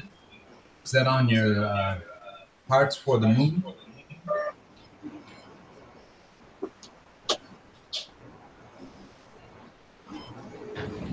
So I gotta drop down. Baby steps. Lower the print head. 1, 2. Now it's gonna stick. Yep, now it's sticking. That's one thing I do love about this duet. It's got the baby steps right in it. So if you watch that first layer and it's not sticking, you just move the head up or down. And it doesn't 0.05, measurements. So it's really easy to get the first layer set.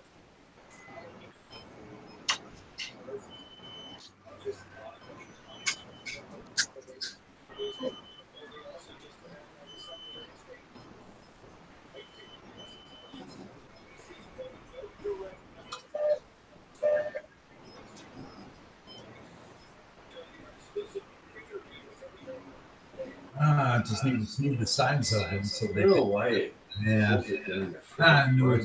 Yeah.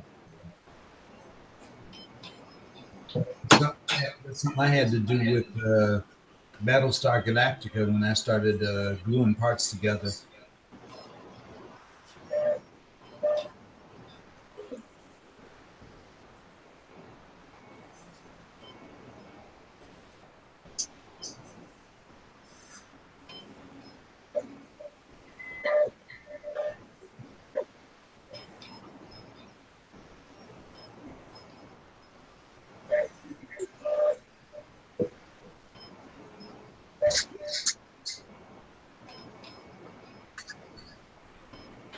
There we go, printing away. I got to say, this thing came out really nice. Yeah. The end is like, I can almost not see the layer lines. Well, that's cool. The only thing I have noticed, and I noticed no one ever discusses it, ever since I put TMC drivers on these 2 printers, there's a really weird salmon skin. You really have to get in the right light to see it, but there's a definite salmon skin pattern on both printers that had TMC drivers. Well, there's something. And it's the same pattern. There's something sense in if you have salmon skin. Yeah, there's something not set right. And at first I thought it was the slicer or something, and I put multiple different slicers, and I've used all 4 of them. Yeah. And it doesn't no matter what. But it's bacon flavored. My brother's making bacon flavored fudge. Blah! I love bacon, but fake bacon flavoring is not bacon. Bacon flavored fudge? Yeah, chocolate fudge with bacon flavoring. It's like blah. Bacon and eggs, okay, but fudge has to be fudge. Especially if that's chocolate fudge. Yeah, I don't even like fudge. That's too much sugar for me. No. That's sugar and crusted sugar. It's just too much sugar. Chocolate fudge, you can't ruin the chocolate fudge by putting bacon flavor into it. Nope, can't do fudge. I mean, I'll do a little bite of it now and again, but I'm not a big fudge person. Yeah, there you go. TK is the same as me. I love fudge and I love bacon, but not together. Yeah, no. I've there's people that do the chocolate covered bacon. I'm like, no. Huh? Sorry, no. Chocolate covered bacon just ain't cutting it for me. That's just too weird. The only thing that you can cover bacon up with, that's with a couple of sunny side up eggs. Yeah. You can cover your bacon up with that one. Yep. Or one other thing you can do with bacon. You can make a BLT out of it. Yep. I know. Actually, bacon needs to be the primary flavor when there's stuff with bacon. Chocolate needs to be the primary flavor with anything with chocolate. You know, you mix chocolate with nuts, but they're all mild flavored things where the chocolate is the main flavor. Yeah. Same with bacon. Bacon has to be the main flavor. You can stuff bacon with eggs and bread and on a sandwich and lettuce, tomato, but bacon has to be the main flavor. Yeah. I love bacon. Not with chocolate. I love chocolate. Not together. I'm still looking for a bacon that I can put into the pan, and when it's done, you can say, "Oh, that's bacon." But I can't find one here. What? They do not make it according to American standards. What do you mean? Oh, they got this sliced stuff, you know, calling it bacon, but either it's too thin, I mean, almost like paper thin. Yeah. Yeah, or it's too thick. And I mean, by thick, I mean, you're talking about 5, 6 millimeters, 7 millimeters. Yeah, so it's Canadian bacon. It's basically just ham at that point. Yeah. Yeah.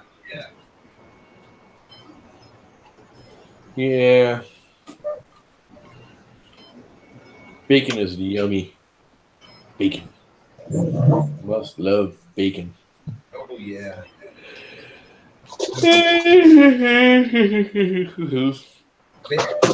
It's 5 hours from now. Eggs, and then maybe a couple of pancakes with eggs. Or bacon and eggs and just a little bit of toast to it, you know. That is perfect. As the printer spins and spins and spins and spins. Why is it the little llama heads go round and round? I like my little llama heads going round and round. They are freaking cool. Round and round and round we go. Nope. Look at them. No. Don't touch me. No. Don't touch me. No. Don't touch me. No. Keep your hands off. No. Don't touch. No. Little llamas are going no all day long. Uh-huh. Say, isn't bacon considered its own food group? Yeah. Yes, bacon is its own food group. No, and it should be consumed daily. No, but I'm still thinking about that sound crap. I don't have the coil on the freaking stand, you dumbass. That wasn't too bright. Still working, it's just uncoiling from the record spool. Yeah. No, but Tom, that salmon skinning problem that you have, that normally has something to do with X and Y. That's TNC drivers. I've seen other people and they just don't want to admit it. It's really mild. It's like the mildest salmon skin you've ever seen. But if you look at anybody that has TNC drivers, even the Perugias, I can see it on it. It's got to be in just the right light. You can't feel it. You can't. I don't even know if I can show it on this. You got to get it just the right light, at just the right angle. Yeah. And it's the same pattern no matter what. It's not like an infill. I'm trying to see if I can show it. I mean, it's so minor. It's not even really worth being concerned about. Yeah. If it's I can't even show it on this. I don't think we're going to be able to see it on the camera. Well, you might. If you get it just the right light, you can see it. She didn't tell me she was gone. I bet if I turn this light on, it'll show up. Whoa, that's bright. Flash my poor camera. It did come out good. Look at how nice that came out. I mean, that is really nice. Well, Yeah. you can see I got to get rid of that seam right there. Uh-huh. It's really the only error. I get the seams good. Ooh, if you look right there, you can almost see it in the light. You see that salmon skin? It's only in the band of light you can see at the very top of it. Yep. No, I can't see it either. Yeah. O'clock. I can sort of see it and just the right. Again, you got to be. I mean, I shouldn't even be talking about it. It's so minor. It's so minor that if you didn't know it, you wouldn't be looking for it, right? Yeah. Well, I just happened to see it one day in the right light, and I was like, "Oh, really?" And then, like 3 other parts coming off both printers, and they both have the exact same pattern. And one of them was, it's not even a slicer, because at first I thought it was a slicer, but one of them was sliced with, one of them was sliced with Cura, and one was sliced with Simplify 3D, so they were different. Yeah. Oh, crap. What did my boss want now? You know what? I just don't care. I'm off today. Not running back over there again. All the way over to Westbrook and back for nothing. I'm going to be like, how do I broke your tool? Yeah, you better buy me a new one then, because that one was awful expensive. It was not a cheap one. On you again? Yeah, he tried, I guess. I didn't get it. It was an hour ago. I just don't care. I'm off today. I'm not working today. It's just not. I got to work tomorrow. I'm not working today. I need a day. Sunday. Hey, Tom. Yeah. If I was to move to another town, I would move to Münster. You know why? Move to where? Münster. Where's Minster? Oh, that's about 150 kilometers east from where I'm living right now. But that's a bigger city. 100,000. And you know what they got there in that city? What? Hey, does this say something? Donuts. Dunkin' Donuts. Yeah. They got a Dunkin' Donuts there. Yeah, there's about, I can think of about 5 Dunkin' Donuts within about 10 minutes of here. Oh, man. Dunkin' Donuts are everywhere around here. If I had a Dunkin' Donuts here, they'd be seeing me at least 2 times a week. Yeah, I'm not that big. I mean, I end up there all the time, but it's not my. I'm not big on Dunkin' Donuts. No, I love their donuts. Don't get me wrong. You know it's better. We have a local little donut shop, Flanders Donuts. Oh my God, they're like 3 times the price of Dunkin' Donuts, and they're 10 times better. Wow. Oh, they're so good. They have like really good flavors. They have a key lime frosted donut. It looks just like that, but it's got key lime cream inside. Yeah. Oh, and it's got the chocolate topping and everything like that. Oh, they're so good. Uh-huh. Now I need lunch. Damn it. I'm going to make lunch. I'll be right back. Yeah, what happened to them? They exist.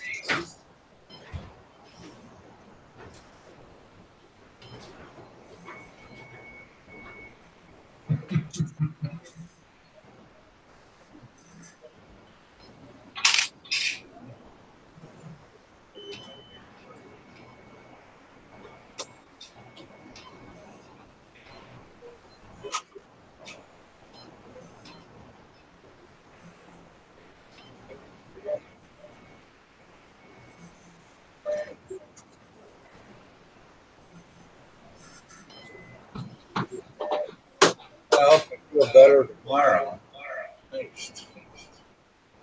Huh? What's up, Mike? Said I hope I feel better tomorrow. Yeah. I just feel like crap. I'm hurting. I feel like crap.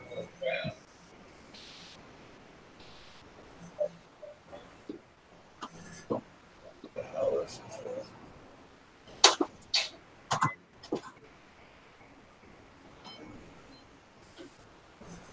For sure, Mike. If there's any problems or something like that, you can always send me a message over Discord. Oh, yeah. Shorthand too.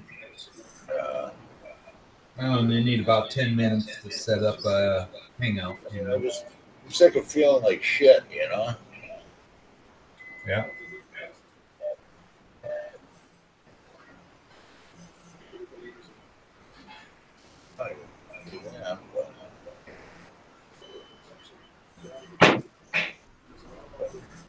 Say Dunkin' Donuts is crap. Krispy Kreme all the way.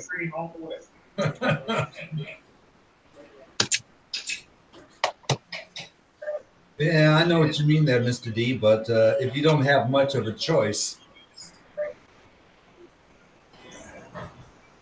I don't care. As long as it's a cinnamon roll, that's all I give a crap about. My favorite. They have this truck stops around here. You get like these 3-pound cinnamon rolls. Yeah. But just loads of crap on top of them. Oh, God. They're like $6 or $7 for one. I don't care. They're good. Yeah, but how is that? Every truck driver has a problem with their weight. Yeah. Several reasons. Truck stops are sitting in the ass all day. Yeah.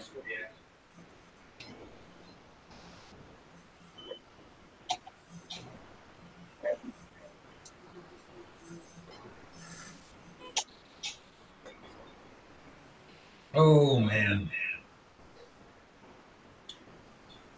You wouldn't believe what they had for about 3 hours running in the news today. All because Bush died with 95. Died? Bush. Oh, when did he die? Today. Oh. Man. I don't watch the news, man. I don't watch TV. I sit here all day. That's all I do. Oh, no. The radio, TV. Well, by the time you get up, it's already afternoon for me, Junior or senior? And Junior or senior? Huh? I said junior or senior? senior died with 95. Oh, okay. I don't think that was junior at 95. I hope I don't make it to 95. That would suck. Well, he was supposed to. What did they say in the news? He was doing skydiving with 90. Oh yeah. And supposedly, just a couple of months ago, he did another skydive jump. I wish it was me pushing his ass out the plane.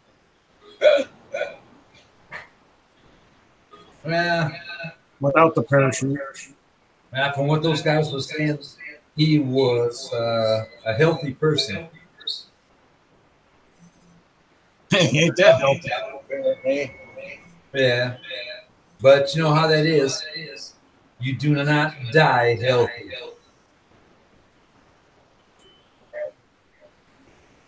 Because if you die, you weren't healthy at that point.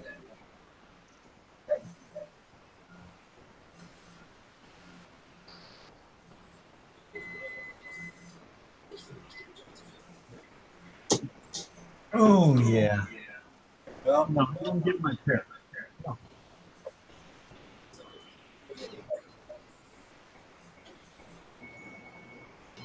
There, miss. Here, you give me one piece. That's simple print telling me it's going to need 5.5 hours to print. He's got to be kidding.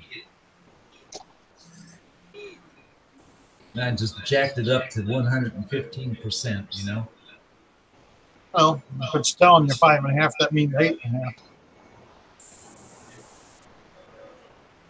Huh? What was that again? Said if it's telling you 5.5, then it's about 8.5. Oh man. Yeah. Let me just think about that one print. 21 hours and what was it? 23 minutes or something like that. By the time that thing was done, it was at 25 hours and 27 minutes. Yeah, almost 26 hours. Jesus.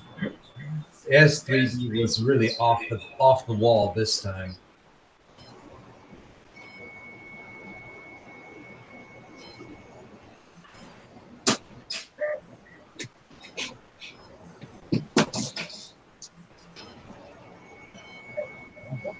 Oh yeah. That's a car I would love to have. That Audi Q3. Yeah. Yeah. I had the chance to drive one a couple 100 kilometers. That was super. So comfortable, even with my back problem. My hat. Forgot my hat. Say the one we got for the wife with the Subaru Crosstrek. Yeah. That's a nice one. You know the problem with making lunch when you're hungry? Yeah. You make everything. Yeah, 2 sandwiches, potato salad. I'm looking at this now going, I'm starving. I'll never be able to eat all this. I guess the girls make potato soup. Let me rephrase that. I will eat all this, and I'll regret eating all this. Yeah. But I don't care because I'm hungry. I'm like really, really hungry all of a sudden. I have a good one there, Tom.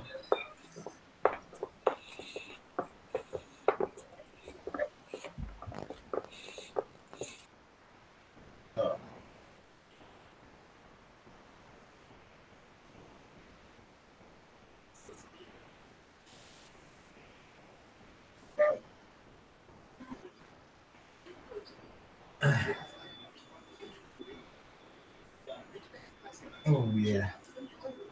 But hopefully this print is finished before I go into bed, because if that print is then finished, I'm going to take that off the bed, and then I'm going to put this boom stand, this boom adapter, put it on and let it print overnight. Because it is saying, prepare to print. It's saying 3 hours. 3 hours and 44 grams of filament. Wow, 44 grams of filament. What do I have here that has to get that I have to get rid of? There we go. I gotta wipe this. That's the one we got for the wife done. Yeah, no, as soon as I see something that I gotta print nowadays, I look at how much filament it needs. And when I see something like this, simple, that's just an adapter part that's going to be sitting there, everyone in a corner that you won't really see anymore, where I can say, I don't give a damn what color it has, Hey, Don. Yeah. Here's the one we got for the wife.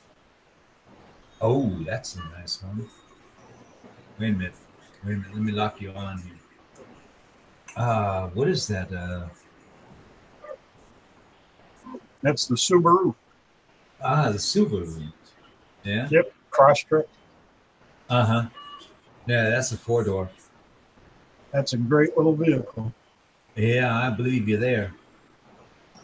The all-wheel drive with the CVT, or the constant velocity transmission in it.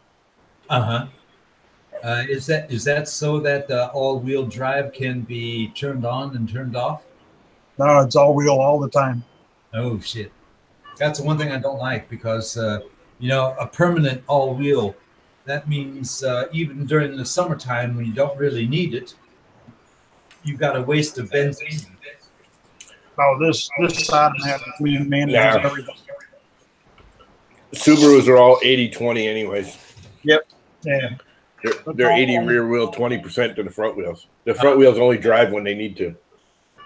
Oh, okay. Yeah, but when the other tires slip with it. Yeah, it's electronic all wheel. When the rear tire starts slipping, the fronts automatically kick in and pull it. What's nice They about only drive when they need to. TK is It really is. They're really only 2-wheel drive car. And actually, let me rephrase that. It's the front. It's always front wheel drive, and the rear ones only kick in when the front starts slipping. TK has said UK cars must look like clown cars to you guys in the States. No. There are a couple of nice cars over there in the UK. Yeah. My boss bought his wife one of those. Same thing, the fanciest one they had. And like a year later, she bought him one for his birthday. Wow. He had absolutely nothing but problems with it for over a year. They finally gave him a whole new car because he kept taking it back and taking it back and taking it back. And I mean, don't get me wrong, I loved that car, but it constantly had problems. It constantly had transmission problems. It constantly had electronic problems. It was all electronic. And if Subaru is one of those, if you get it and it works well for the first month, you've got a 25-year car.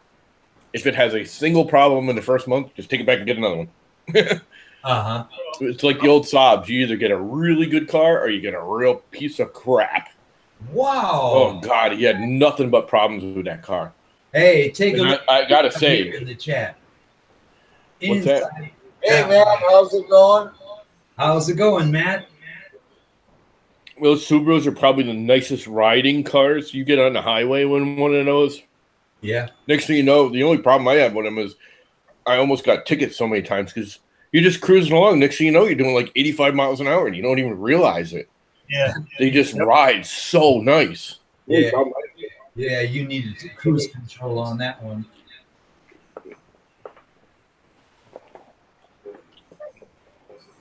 Hey. You can't use cruise control around here.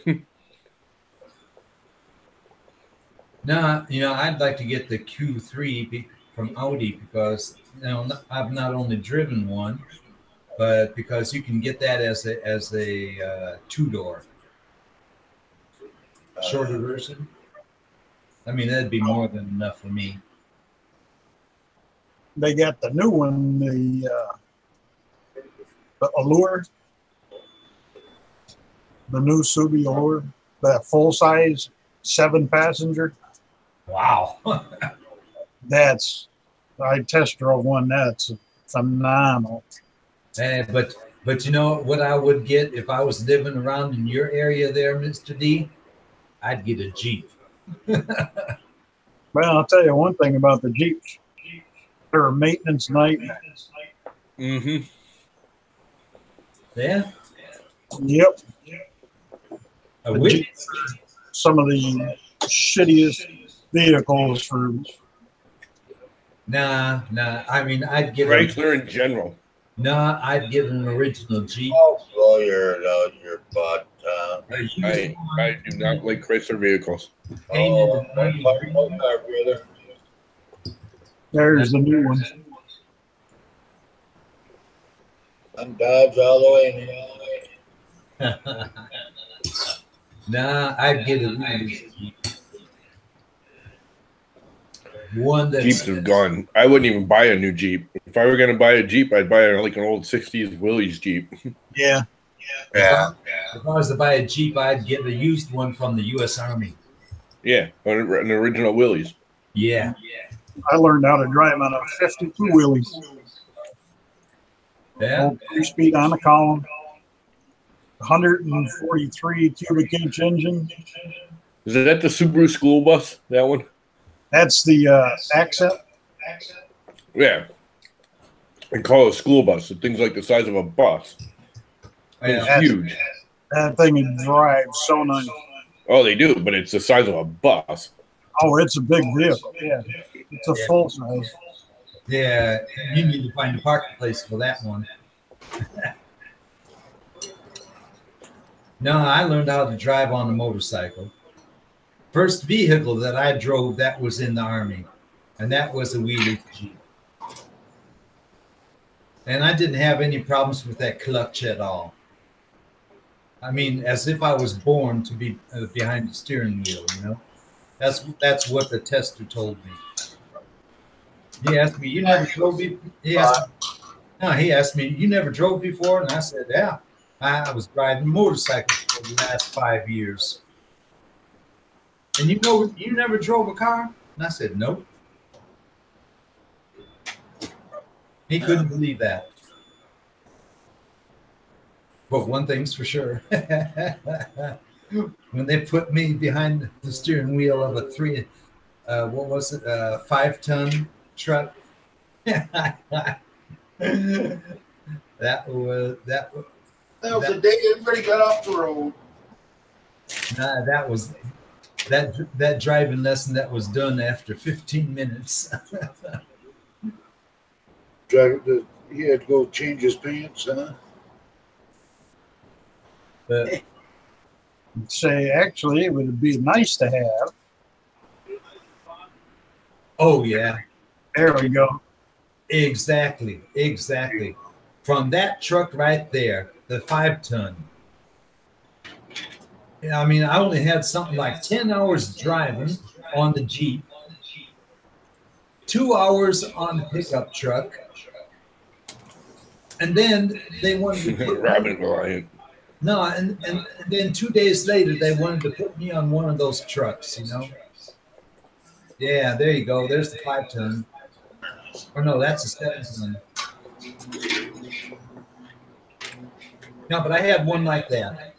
It was a 5-ton, and like I said, I cut the corner a little bit too quick. Back in, removed a fire hydrant and that pole that came up on the corner that went over the street where the stoplights were hanging on. Well, that thing was laying on a colonel's car. Yeah. And I mean, that wasn't a U.S. Army car. That was the colonel's private car. You gotta go out. You gotta go out. And after that happened, I got permanently put in my records. Nothing above it. Nothing above a pickup truck.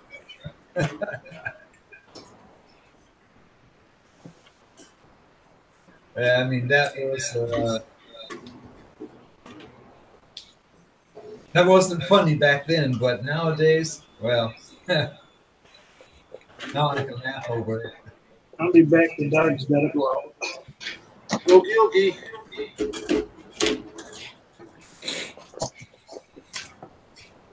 Yeah, I think it's about that time, guys. Yeah. Start to drop a little bit. Yeah. Hogs are fighting. Coming for blood there, I see. Yeah.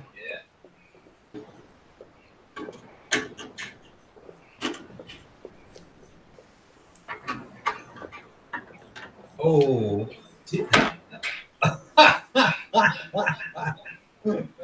Yeah. You can't take a sharp curve with that 3-wheeler, I'd say.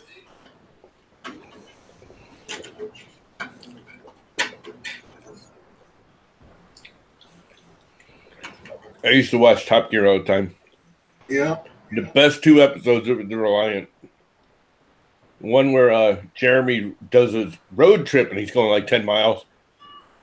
And every corner he flips it over and, they get some, random celebrities walking by and helps him flip it back over.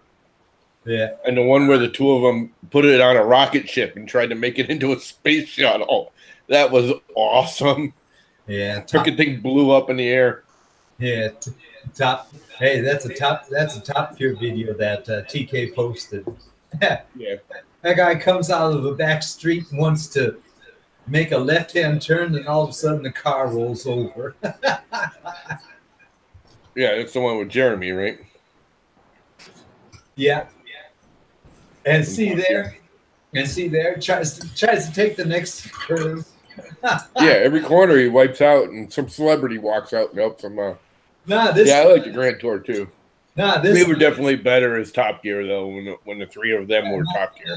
This time he he was still, half. He was only halfway on site.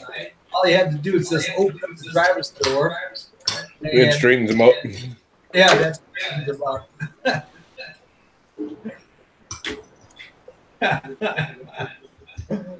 Yeah, the Grand Tour is good, but they were better as Top Gear. Yeah, no, he's driving a Robin, so-called Robin, the three-wheeler, where you only have one. Reliant Robin. Yeah. Took the next curve too fast.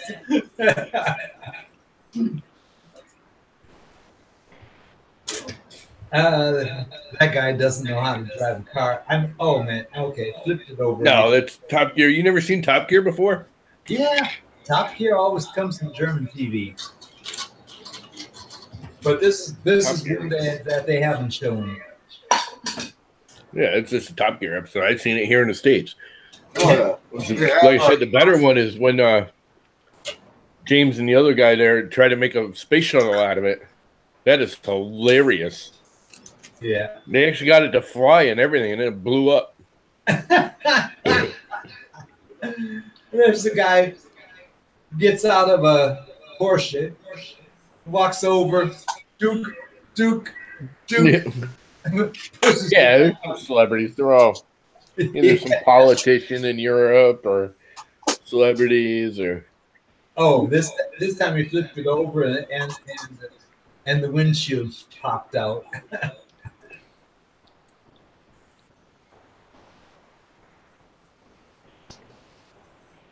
Oh yeah. Oh, that's terrific. That is terrific. I mean, that can't be better. Dude, search for Top Gear Space Shuttle. Oh yeah, that was cool. That is the best one ever when they tried to make the Reliant into a space shuttle. Yeah. That was freaking hilarious. They actually did it. I mean, it actually somewhat worked. But of course, they had to blow it up. Until it blew up. Yeah, the Toyota pickup was fun too, but it's not as good as the Reliant Robin space shuttle is by and far the best one. Top Gear Space Shuttle. They actually launched it. It was a real rocket, and they launched it up in the air. Yeah, they said it was the most expensive thing they had ever done. Yep. And it blew up.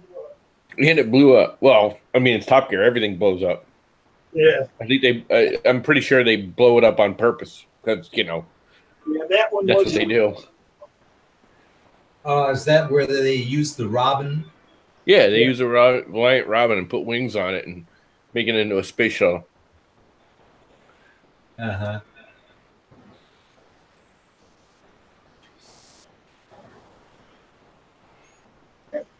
Oh, yes.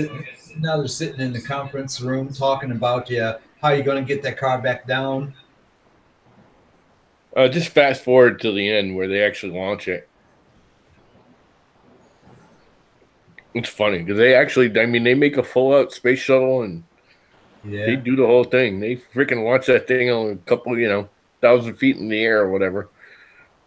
Boom! Blows up. Yeah. Like everything on Top Gear. Yeah, parachutes don't quite work. Uh-oh. Now it's going to be interesting. Jesus, that's a big rocket. It's 2:00. Oh, yeah, it was a big undertaking. Uh-oh. Yeah, that was their most expensive ever, wasn't it? Yeah. But you're wet. Your feet are wet. And turns around and looks at you. So, as if he's saying, is this serious? Do I have to sit on this bed again? No, that's why the cover is on it. Uh-huh. That's so they can be up there. Come on now. Excuse me. Good shot of the ceiling. Okay. Okay.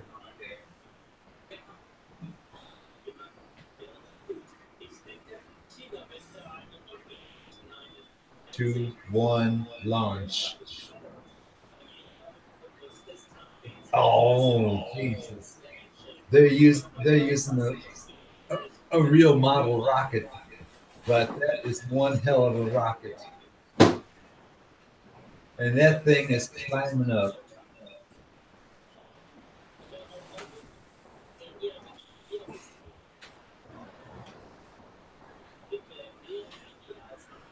Booster rockets are gone.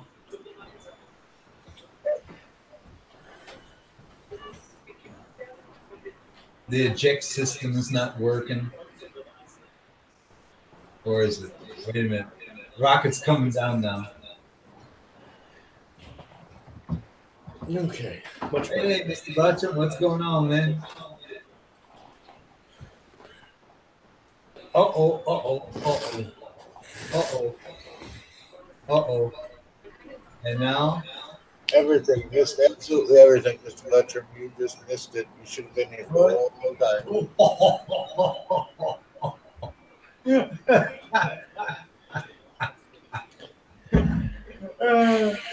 It was once upon a time there was a robin and a rocket. And then there wasn't. and they did not live happily ever after. Separate.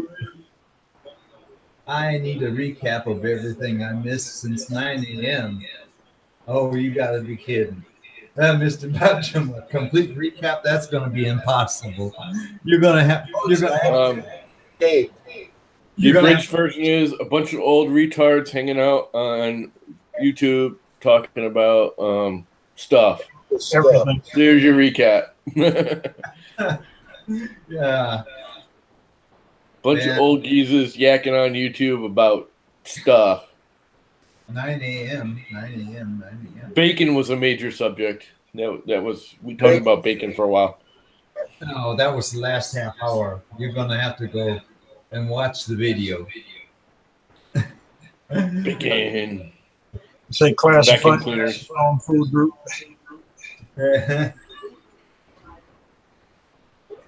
Yep, it pretty much covers it, man. Nah, bunch of old geezers yakking about stuff. Just stuff. Yeah, Tom made a Fusion 360 course. You might have missed that one. Yeah, how to screw up in Fusion 360 really bad, so you have to go back and do it again. Yep. Pretty much what I did. Usually what we do here. Yeah. Wasn't that bad. Now wait until tomorrow when I try to put this MPS board in there. And Mr. Butchum, Tom has an uncle that's making bacon-flavored fudge. I still can't. That just makes my skin crawl even thinking about it. Hey, my hair is standing on my arms, you know. You know what's even worse than that? What is it? The ones that made the lollipops, they made a popcorn flavored one. Oh, nasty. Talk about. Ugh. Yeah. Really? It smelled like throw up.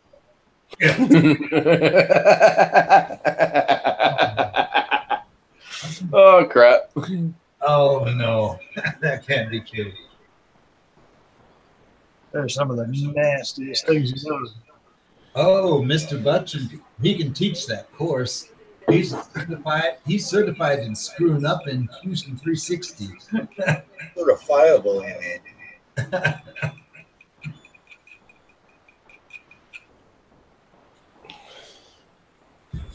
Well, that sounds good, Mr. Butchum. That sounds good.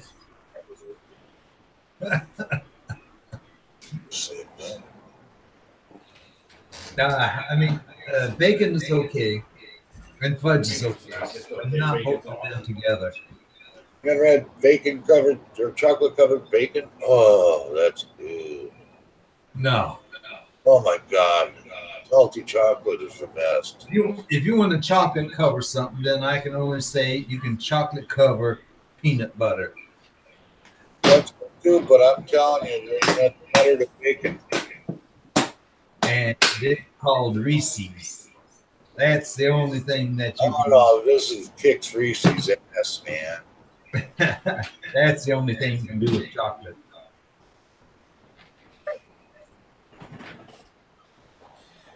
Well, I think I'm going to bail out and watch some boob tube for a while. Yeah, I think that's about the right time to do something like that. Yeah. Relax Hey, while I have a day to relax because I'm going to end up working tomorrow. But hey, Tom, you would also say the best thing for chocolate is to put it on top of peanut butter, right? Yeah. And I'm not big on peanut butter. I like some peanut butter things. I like Reese's peanut butter cups for sure. I love Nutter Butters. I just ate a whole package of Nutter Butters last night. The problem with them is I open them up and I eat the whole freaking package of cookies. Yeah, love Nutter Butters. I think I like Nutter Butters more than Reese's. If that's hard to believe, but it's darn close. But I'm not a big peanut butter fan. If I'm gonna do chocolate, I like either dark chocolate, just plain, or on like actual nuts. I love dark chocolate on like almonds. Yeah. Hey, Tom. How was that written again? Nutter Butters or Nutter Butter? NUTTERBUTTER. I love Nutter Butters. I'm gonna have They're little cookies shaped like a peanut. They're actually shaped like a peanut. Yeah. I'm gonna. And they are freaking good. Yeah, I'm gonna have to check out Amazon and see if they got them too. They are wicked good. Amazon DE, yes, please. I mean, it's disgustingly delicious. It's definitely a disgusting, rude, just like it's a disgusting mixture of deliciousness. You won't believe it. You won't believe it.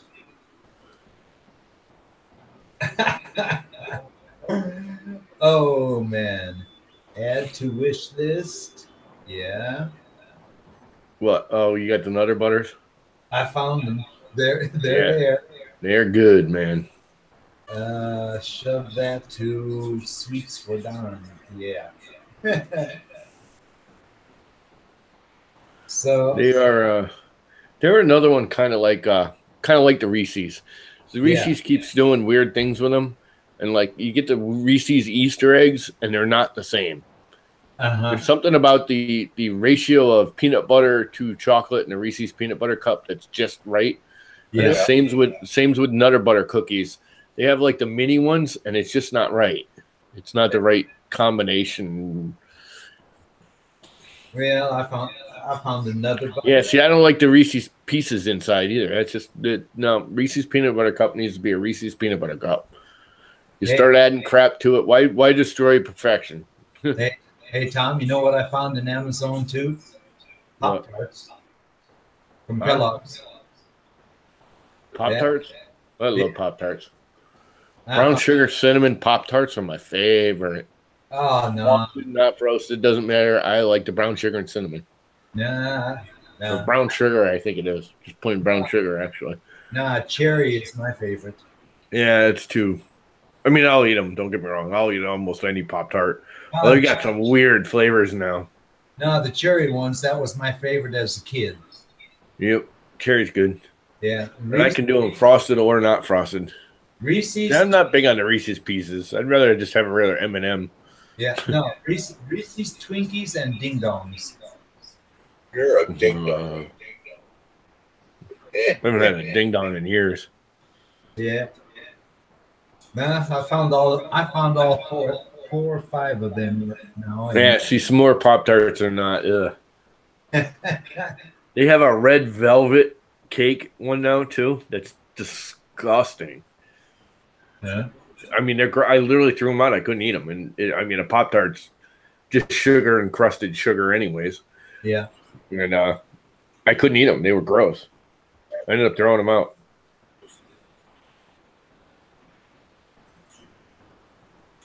Oh, Yeah, I'm a brown sugar. The brown sugar ones are the best. Cherry, strawberry, I can eat all of those.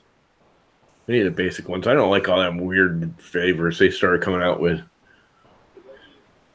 There was one really, it was like cotton candy or something that they came out with recently. I was like, why? Why are you screwing with Pop-Tarts? The s'mores.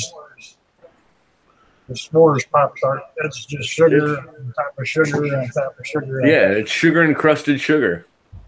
Yeah. That's for those guys that need that.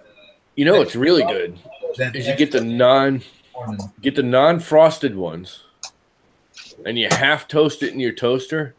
Yeah. Smear a little butter on the top of it and let it melt into it, and then put it in a broiler for like a minute, so it just like browns it with the butter on it. Oh my God! Talk about fattening and delicious, but to die for. You add that butter, and it just makes it so much richer and nastier and so much better. Yeah, I can't see. I love Jolly Ranchers, but I don't see Jolly Rancher Pop-Tarts. I don't want my flour base tasting like Jolly Ranchers. Anyway, I'm getting off of here and go watch some TV or something for half an hour and probably take a nap. I never get to sleep. I'm gonna take a nap and sleep for an hour or two. Oh, you got to be kidding. I'm not kidding. What do you do during the nighttime? Huh? Yeah, what do you do? Usually working on something, doing laundry, fixing something. Dude, I get up at like 4:30. I get up at 4:30 in the morning every day. There we go. Watermelon Jolly Rancher Pop-Tart. Yeah, I don't think so. There you go, Dan. Hey, that's looking even nicer. Is that with the double pass now? Yeah. Oh, what is that? Burning? What do you got, laser? In. It's hard to see. It's pull it back a little so it focuses on it. Yeah, that's better. What are you burning onto? It's a AR-15 mag. Oh. Yeah. Because it's nice to be able to have on the outside what you got on the inside. There you go. Holy crap, you're a gun dude. Not too much. A little bit. So why don't you burn like somebody's name on the bullet and go out and shoot somebody? Yeah. Well, I don't know how much I get that laser too close to a live bullet. Yeah, it can do it on one like this.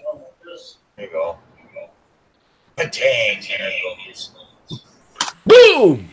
Oh. Yeah, there you go. It's like the have you seen the YouTube video? I think it was on YouTube. I don't know. There's a video going around Facebook. I think it's a YouTube video. About the guy talking. He's sitting there he's talking about how guns are safe and I'm so great and all these people that think they're dangerous are retarded. And all of a sudden he pulls the trigger and he freaking blows a hole in the ceiling and he like freaks out. He's all like, I can have my gun and I'm great and everyone says it's dangerous and I'm great and I'm not gonna. Boom! He pulls a hole in the ceiling. His dog looks up. The best part is his dog. His dog looks up and his eyes are like popping out of his head. The dog's freaking out. Was that YouTube or where did you find that? Yeah, I saw it on Facebook, but I think it was actually a YouTube video. Yeah? Okay. I don't know if I heard from anyone. No problem, man. I just died laughing when I saw it. Yeah, that's something I got to look for. Mm. And now you know why they should regulate guns. Because of people like him. Unfortunately. Not really. I mean, I'm not saying they got to go around taking everybody's guns away, but there needs to be. It's harder to get a driver's license in the United States than it is to get a gun. Come on. Yeah? Over here, it's hard to get both. Yeah, but that's a normal place. Yeah. I just don't. Over here, I mean, guns are fun. I like guns, but they need to be controlled properly. They need to be regulated. You know, you need to be able to weed out the real morons, or at least train them. That's not controlling guns. That's controlling the idiots behind them.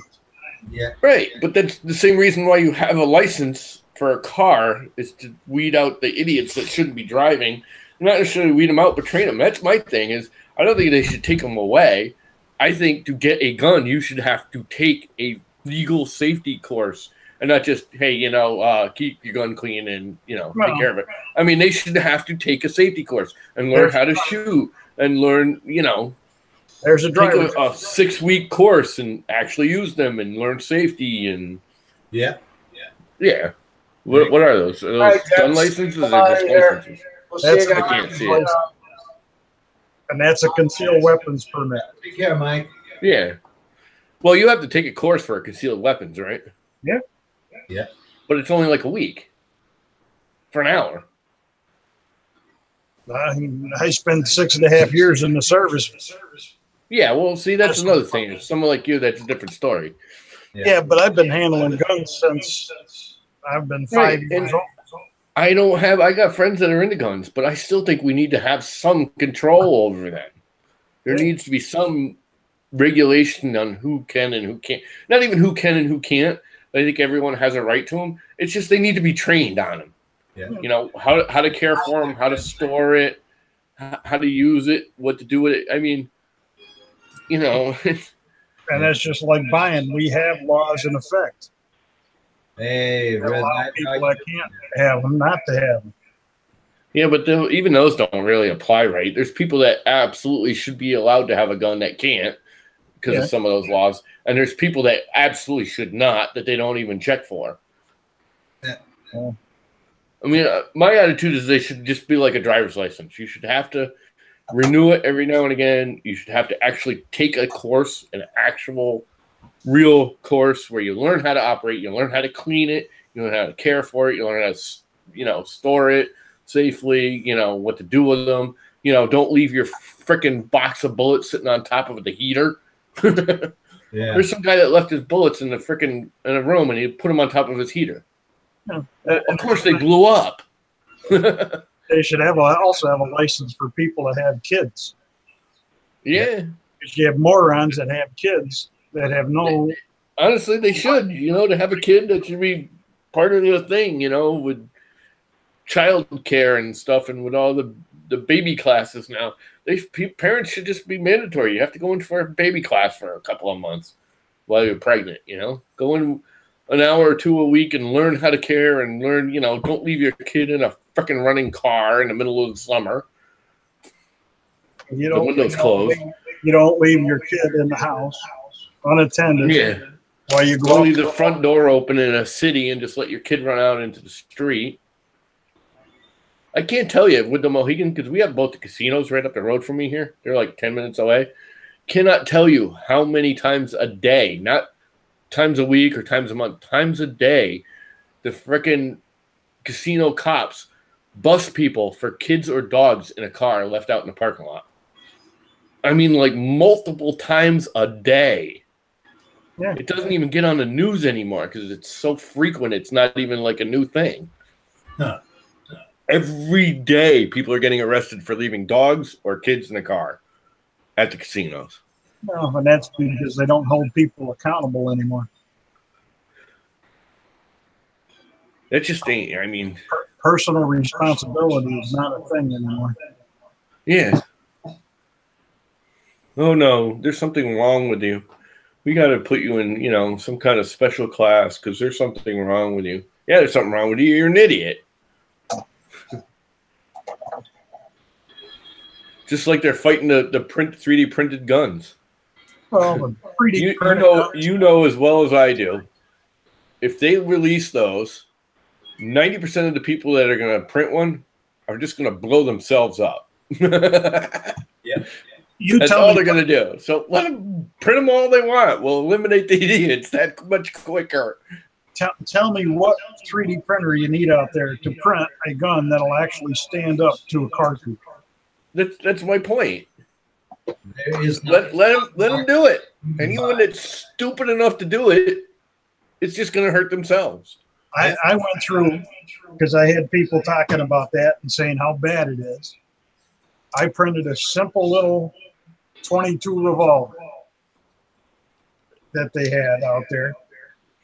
And first of all, there's nothing in there that's hard enough to even crush the rim to set off a rimfire cartridge. So you have to modify it with a piece of steel. Yeah. Well, the pattern, the prints that I saw, I mean, again, I just watched it on television because you can't really get any of them, but they all had actual metal firing pins. You know, they used a nail or something as a firing pin. But even the barrel, yeah, exactly. The barrel's going to blow apart. You're going to put this in a plastic barrel? No, it's going to either melt. This is the one that they're always worried about. This is the AR-15 round. That's the 223. Yeah. That will detonate, and anything plastic like that, and be more dangerous for the person behind it than in front of it. Yep, exactly. So let them do it. They'll just blow themselves up. That's exactly it. It's natural selection. You know, the only problem with that is it won't kill them, and then we got to care for them. Yeah. Well, that's when you tell them build one and shoot this instead. Yeah. Exactly. Make sure they kill themselves, right? Yeah. Instead of this, tell them to shoot this in it. Oh yeah. Oh yeah. It shoots in the same gun, the same AR platform. Yeah, but I do think you need a different barrel for that one. Yeah, just a little bit. Yeah. But what's nice about these, you put it in a plastic barrel. This head's heavy enough that when it does explode, this whole thing's coming off the back and coming right to the idiot behind it. Yeah. The bullet ain't going nowhere. It's got to go. The gun's blowing apart. Go the path of least resistance. That's a 500 grain head. This is maybe 110 grains here. So that's going that way. This one's going to go. Yep. They're just going to sit there and move forward about 20 feet, and the freaking shell's going backwards into your face. That's it. Yeah, the shell's going to be moving twice as fast as the bullet. We should like design a gun and do it like a test where, you know, you put it in a, I'm sure you got some kind of gun box where you can fire it safely and have, you know, get a slow speed camera and watch the gun blow up. There's one guy that did that with the plastic pistol. Yeah. Yeah. Did the slow motion and watched it come apart. I was having that argument because I'm not for guns. I'm not against guns. I really don't give a crap either way. I just think they should be controlled properly. I think they're under control because of the way we have our country set up. But anyways, I was having that argument on Facebook with somebody who was, you know, so anti-gun. Oh, well, he could use carbon fiber and make it stronger. And I'm like, you're really an idiot, because what you don't realize is carbon fiber in your PLAs and stuff is actually weaker than the PLA by itself. So it's not doing you any goddamn good. He's like, oh, no, carbon fiber makes it strong. No, carbon fiber strands make it strong. Carbon fiber is strong when you take a long strand and you encapsulate it with other long strands of carbon fiber. You grind it up into little itty bitty pieces, it's got no strength. Well, that's the like whole point of carbon fiber is long strands all encapsulated together. The carbon fiber barrels that are out there. It's like it's not a true 100% carbon fiber barrel. Yeah, it can't be, because it'll just, the resins will melt. It still has a stainless steel liner in it. Yeah, it has to. That will contain the explosion. They just wrap it on the outside. Yeah. Just to make it stiffer. Well, you can make your sleeves thinner and a little bit weaker by using the carbon fiber to reinforce it. But you still need that steel sleeve to make your barrel. Yeah. That's the only thing that's going to hold together. Just like, I mean, I used to all be into mountain bikes, and they're finding out now that the carbon fiber mountain bikes right now, they're starting to go into a carbon fiber bike with an aluminum, really lightweight aluminum core. Yeah. Because the aluminum, when it starts to break, gives you notice. It starts cracking and peeling. When carbon fiber fails, it's instant. You go off a jump on a carbon fiber bike and you break it, you're going down. Or if you go off of one and break an aluminum one, it bends a little and cracks, and it usually doesn't just instantly fail. Yeah. So that's what they're doing now, is they're hydrotubing the aluminum, but they're making it like half the thickness they used to, and then wrap it in carbon fiber. Yeah. That way you get the strength and flexibility of the carbon fiber, but you have the notice of failure with the aluminum. And you have noticeable weight difference too, right? Well, the carbon fiber frames by themselves are the lightest. The minute you put the aluminum to it, it's going to add weight. Yeah. But a carbon fiber wrapped aluminum frame is lighter than a true full-out aluminum frame. Yeah. They're still ridiculously light. People don't realize I have multiple aluminum frames still hanging out in my garage. I've got a 29er frame that's full aluminum with all the full suspension and everything on it, and that thing weighs like a pound. Huh? It's like a pound, and it's aluminum. It's a little over a pound. Wow. And it's a full suspension aluminum frame. Full suspension. It's a little over a pound. When they started putting the titanium in it too. Yeah, I mean, even the bolts are like ultra lightweight and everything. I mean, it's so light that I went over a jump or something with it, and the head tube cracked. So it's got a crack in it, and that's why it's hanging on the wall. It's around 3D printing is easy, but not every idiot off the street can do it. Yeah.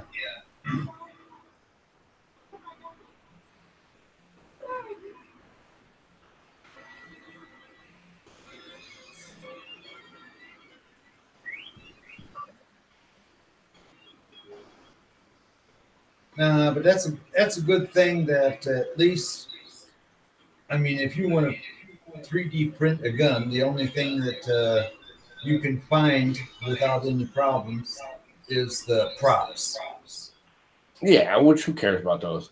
Yeah. If anyone really, the thing about it is anyone that has enough intelligence to 3D print a functioning gun, one that would actually function and be a threat to people around him, Yeah. is more than likely intelligent enough to design it in Fusion by themselves anyways.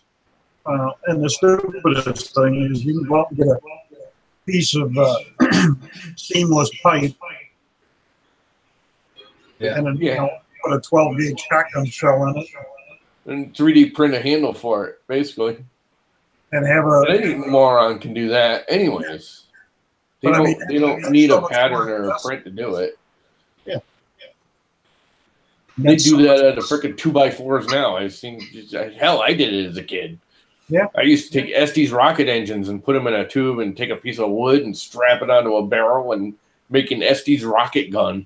I Yeah. did that when I was 10 or 12. I mean, you know, anyone with any inventive brain can make that crap anyway. Yeah. with the rocket arrows. Yep. We used to do that. Jarts. We used to mount jart. We used to take rockets and put them on jarts. They're worried about jarts, just people throwing them, and I used to mount rocket engines on them. Watch them with 3 cells in it. Fly them suckers up in the air, and they come down, and you're like, "Where is it? Where is it?" Oh, it's stuck in your head, dude. Yeah. 3 of the cells get them moving good. I used a piece of aluminum tube, put a D motor in it, glued some wings onto it, put a tip on it, so that it looked like a jet. You know? I put that on the launch pad. I started that thing. That thing went up, oh God, I don't know, 300, 400, 500 feet. And then all of a sudden you could see it started making a bend, and it started flying like this through the air. And it kept on going. I mean, that must have been a D engine that was overloaded with powder, because as soon as it got up to 500 feet, normally the burning time was out, you know? Yeah. But that motor was still burning. It was still pushing. It was still pushing when it was flying vertical. And I mean, that thing flew, I don't know how wide, a couple of miles, I think it was. They used to have the 2-stage engines. If you take the lower stage, they don't have any of the back charge powder in them. Yeah. So the engine's like, you know, the tube at the engine's really long, but the actual powder inside the engine is almost nothing. It's only like a third of that whole tube. We used to pour black powder in it and then put regular old Elmer's glue on top, let it sit overnight, then launch that sucker up in the air. If you want to see something blow up. We used to And get of course, it's even more dramatic because black powder makes, you know, that real thick smoke when it goes. So it's like, it's not just boom and it disappears into a bunch of confetti. it's like this big cloud of smoke. Yeah, I know it's really weird. Is Neres, you know, he's always printing the nose cones, and last time he's been printing rockets, and in his last live stream he was talking about taking one of his rockets that he printed, you know, fully printed, and putting a D motor into it, you know, and see how high it will fly. It won't fly very high at all because the print will melt. I mean, that thing, you'll be surprised though. Yeah, but that thing printed in base mode from top to bottom. Yeah, but those motors are pretty well insulated. The heat doesn't get through right away. So it would get up in the air. It would start moving and flying before the motor blew, you know, melted the casing around it. Yeah. I mean, think about it. The actual Estes rockets are made out of toilet paper tubes. Yeah. When you get down to it, I mean, that's all they are. Yeah. We used to make our own tubes on the dowel. Yeah. Yep. I used to do it too. I used to literally take toilet paper tubes and roll it. Yep. Slice it in half and re-roll it up so it's a little tighter and fit right around the engine. I used to just take fins and nose cones and glue them right onto the engine and launch it. But we did the old paper bags from the grocery store. I remember a buddy. He cut open a D engine to take a look and see how it was set up inside. And then he went and cut up a second engine, you know, so that he could take out that front part and then put that powder part, you know, the burning section, put that into the other rocket.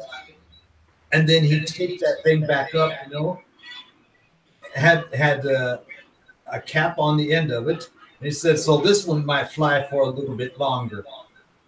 And he put that in one of his rockets. And I mean, that thing flew. And all that we could see is just a little fire way up in the air. I used to love them Estes rockets. Some things are cool. Oh, yeah. I still got my launch pad and everything. Yeah. I think I got one out in the garage somewhere. Yeah, I don't have any of that stuff anymore. Our favorite one was the Apollo 13. Yeah. Yeah, I like that. I like the old original Mars lander. They had two. They had the one that was just like this weird spaceship, real long out of the regular tubes. Then when they started doing the regular formed ABS rockets, they did the fancy one with the spring-loaded legs and everything. But the original one, I think I still got it in the basement. My father actually built it. It was considered the Mars lander. It was the original. Then they got the big plastic one that was a white cone with the red legs that were spring-loaded. That was Mars lander too. But the first one I thought was cooler. It was all like zigzaggy fins and multiple stage tubes going down the thinner, and it was really tall, and that thing was cool. We used to have a ball. I think it's still down in the basement. I'm gonna have to go look for it now. My father was actually building it. He bought that thing back in the 70s. And I think it's still in the basement from the 70s. Probably just fall apart if I touched it. Hey, there was nothing wrong with the 70s. No, there's definitely nothing wrong with the 70s back then. 70s were awesome. Yeah. I want the 70s back. Oh, yeah, you're not the only one.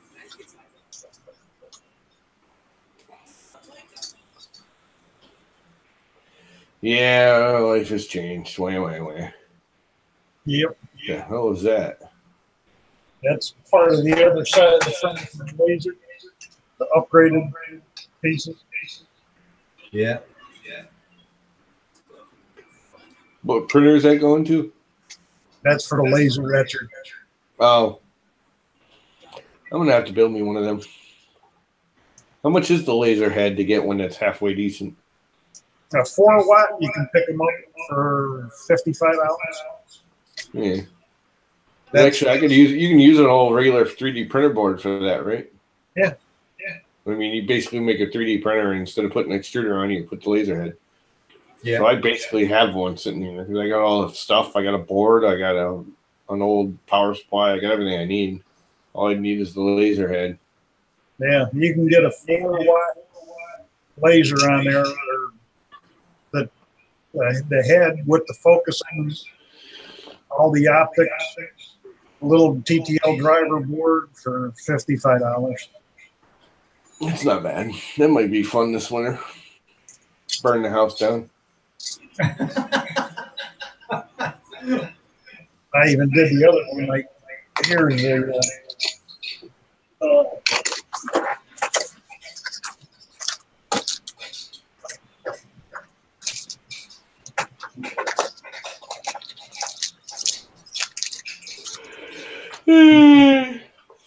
These are the 1.5 watt. Oh crap! I thought that was an E3D at first when you held it up. But that's a 1.5 watt, and that actually etched into the leather. Yeah. Yeah, but that won't cut or anything, right? Not It'll really. just etch.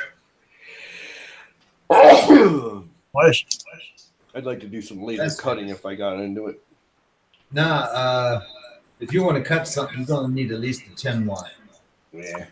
Either that or just go to the CNC machine, which was my original plan. I still got that Folgertech Fortress thing.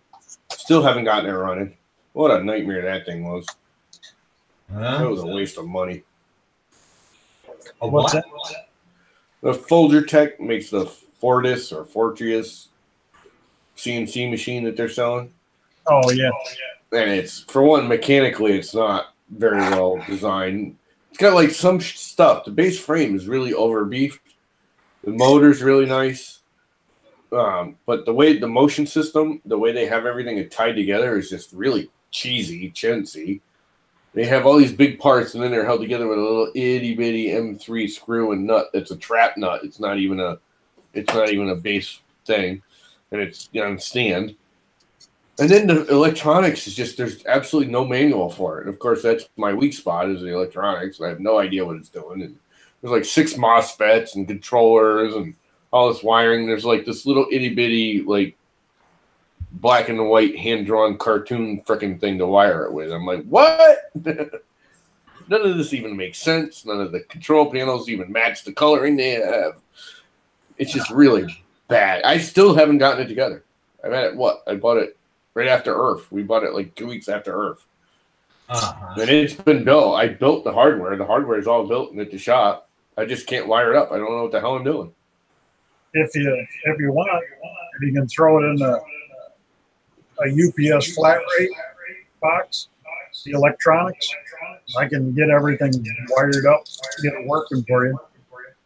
Yeah. How are you going to wire it up without the unit? Huh? How are you going to wire it up without the unit? You need all the unit, all the motors and everything.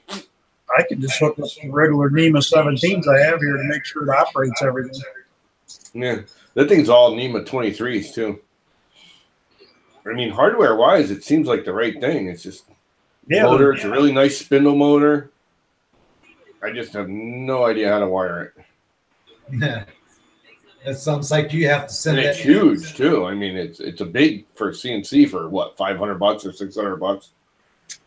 Sounds like you got to pack that thing up and send it completely down to Mr. D. I just got to find somebody that knows what they're doing and has the time to sit down and play with it. Yeah. Too bad you're so far away. Where the hell are you? South Carolina. Huh. You're not that far away. Only about 10 hours. Only about 10 hours. It's not really that far. Yeah, it's not that far. Yeah, one thing's for sure. It'd take me about 11 hours to fly there. That's almost a weekend trip for us. You know, you drive down on a Friday and hang out the weekend and drive back on some Monday. Yeah. Spend the weekend. My brother in Pennsylvania. Up in northeastern PA. My hardest part going to Earth was getting out of Connecticut. So 280 miles to Earth from here.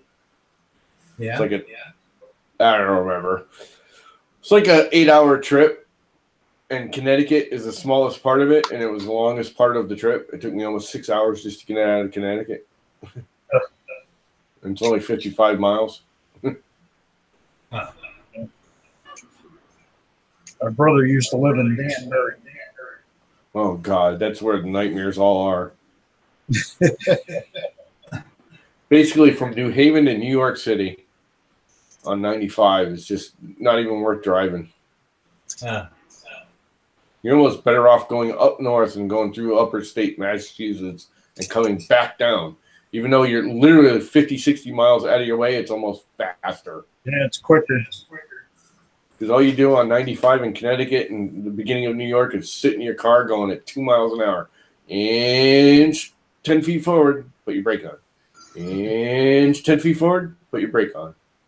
Inch 10 feet forward, put your brake on. And that's all you do. Instead of letting the motor run, you're better off just getting out and push the car, huh? No, because you're moving about 2 or 3 feet at a time, about every. You're just moving a car length. You can walk faster than you can drive that, like 25, 30 miles, literally. And of course, you have every motorcycle driver that's going to be riding between the cars, right? Oh, no, they don't do that no more. No? Too many of them died. Too many people like me that just pull out in front of them and knock them off their bikes. Yeah. Yeah. There's a lot of that happening around here. Yeah. Is that still allowed or is that forbidden now? What? That for bikes to ride down the shoulder? That's a big no-no. Yeah. That's a big no-no. You're in traffic just like anybody else. You're a motor vehicle. You wait just like everybody else. Yeah. I've seen that so often on the highway. You come into a start stop, and you're standing there on the highway. I mean, okay, there's a lot of room between the cars, and then you have one motorcycle riding after another that's just riding right between them. Yeah, I see them coming up. I open my door. Yeah. That's something I didn't do, but the people in front of me, they, left and right. The one who opened up the by-far, the passenger door, the other one opened up the driver's door, But the problem, I mean, I don't do it to try and catch them. I do it long before they get to me to not let them by. Yeah, no, I mean, I'm not trying to knock them off the bike. I just open my door and don't let them by. Like, screw you. You wait just like everybody else or get the hell off. Yeah, no, the problem is that still doesn't cover the area, because the main problem is if everything comes to a stop on the German highway, and you're driving into that, you have to, if you're in the right lane, you have to drive to the right, and those in the left lane have to drive to the left, and you have to make sure that the area between you is wide enough so that even the fire department can drive past you. Yeah, see, that's right, though. That's what it should be. Yeah. But unfortunately, kids around here would go away so fast that people would learn one thing. Yeah, but get in the right-hand lane. Just get in the right-hand lane. That's the biggest problem that we have here. Motorcycle drivers, they take advantage of that. But the nice thing about those people just learn how to drive. No, the nice thing about it is when those motorcycles get up to the front where the accident is, and the police see them coming up from the middle, that's so-called emergency fire lane. Yeah. First thing the policeman does is ask them, are you from the fire department? Are you a doctor? No? Okay. That's going to cost you 120 euros. And then, he doesn't have to say it right there, because a couple of days later, he's going to get a letter from the court. Then he has to go to court. The court is going to tell him 120 euros and your driver's license. Yep. You have 1 month for 1 month without your driver's license. Yeah, we had one of those independents running. Yeah. For the election this time in the state for the governor. Not that he got anywhere, but he did. I was watching one of the debates just I don't normally watch that crap because it's just bull anyways, but he did have one statement that I really liked, and he said, ticketing in Connecticut needs to be income-based. Yeah. So if you get a ticket in Connecticut, because he's saying like 80% of our tickets are these millionaires and stuff that just don't care or don't even pay their tickets because they just don't care. Yeah. You know? And he's like, it should be income variable. I mean, if I get a ticket for a broken taillight, he's saying, stuff like that. Yeah. Someone like me who's not making a lot of money shouldn't pay as much as someone, that's a billionaire. He's like, he should get a $100,000 ticket, and then he'll learn not to do it. Yeah. Because they're not, they just don't care. It's like me throwing a penny at it, so they just keep doing it. And he's like, we need to income base our ticketing system here in the United States. And I 100% agree with that. I think it should be based on your income. Yeah. Well, they don't do that over here, but let's just say if you get a ticket, you will notice it in your wallet that you have a ticket. It doesn't make any difference if you're unemployed or if you're earning $10,000 a month, Well, the other thing Connecticut started doing 5-6 years ago is how most of them, they report your tickets to your insurance. Well, the other thing is the companies weren't paying their tickets because they didn't care. So Connecticut started doing, okay, if it's a 1 to 3 point offense, if it's a minor, basically a tail laid out or something like that. Yeah. And you pay it in 30 days, they don't report it to your insurance company. Uh-huh. As long as it's not a moving violation. Yeah. Other question. Or it's speeding or, Tom, endangering someone. Other question. Do you have over there in America a point system? Yep. How many points do you have to reach before your driver's license is automatically gone? It's state to state. Yeah.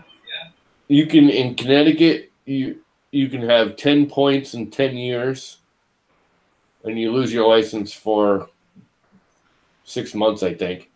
Yeah. If you have 20 points in 10 years, you lose your license permanently. Over here, you only lose your driver's license permanently if you're DOD, what's it called again? Drunk. And anyone with a CDL license has a different ticketing system, anyways, because CDL is dangerous. So yeah. If I get a point for an offense, someone with a CDL with that same offense gets 2 points. Yeah. Over here, you have a point system. That point system, it stays there, and it's like, let's say you get 3 points, or in the past, if you got 3 points for driving too fast, it'd take you 3 years to get those 3 points gone. You lose we do too.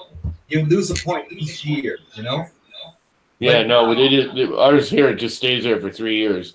No, if you don't have another offense for 3 years, then all your points go away. Yeah. If you get any offense, any more points, they all just keep piling up. You have to go 3 full years without anything, and then certain things go away. Yeah, same here. But back then, when I was still driving, you had a total of 16 points. And in the meantime, they've changed that. They dropped it down to 12 points. And if you have 3 points on the first offense, the 3 points, you probably have then something like 150 euros to pay, and you lose your driver's license for a month. So you have to be careful. Yeah, there's nothing really around here that you're going to lose your license for other than really stupid. Or DWIs. If you get a DWI in Connecticut, it's automatic. You lose your license right then and there. They don't even play around. You lose your license, they take it away. You don't get it back for 30 days. And even if you do get it back, you're still going to court, and you'll probably lose it for 90 minimum. You mean drunk and driving? Yeah. Over here, if you're caught drunk and driving, you lose your license automatically, and then you're driving 1 year long with a bus. and train. They won't even let Connecticut. They won't even let you drive. And after that 1 year, you have to take a special test.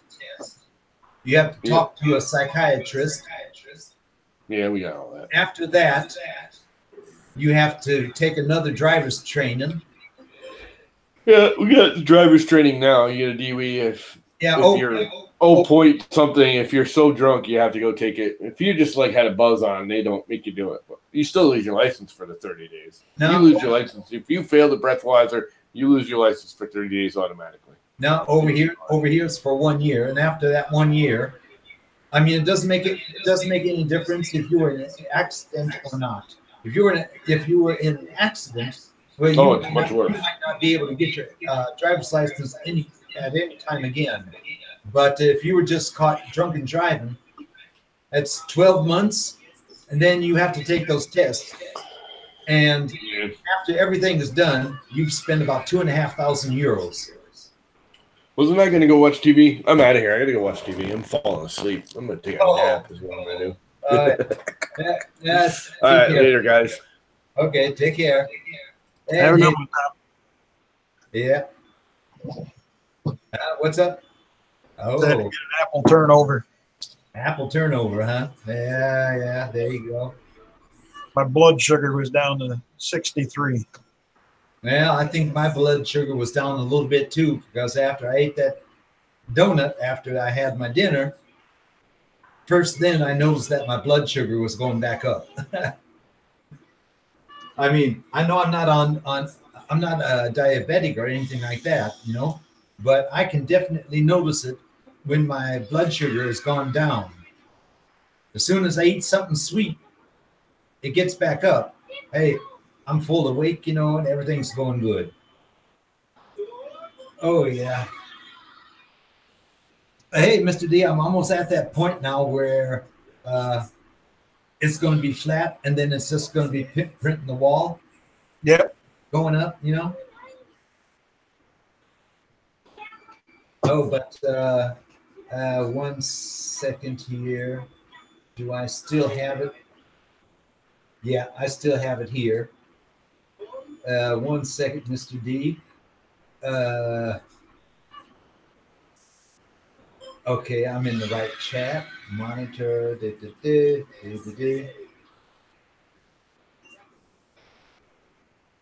There you go. I sent you an STL file. Yep. Might want to take a look at that just to see what kind of bull I'm making. The boom. Yeah. Yeah, the round tile, that's big enough so I can slide it over the pipe that's sitting between both monitors. Yeah. And then with that box, it's got a lid coming out, you know? Yep. And then I can take the clamp system that I have here for the little boom that I have. Then I can I can mount it on that part right there. And then I can have my monitor sitting above, I can have the camera sitting above my monitors. Which would be a lot better. Because then I won't have to look sideways all the time when I want to see Discord or the YouTube chat or the video, you know? Yeah, mine, I got it set up like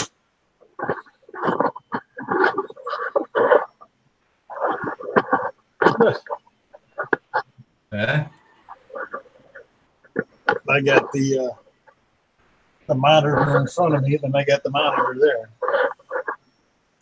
I got my main monitor, I got my secondary monitor. Yeah. Then I got the 42-inch up on the wall. That's one thing I don't have here. So that's the big one. That's the main one. And then the one there. So running 3. I don't have room for the 4th.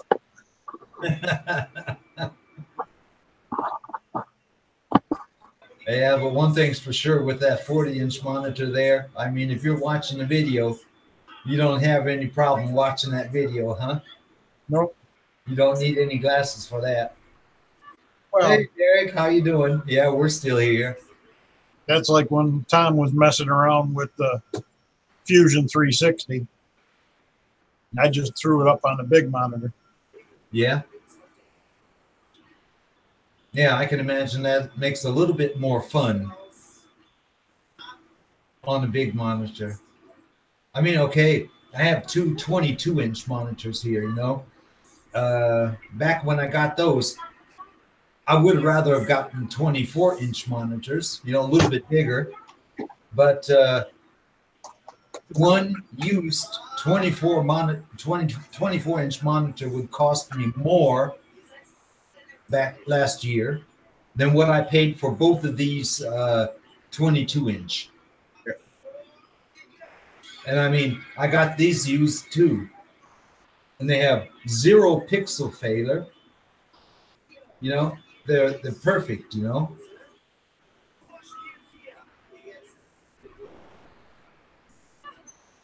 Oh yeah, we're still going on. But why? Do one of you guys want to go live or what? I mean, if one of you guys want to go live, I have no problem making room for you. Yep. Yeah. I've already got something like 72 hours together, something like that, you know. And well, I'd say max an hour, and then I'm somewhere around 8 hours.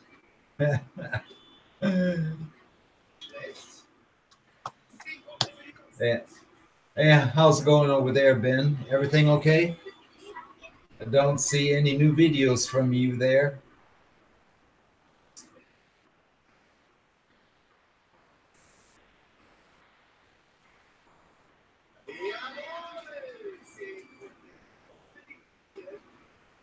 Yeah, Derek, go into my Discord. You can find the link for the Hangout there, and you can send it via Twitter to Ben, and then he can join the Hangout. Because this late at night, I don't want to post the link here in the video chat. Yeah. Otherwise, I might have to restrict this video again to people over 18. Yeah. And that's something that we really don't need anymore. But one thing I've noticed, we haven't had any trolls in the chat today, which is really nice. Well, they're getting the trolls, the ones that were getting on YouTube and then clicking on the link and getting in and messing around. Yeah, I mean, the good thing about those trolls, who was that? Mr. Buttram and I think it was. We was reporting every one of them. Yep. Yeah.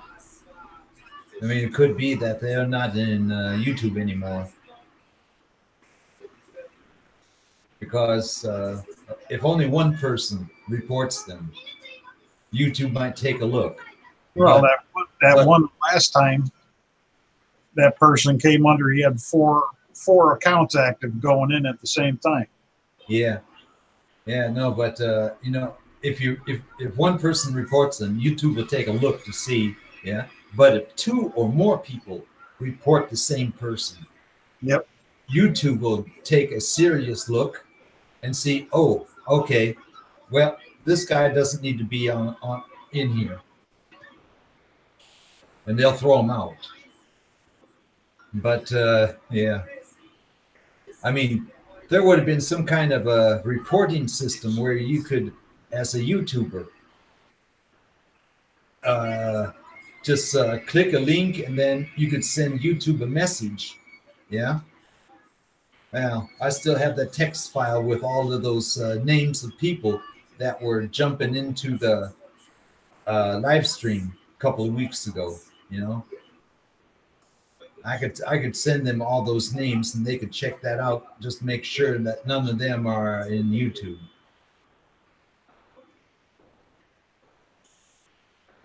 And of course, they can report that then to Google, and Google can throw them out, you know. Yeah, unfortunately, Yeah, YouTube and Google generally don't do anything to people like that. yeah, unless they're reported from more than just one person, you know. Yeah, there's got to be more than one person that reports them.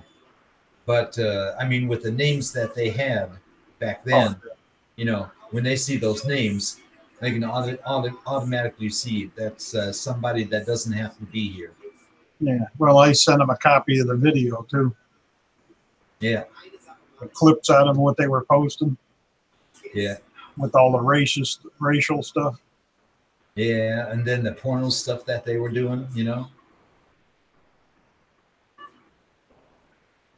I mean, at least it's a nice thing that all you have to do is just put it on restricted so that you don't lose the hours. I had one video back in the beginning, you know, when I was doing nothing but deleting one after another, where I said, okay, this is enough of this, you know. There was me and Robbie Mack, and I think you was here. Yeah, I was deleting them too, trying to get them as fast as they were coming up. I was deleting them and blocking them. Yeah. I mean, after all that was done, instead of just leaving the video up, you know, and then trying to get in contact with YouTube so that they could see that and tell me what to do, what did I do? I deleted that video. And I had somewhere around 85 to 90 hours watch time. Yeah, should have just saved it. They saved it, edited it out, and then re-uploaded it. And the problem is I wasn't saving the videos, you know. That's something that YouTube does. But yeah, you can go in there, download them, edit them, and re-upload them. Yeah. How can I go in there? Because I can't find it. If you deleted it, now it's gone. But if you didn't delete it, if you just age restricted it, go in, edit it, re-uploaded it, and then you could have took the age restriction off of it afterwards. Yeah. No, you can have it. You can have it listed, but you have to have it marked as age restricted. Yeah, but you can go in, edit all the junk out. Yeah. And then re-upload it. And take the age restriction off. Yeah, I know, but funny thing is, you know, with the age restriction on it, I've had more views on that live video than any other live video that I've had.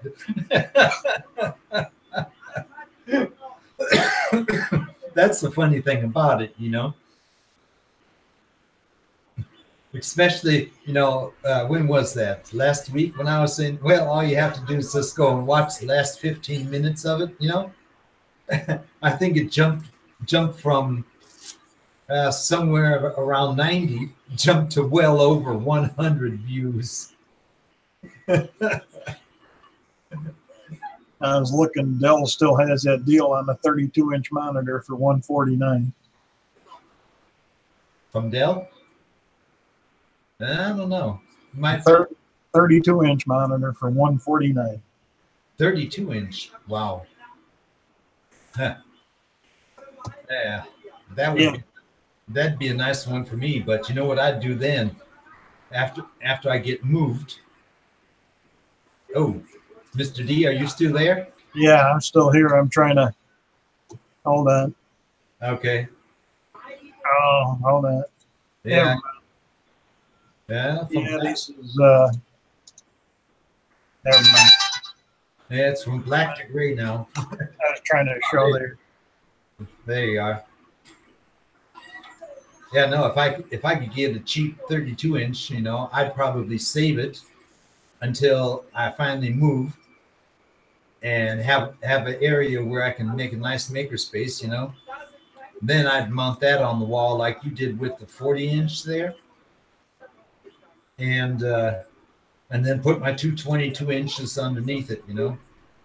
Well, actually, for the downstairs, Here, I'll show you what I have for the downstairs. Huh.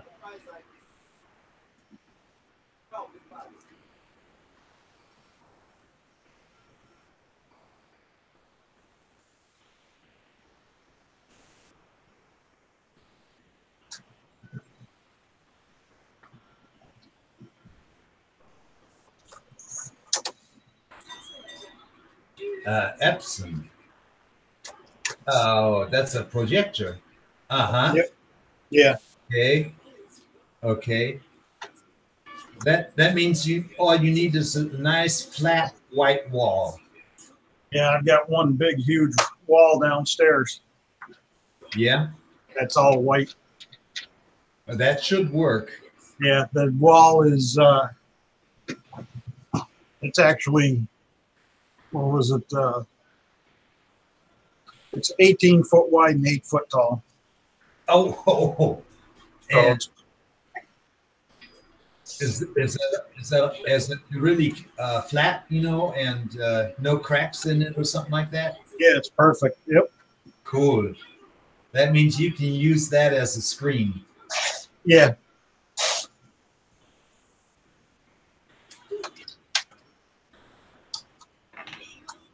Yep. That'll definitely be cool. But I've actually got a screen up, 110-inch screen up on the wall too. Ah, okay. That means if you set your desk right underneath that screen, you have the projector hanging from the ceiling. That means you'd have a 110-inch screen down there, huh? Yeah. Yep. In fact, I got.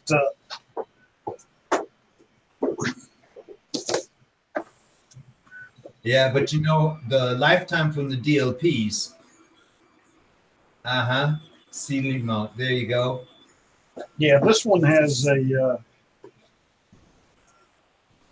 bulb on this one. It's rated for 10,000. yeah, that'd be like playing it 24 hours a day for 2 years. Yeah. Well, I mean, who knows? You might be down there, what, 8 to 10 hours, 12 hours a day? Well, I wouldn't run the projector necessarily all that time. Yeah. Unless we're live. Well, I've got the big screen. I've got the 4K 27-inch. You're going to be taking those down too? Yeah, I'm going to take the 4K and stuff down. Yeah. Yeah. I don't know, because I do have. I've got the 20-inch here, and I've got another 22-inch. And I've got a 32-inch TV that I can run. Oh, yeah. I got enough junk down there too. Oh, yeah. Oh, yeah. You got enough to make another setup, huh? Well, mainly the reason I got the projector is now with me and the wife with the diabetic and stuff, I got a treadmill for down there. Yeah. And this way, when we're using a treadmill, you can project a picture up on the wall, watch TV, or do, make it look like you're walking outside if you want to. Or put an action movie in there, where you have to run at certain times to catch up. I told her I'll hook up the treadmill so it's generating the power to run stuff. Yeah. So if she wants to watch TV, she'll have to walk hard enough to generate the power to watch it. Oh, I'm not sure if that's going to be a good idea. She might say, okay, let's try that out, and then after a couple of hours, she might tell you, now you can kiss my backside. You can connect that to the wall socket right now.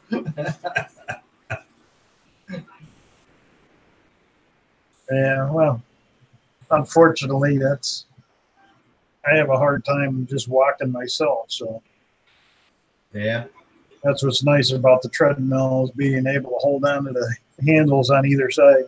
Yeah, yeah.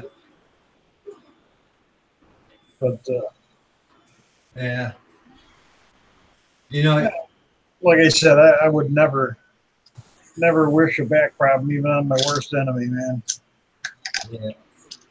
You never want to have a back problem. The last time that I was in the hospital because I almost had a heart attack, you know, the doctors wanted to put me on a bicycle to ride, you know, to get up to that point to where I almost had a heart attack to see what's going on. Yeah, they do the. Yeah, you know, and then I got up and I looked at him and I said, "Good." I said, "Doc, do you have a treadmill here?" He looked at me. I'm not sure why. And I said, "Because I cannot ride a bicycle." He looked at me and said, "Why?" And I said, "Well, look how my feet are standing." He looked down at my feet. He saw the right foot is standing straight and the left foot is bent inwards. Yeah.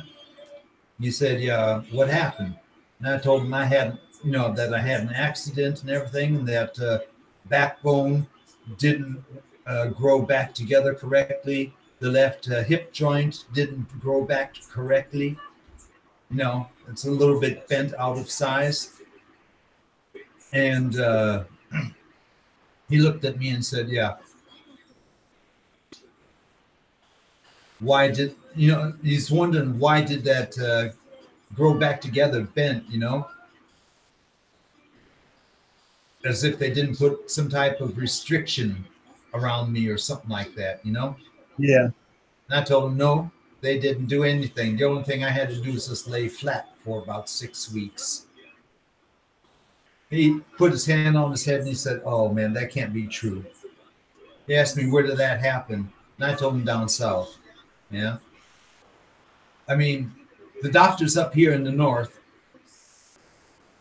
they already have an opinion from the doctors down in the south. Yeah. But the doctor that I had in the hospital here, when I told him all that, you know, he told me, those doctors, they all need to go back to school. They haven't learned shit.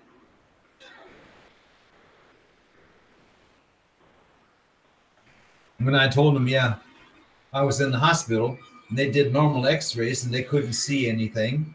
Also, nothing broken. Yeah. Yeah. And because I still had massive pains and everything, I couldn't walk because of all the pains and everything. My doctor sent me to a so-called Nova clinic. That's a special clinic. Yeah. They did an MRT within an hour that I was there.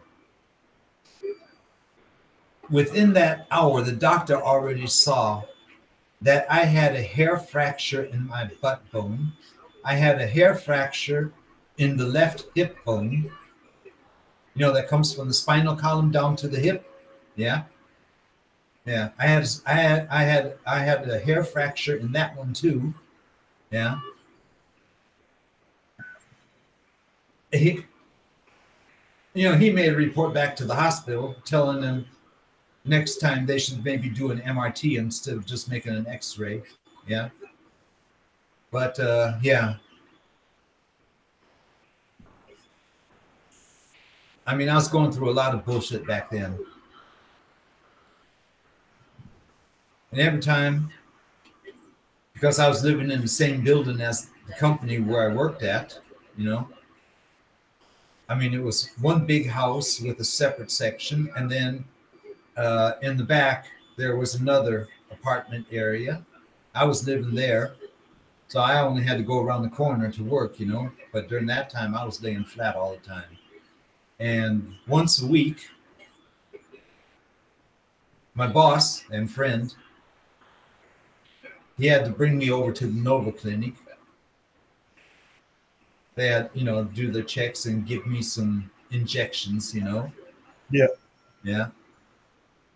Every time when he brought me over there, I was just laying flat on the back seat, you know. I couldn't even sit in the car. I was just laying flat. After everything was done, I had to lay flat, you know. And yeah, and when we got back, he just drove around back to my entry, you know, helped me get out of the car, get into the house. The only thing I did is I just laid down on my couch. Because I had a TV and everything there, you know. TV, telephone, I had everything right near me. And couch that I had, that was brand new leather couch. So I had good back support, so to say. But that still didn't help. Yeah, but funny thing is, hospitals here, they don't even have a treadmill. They only have bicycles to sit on to ride, you know, to get you to that point again, you know. Test. Yeah. And I told them, okay, I'll sit on it. I'll try to ride. But after about 30 seconds, I had to get back off. That was causing too much pain for me.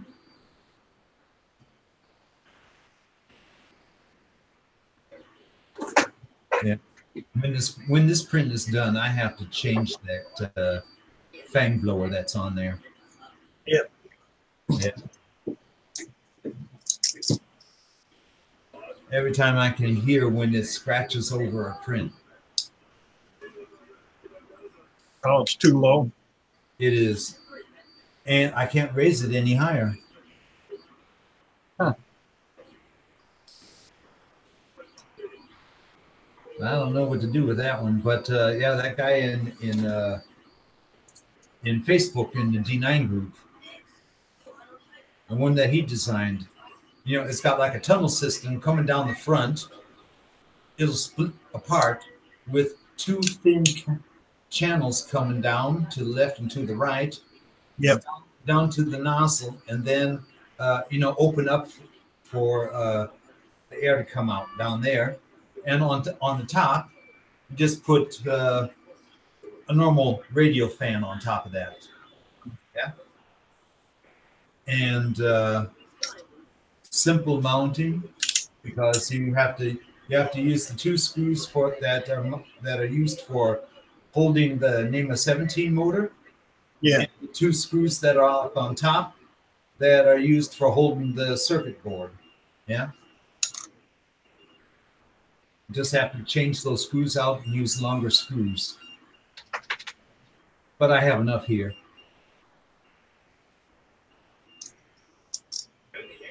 Yeah. And like I said earlier, me and 13 other people are waiting for that. Have to check it out now. See if he made any comments on it.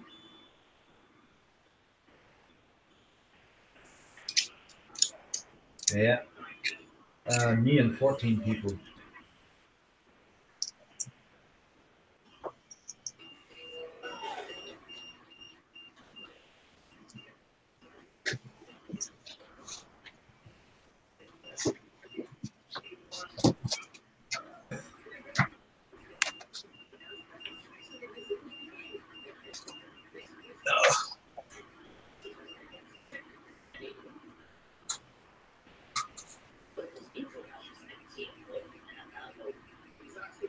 How's it going there with the laser? Good. I'm just doing up little brackets and stuff. But yeah. Hold the covers.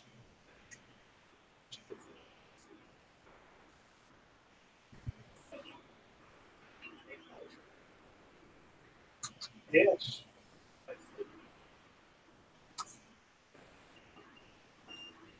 Like I said, I just got to do the box around it. Yeah. Do the case around it and do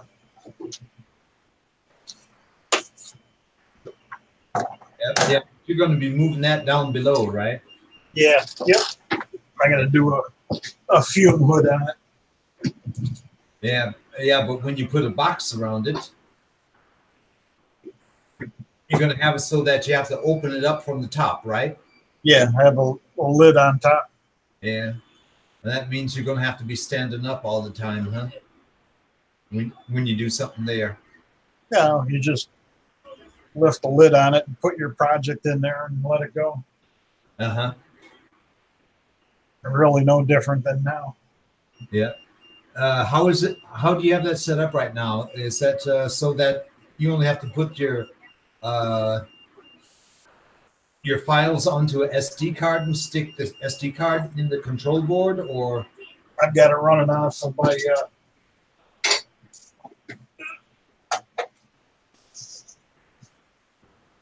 Okay. You got it running off the laptop directly. yeah, yep, Okay. yep. I'm running the laser program right off of the laptop, Yeah. and then it's hooked to it through the USB cable. Yeah. You just have to make sure that you have the laptop connected to the wall socket so that it doesn't drop, right? Yeah, yeah. It's just,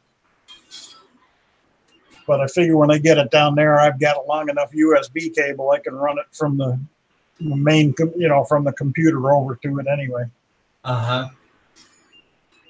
Yeah, but it might be a good idea to have it on the laptop in the beginning, because when you're downstairs, you're going to have to get everything set up and running.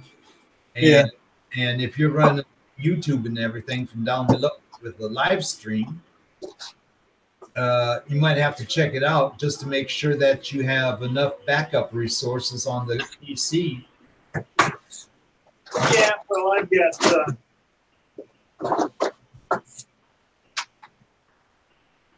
You got another laptop. another one here. Okay. And really, the program that thing runs is so small, and that really doesn't really demand that much computing power. Yeah. That I can just run it off of Oh, that's a nice one. just a little one, Yeah. What's that, 13-inch or something like that? Yeah, it's 11-inch. 11-inch. Wow. Yeah. I haven't seen one of those in a long time. Yeah, it's one of the little Asus, what they call the EPCs. Yeah. And it's kind of funny because this thing's got a webcam in it and everything. Oh, nice. Full keyboard with the touchpad and everything. Oh, that's cool.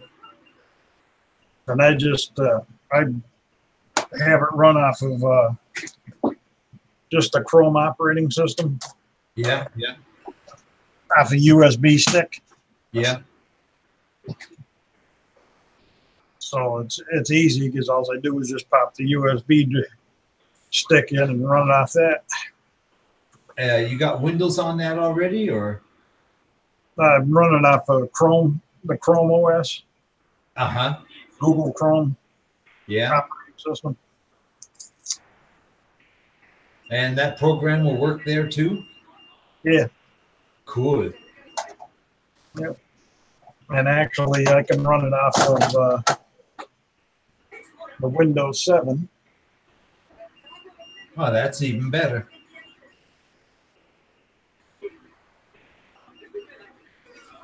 Because if need be, and like I said, if I want to run it off the Chrome OS, I just stick the USB stick in it.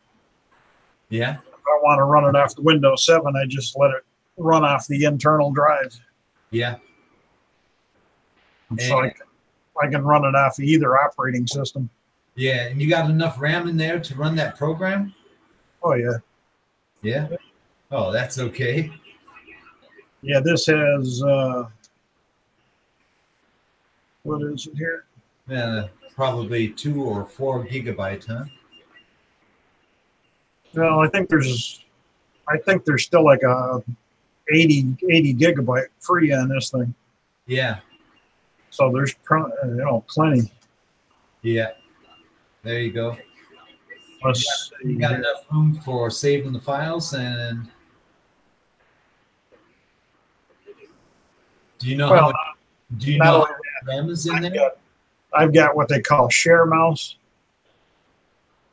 Yeah. So I can have this running on it even downstairs I don't even have to be near it. I can just go from this PC and control it down when it's downstairs. Uh-huh. Yeah, this one's got 1 gig of RAM, 32-bit operating system. Uh-huh. and Windows 7. Nice. Yeah, but with 1 gigabyte RAM, you got to be careful there. You can, I mean, you can use that for that program, but you don't want to start opening up, something like Windows Explorer or going into YouTube. You're not going to be running Windows. You're not going to run Firefox and a few other things. Yeah. This has 115 gigabyte free on the drive. Yeah. So I mean, there's tons of room left on it. Mr. Butcham saying he uses a Shatton mouse at work, or Sharon mouse. Share mouse, yeah. Yeah. Yeah, it's a free Microsoft program, so. Cool. There's other stuff out there that's better, but this one's free. Yeah. You have 4 monitors between 2 computers, huh? That's nice. Yeah, when I moved up here, when I got the new laptop because of all the installations and everything and setting it up, where I wasn't sure. And I was still in contact with back then a very good friend. He told me, well, download and install TeamViewer. I did that, and he said, start TeamViewer and say share with a friend, and then you're going to get a link, a code. I said, yeah, okay. Tell me that code, over the phone. Yeah, and I told him that code. He said, okay, wait a minute, one sec. Okay, now I'm in. It's watch. Let go of your mouse and let me do the work. Yeah, I let go of my mouse and I was just watching how screen was going here, that was going there. Open up this program, checking this. Okay, that's okay, and then going to the next one. Okay, then opening up Google Chrome and then typing in, something to search for, and then and then download the desktop. And, I was watching everything that he was doing. Only one thing wrong is TeamViewer is a notoriously buggy and virus-ridden piece of software. Yeah, well, I already had Bitdefender. I already had Bitdefender installed. Yeah. And what do you want? I mean, after we were done with all that, yeah, I didn't need his help anymore because then everything was all set up and running and everything. I went and uninstalled TeamViewer so that nobody could try to hack in. Yeah. But my laptop's set up right now. I could run a HDMI cable from the laptop over to my TV, and then I could watch YouTube on the TV, on that 54-inch, or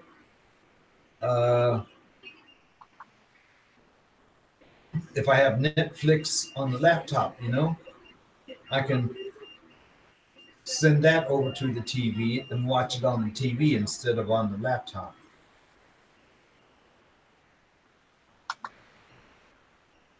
But yeah, that's all, modern computer, I would say. Yeah, there's so much stuff out there anymore.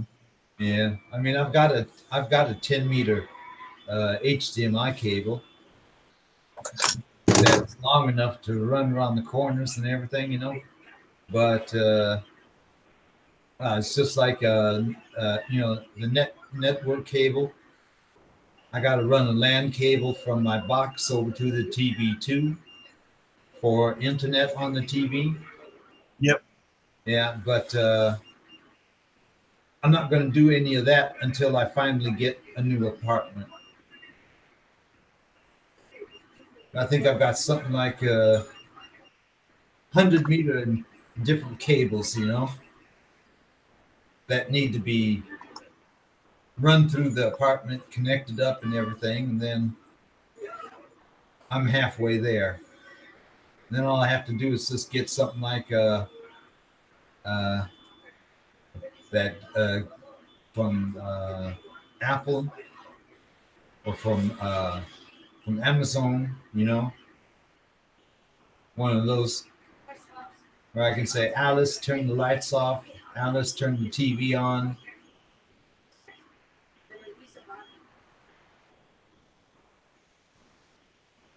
And I don't know. Maybe when I'm in a new apartment and about 75 or 80 years old, maybe I might be at a point where I can say, okay, now I need that. Yeah. Yeah. You know, just get up from the bed, go to the toilet, go to the couch, lay down on the couch, you know. But I got a long way to go until then. And but that really pisses me off that package is still sitting in customs. Yeah, it's stupid. Oh yeah, now I know what it was, but I already got that in my list. The hammer nuts. Yeah. Yeah, I got to desperately get more hammer nuts because I had 3 hammer nuts. 2 of them I already used for the for the spool holder that I've got on right now. I mean, that thing is sitting there really good. Oh, now I've got it. Now I've got it out to the side. 1 second. Let me pull the camera over here.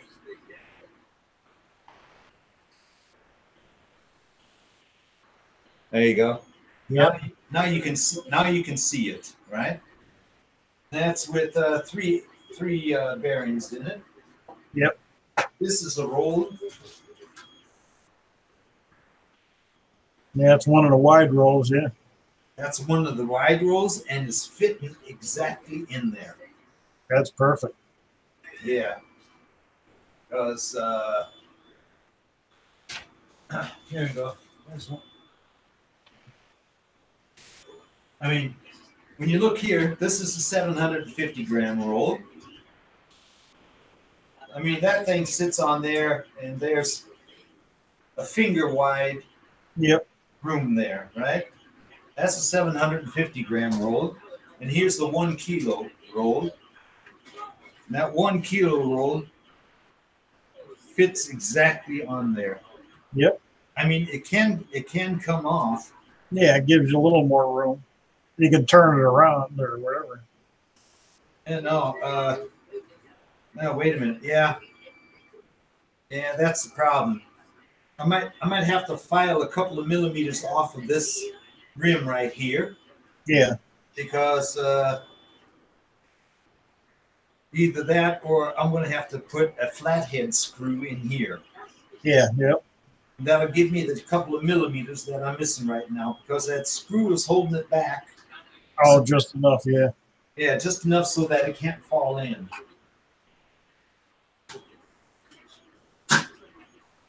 Yeah. And it's an M5 flathead. Oh, yeah. I don't even know if I have one. Let me check in here. Because it's going to have to be short tape. But M5 by 8 flathead. Oh, man. 1 second. Let me spring into the kitchen, to the kitchen table where I got my box.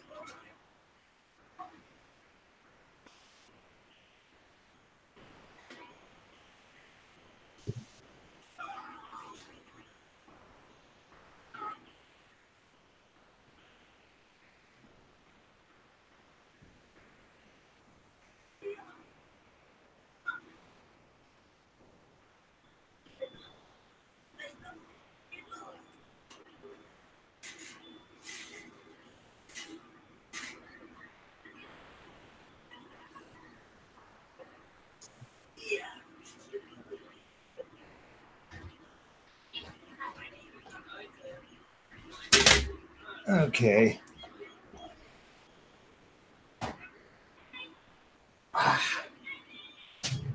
Shit, that hurts.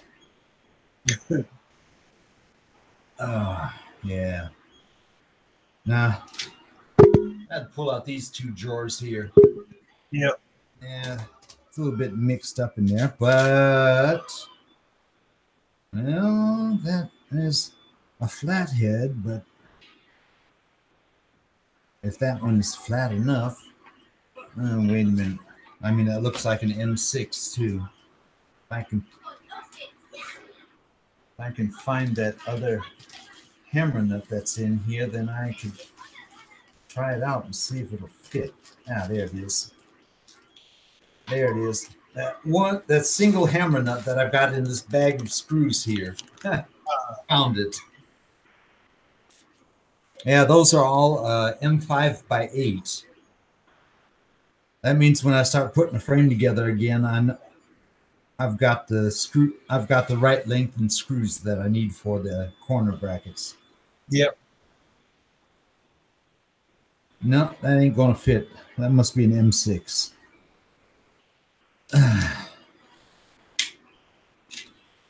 Come on now. Okay. Yeah. That would be perfect. You know, sink cup. Yep. Yeah. Needs a little shorter. Yeah, but unfortunately, it needs to be shorter and it needs to be a little bit thicker. Yep. Oh, wait a minute. Here's another one.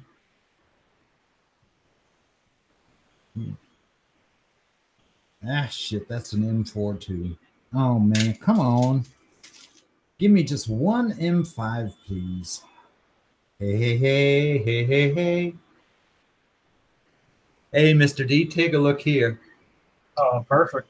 Yep. Yeah. I mean, it's a Phillips head, but hey, Yep. Who cares? Who cares? So what I need now, I need... yeah. Okay. Phillips head and M5. Yeah, try this out now. So.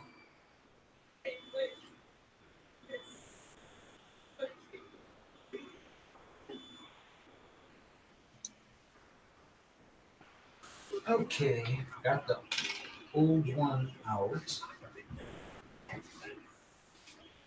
I'm trying to put the new one in.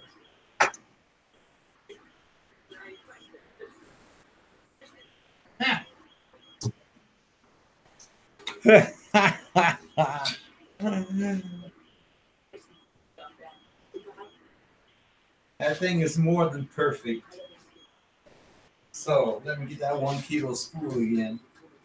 There you go. That fits perfect now. Now it fits perfect. Yeah. Okay, that means with the STL file that I designed here, that thing is perfect for the wide 1 kilo spools. Yep. One thing is you need a sink cup screw up here on the top. You can use a normal one on the bottom, but here on the top, you need one that'll sink in. And when you do that, that thing is perfect. That thing is perfect for 1 kilo spool. I mean, okay. Now, I mean, we do have spools that are even wider, that are 1K. Like the one that's on my one how D9 right now. Or where's another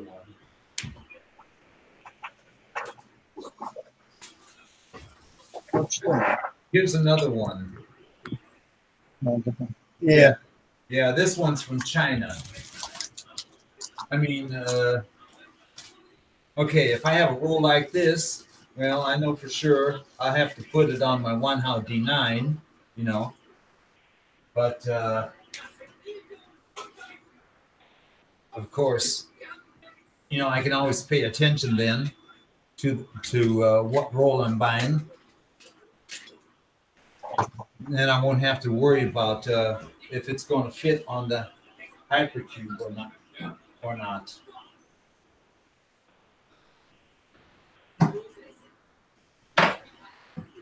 But yeah, if anybody else needs that type,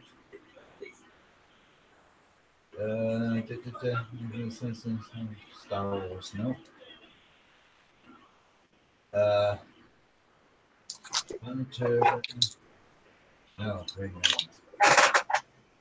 Was I looking for Discord? Did I already post it there?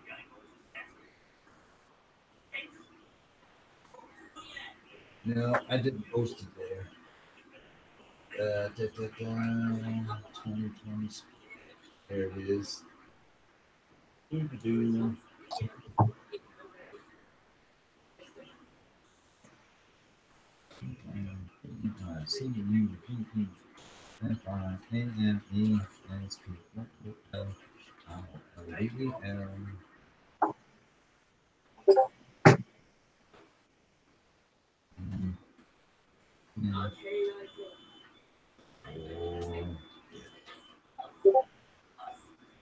There we go.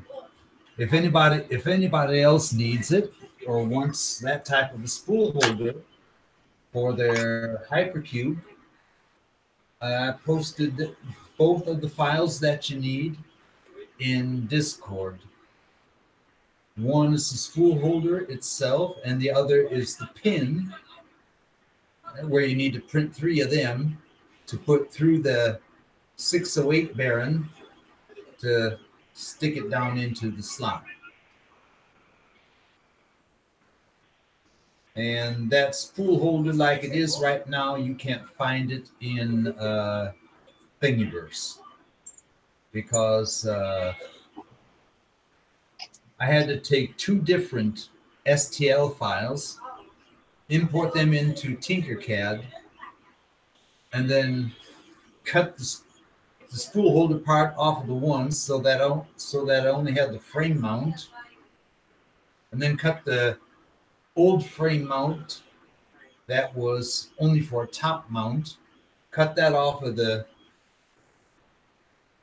3-roller system, and then I had to fuse those 2 parts together and make minor adjustments.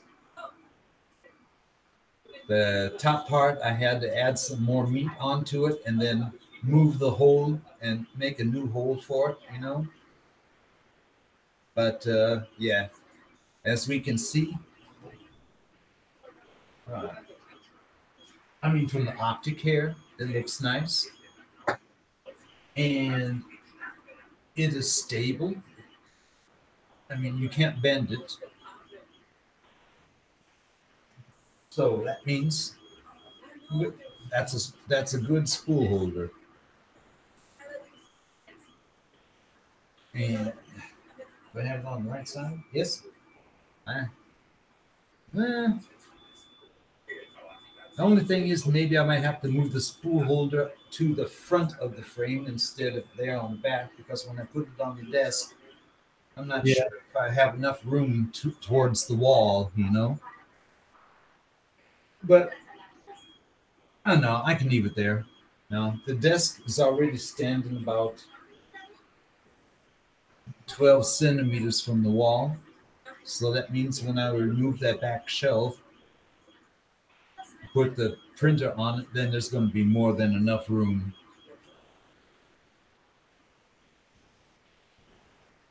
Oh, yeah. And when these things are done, then I got to print that boom holder. And then after that's done, I need to start working on the mounting system or the case for the power supply. I mean, the easiest thing that would be a full case that has lashes on the end of it and on the side. And then I can mount it under the framework on along the back frame and then on the side frame.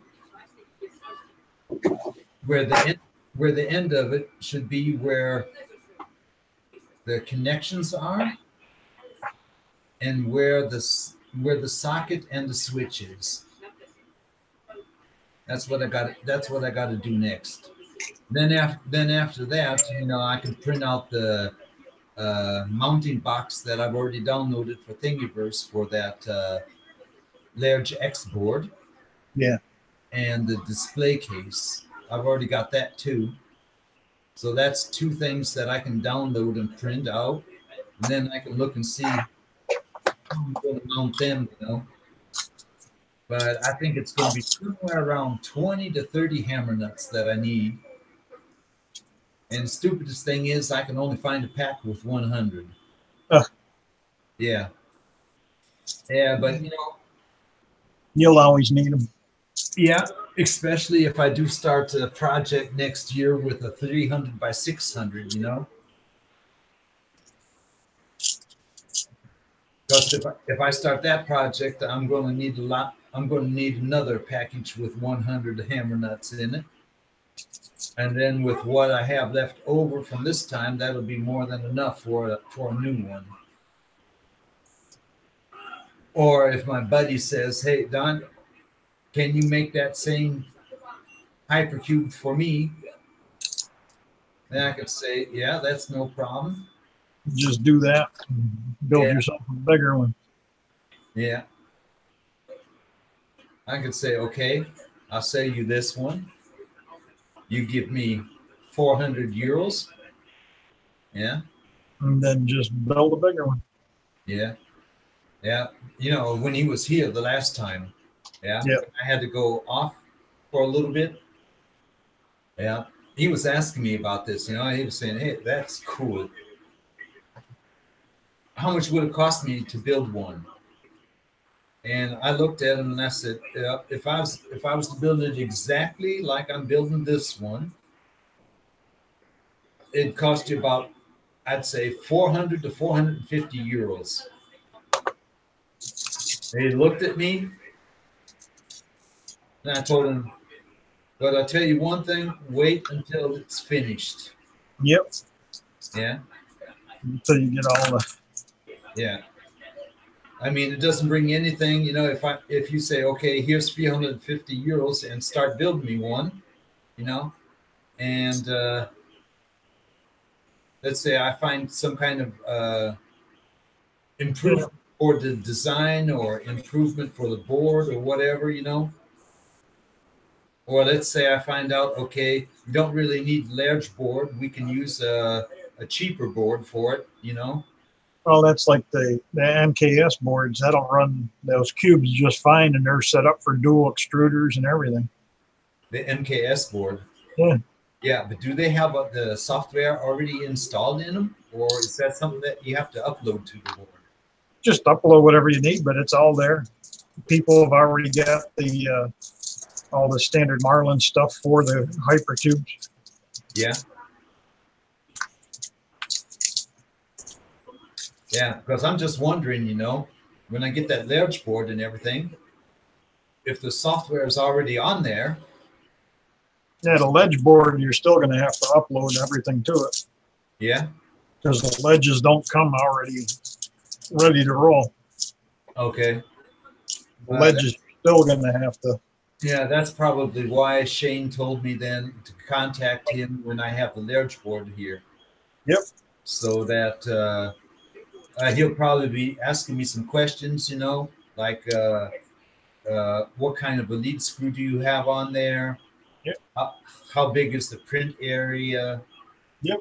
What filament is going in there? What nozzle is on there? You know, whereby he already knows what filament I use and which nozzle is on there and how big the bed is. But you know, he might have one or other question where he's going to have to set up in the Marlin software. And then instead of uploading it to a board, he has to save the files and then send me a link to download the files and then tell me exactly how to upload it. whereby I think to upload it, that will be simple. Yeah, you're just hooking the board up through the USB cable Yeah. and opening up the Arduino software and then uploading Marlin. Yeah. Whereby I'm not even sure if it's Marlin that's going to be coming on it, you know, but I think it is. Yeah. Well, those boards come with nothing. You can use Repetier or Marlin, or there's several other ones out there, but Marlin's the biggest one. Yeah. Well, I have, let me check it out now. I have Repetier hosts installed. And, well, they have Repetier for the firmware for the boards too. Yeah. Well, in fact, that's what I'm running for the monoprice. Yeah. I'm running Repetier host on the firmware on that one. Yeah. Yeah, but how is that? If you have Repetier hosts, can you upload? Oh, you can still use Cure or anything else. It's just that just happens to be the firmware that's running on the board that runs the printer. Yeah. I mean, Arduino software, I think I've got that already downloaded. Yeah. I'm not sure if I've already installed it. 1 second here. But yeah, you're still going to use that Arduino software to upload the Repetier, Marlin, any of them. Yeah. Okay. Because that Arduino software is just the base program that tells it how to communicate. Uh-huh. And all your config files and all that. Vishti 123 Autodesk Bitdefender Blender E9 from install STL Finmore. Come on now. Where are you? OBS Virtual Cam Marlin 3D. I've even got the Marlin 3D printer tool.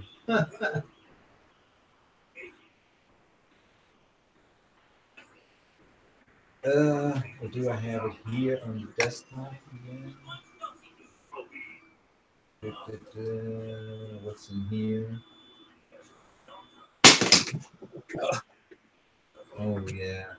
Oh yeah.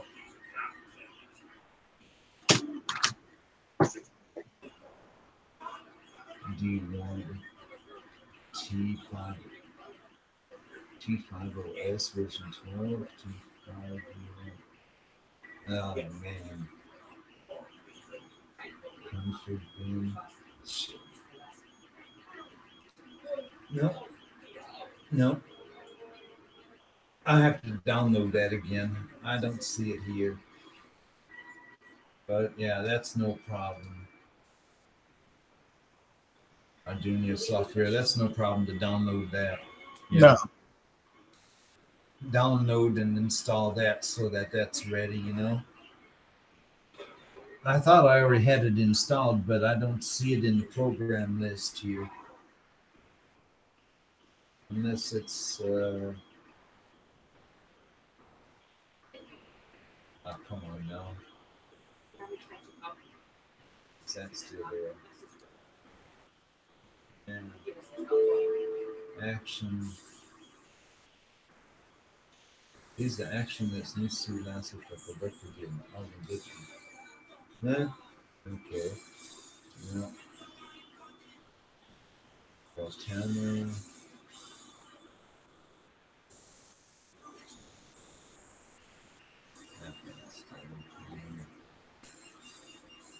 Discord,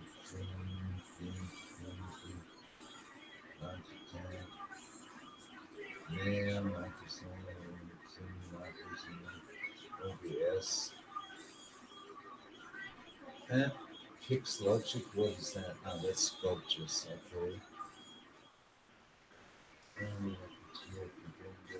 I mean, that's what Arduino is going to look like.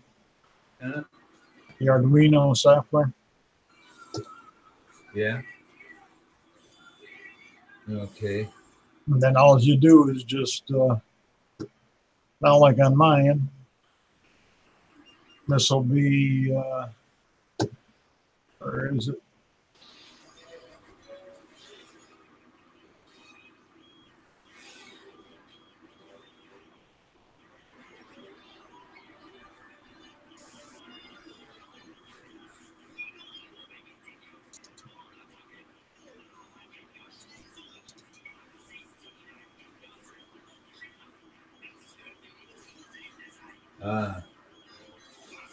They have to go in and open up the files then for that board, right? Yeah, yeah, and all it is just the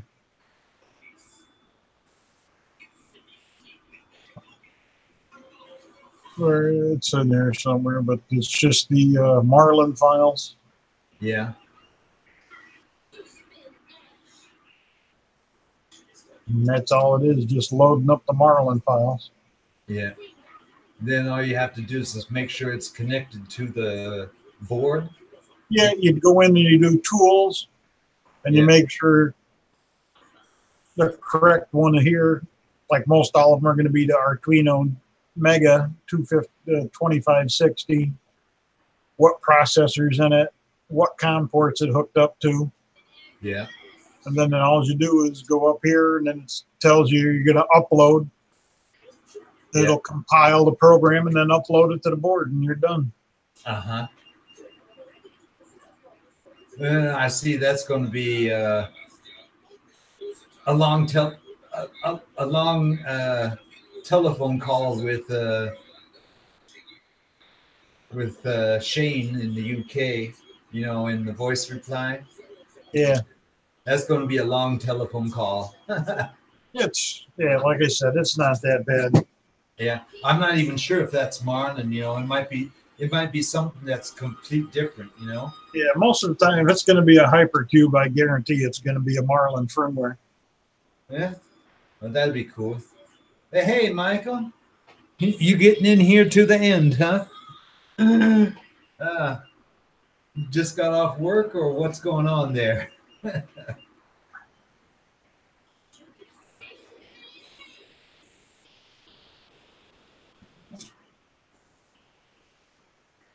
Hit too many keys. Yeah. Oh yeah. No, but I mean, you know, when I've gotten to that point to where everything is mounted, everything is connected, you know? Yep. And all I have to do is just stick in the power supply, you know, stick the power plug in, stick the USB cable in, connect it to the PC, and then say, okay, Shane, what do I do now? You know, Yeah, it's going to be a lot of tweaking, checking. Yeah. Make sure all your steps are correct. Make sure your extruder's extruding the correct amount of material and all that. Oh yeah. Oh yeah. But you know what? I do believe it's a lot easier to do it with this Hypercube compared to doing it on a Delta. Yeah. Yeah. You know, back then in 2015, what was the hype? Deltas. Delta were the hypes, yeah? Yep. What did Don do? He started buying over eBay, aluminum extrusion. He bought I'm not sure which board it is. That's that orange board, and then you have a blue one that sticks on top of it, you know? Oh, yeah. The orange one has the drivers on it. Then you have the Arduino Mega with the ramps board. Yeah, Arduino Mega with the ramps board. Yeah, exactly. You know, and then I had all that. Then I had E3D V6 hot end, NEMA 17 motors. I had 4 of them. The extrusions. Only thing that was missing was the round print bed and the heat bed. I had the frame already, you know, I already had all the printed parts. Yeah. costed me 50 euros back then.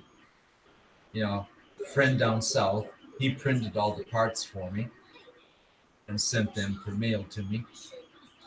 And yeah, I had all that. And I was sitting there, you know, I was thinking, oh man, I mean, that thing would have had a bed 300 by, I think, 600, 700 in height, something like that, you know. That would have been the print area. Yeah, a little of both. I'm at work, but not working on anything important. Just getting ready for Monday when we get our new printer. Oh, hey, Michael, that'll be cool. I mean, okay, Monday, I think Mike will be streaming. I mean, yeah, if you want, you know, in the Discord, you'll find links for the Hangout and, of course, the YouTube channel. So, yeah, it all depends on what time of day it is when you get your printer and when you have time to start building it. Or maybe if Mike is already off or something like that and you want to do it live, you know, I could start up a Google Hangout where you can be featured in it, building the printer. I mean, it's all up to you what you want to do there. You might just want to, you know, film it during the building process, you know, and then after a couple hours, stop the video and then take a break, and then maybe a couple hours later, then continue. Ah, you don't stream yet. Ah, okay. No problem. No problem. Hey, but which printer are you getting, Michael? Which one was that again? Was that an Anet A8 or was that something like the FT5?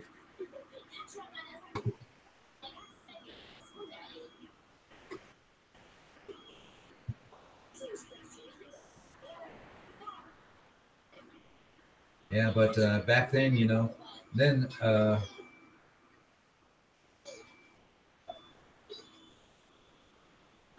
oh, okay. Mimaki COV 150, 130. Okay. But that's a different printer compared to what we have here. Yeah. That's vinyl cutter and printer, right?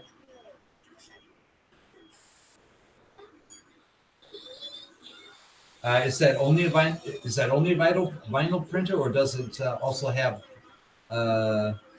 cut function?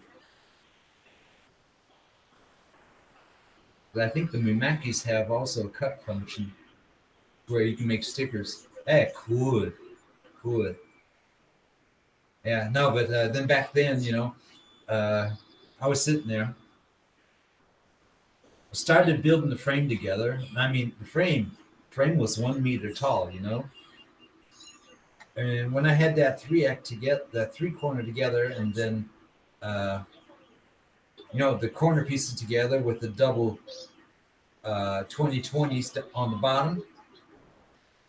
You know, you had two 2020 extrusions running around the bottom, you know. I had the motors mounted. I had the belts, carriage system. I had the rods. I had the printed part for the print head carrier and everything. Then all of a sudden, I got this contact in Facebook with the guy, and well, I purchased then the Wanhao i3 from him, and sold that complete framework and everything for that Delta for, I think it was something like 250, 300 euros, something like that. So that money back then almost paid for the Wanhao i3 that I got. Ah, print and cut. Yeah, the C is for cut. Ah, okay. Oh, that's cool. Yeah, no, but then I had the One How i3, and then, well, I must say, a couple of months later, you know, when I was checking more and more out in YouTube and everything, I was finding out for people that are starting off, you better get a Cartesian printer, build that together, start learning to print with that before you start going to deltas or something like that, because the deltas are much harder. But you don't have a delta, or do you, Mr. D? Nope. No delta? No delta. Yeah, and no desire to get one, right? Nope. There you go. I mean, I hear that from a lot of people in the meantime. Yeah. I mean, I do have one Facebook friend. He's sitting over there in Romania. He is the designer, the company owner, the CEO, so to say. And, you know, he's the one that designed it, but he has a Delta. I mean, this Delta is high end. Price is starting for that Delta for the small model. The small model is, what is it? It has 30 or 32 centimeter diameter and prints with 50 centimeter height or something like that. Yeah, that's the smallest one that he has, and that one costs 2,500 euros. Yeah, and then of course he's got bigger models. He even has one model. That one model has a diameter of 1 meter and a print height of 2 meters. Oh, And that's a Delta. that's a big. And that thing prints at something like 120 to 130 millimeters a second.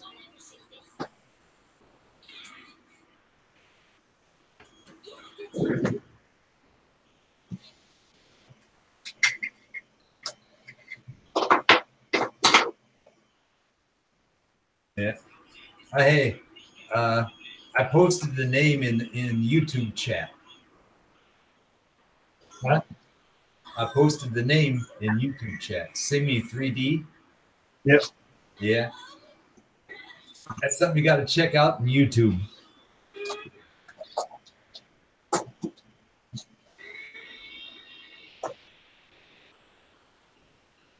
That's something you got to check out on YouTube. That guy, he also did something that you won't see hardly with any Delta at all, is he had that printer printing upside down.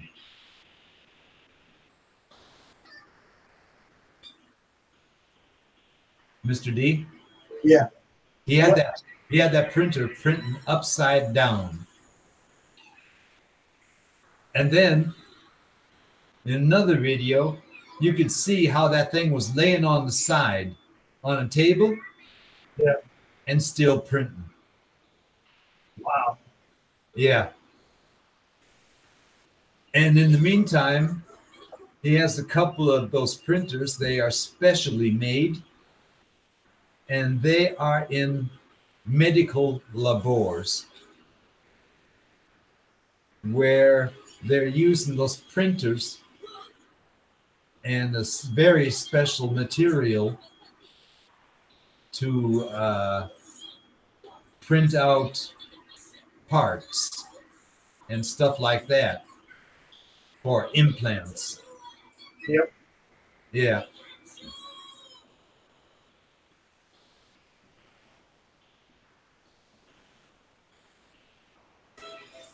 Oh, yeah.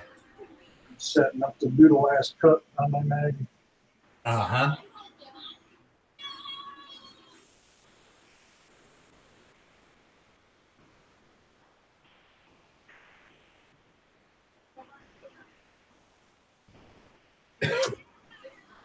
Oh, yeah. But hey, Mr. D. Yep. Yeah, it's getting about that time. Yeah, about 15 minutes ago. I already got a warning from YouTube. Oh, you got the beep, beep, beep, beep. Yeah, I mean, it was a 30-minute warning, but yeah.